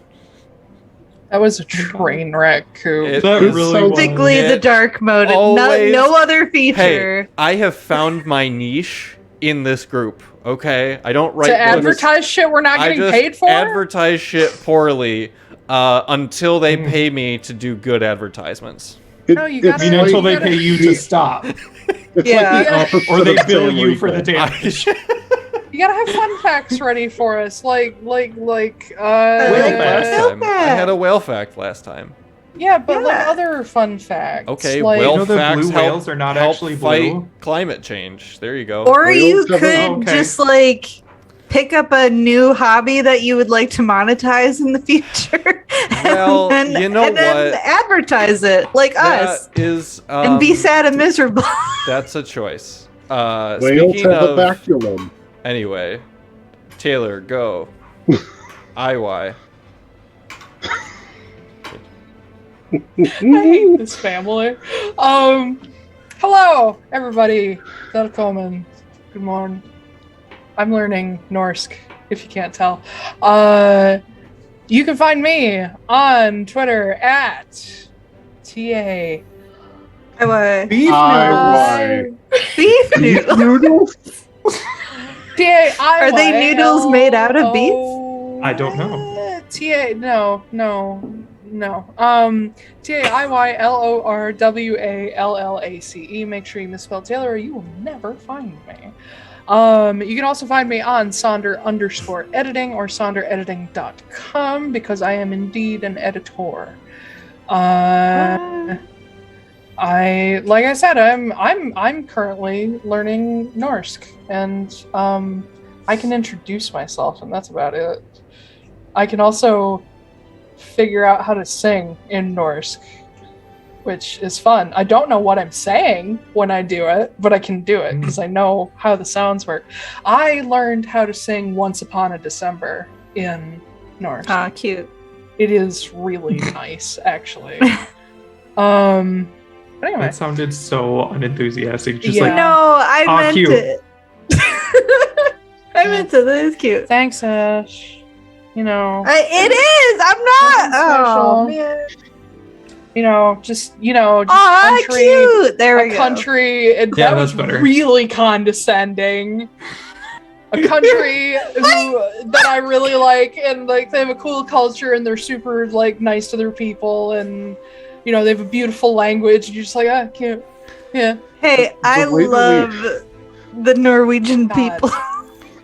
The way that we Oh my have jumped God. around so much in the last 10 minutes makes me think we all have dementia. If we do. cut non-topical conversation from this stream, every episode would be an hour long. possibly. Yeah. That's all I have to say. Anyway, I am currently working on editing Gale stuff, and that I think the current plan for that is October. So, right? Yeah, that's when it releases. Okay, cool. Yeah. Other than that, if you are Nice. a writer or you took part in NaNoWriMo, or you just want to publish something or whatever, let me know, because I work with new writers and shit. Yeah. Okay. You can catch us next Saturday, 11 a.m. Eastern, and catch us live on Twitch. You can also catch VODs and podcasts, which are posted the Wednesdays after the session, usually before noon, noon Eastern. We are on YouTube, Spotify, and some other podcast platforms. Support the stream, because it's good. Good. It's cool to support the stream. Yeah. Don't you want to be a cool kid? My God, what is this? A 90s commercial? Yes. If but it was thank a you for joining 90s us. commercial, there would be chimpanzees throwing oranges at people. That's true. Thank you for joining us. It's a kick in the glass. We're leaving now. Get us the fuck out Don't of tell here. me what to do. I'm God here. No, you're just not. kidding. Anyway, I am. bye everyone. Bye. Bye. See you Bye. next time.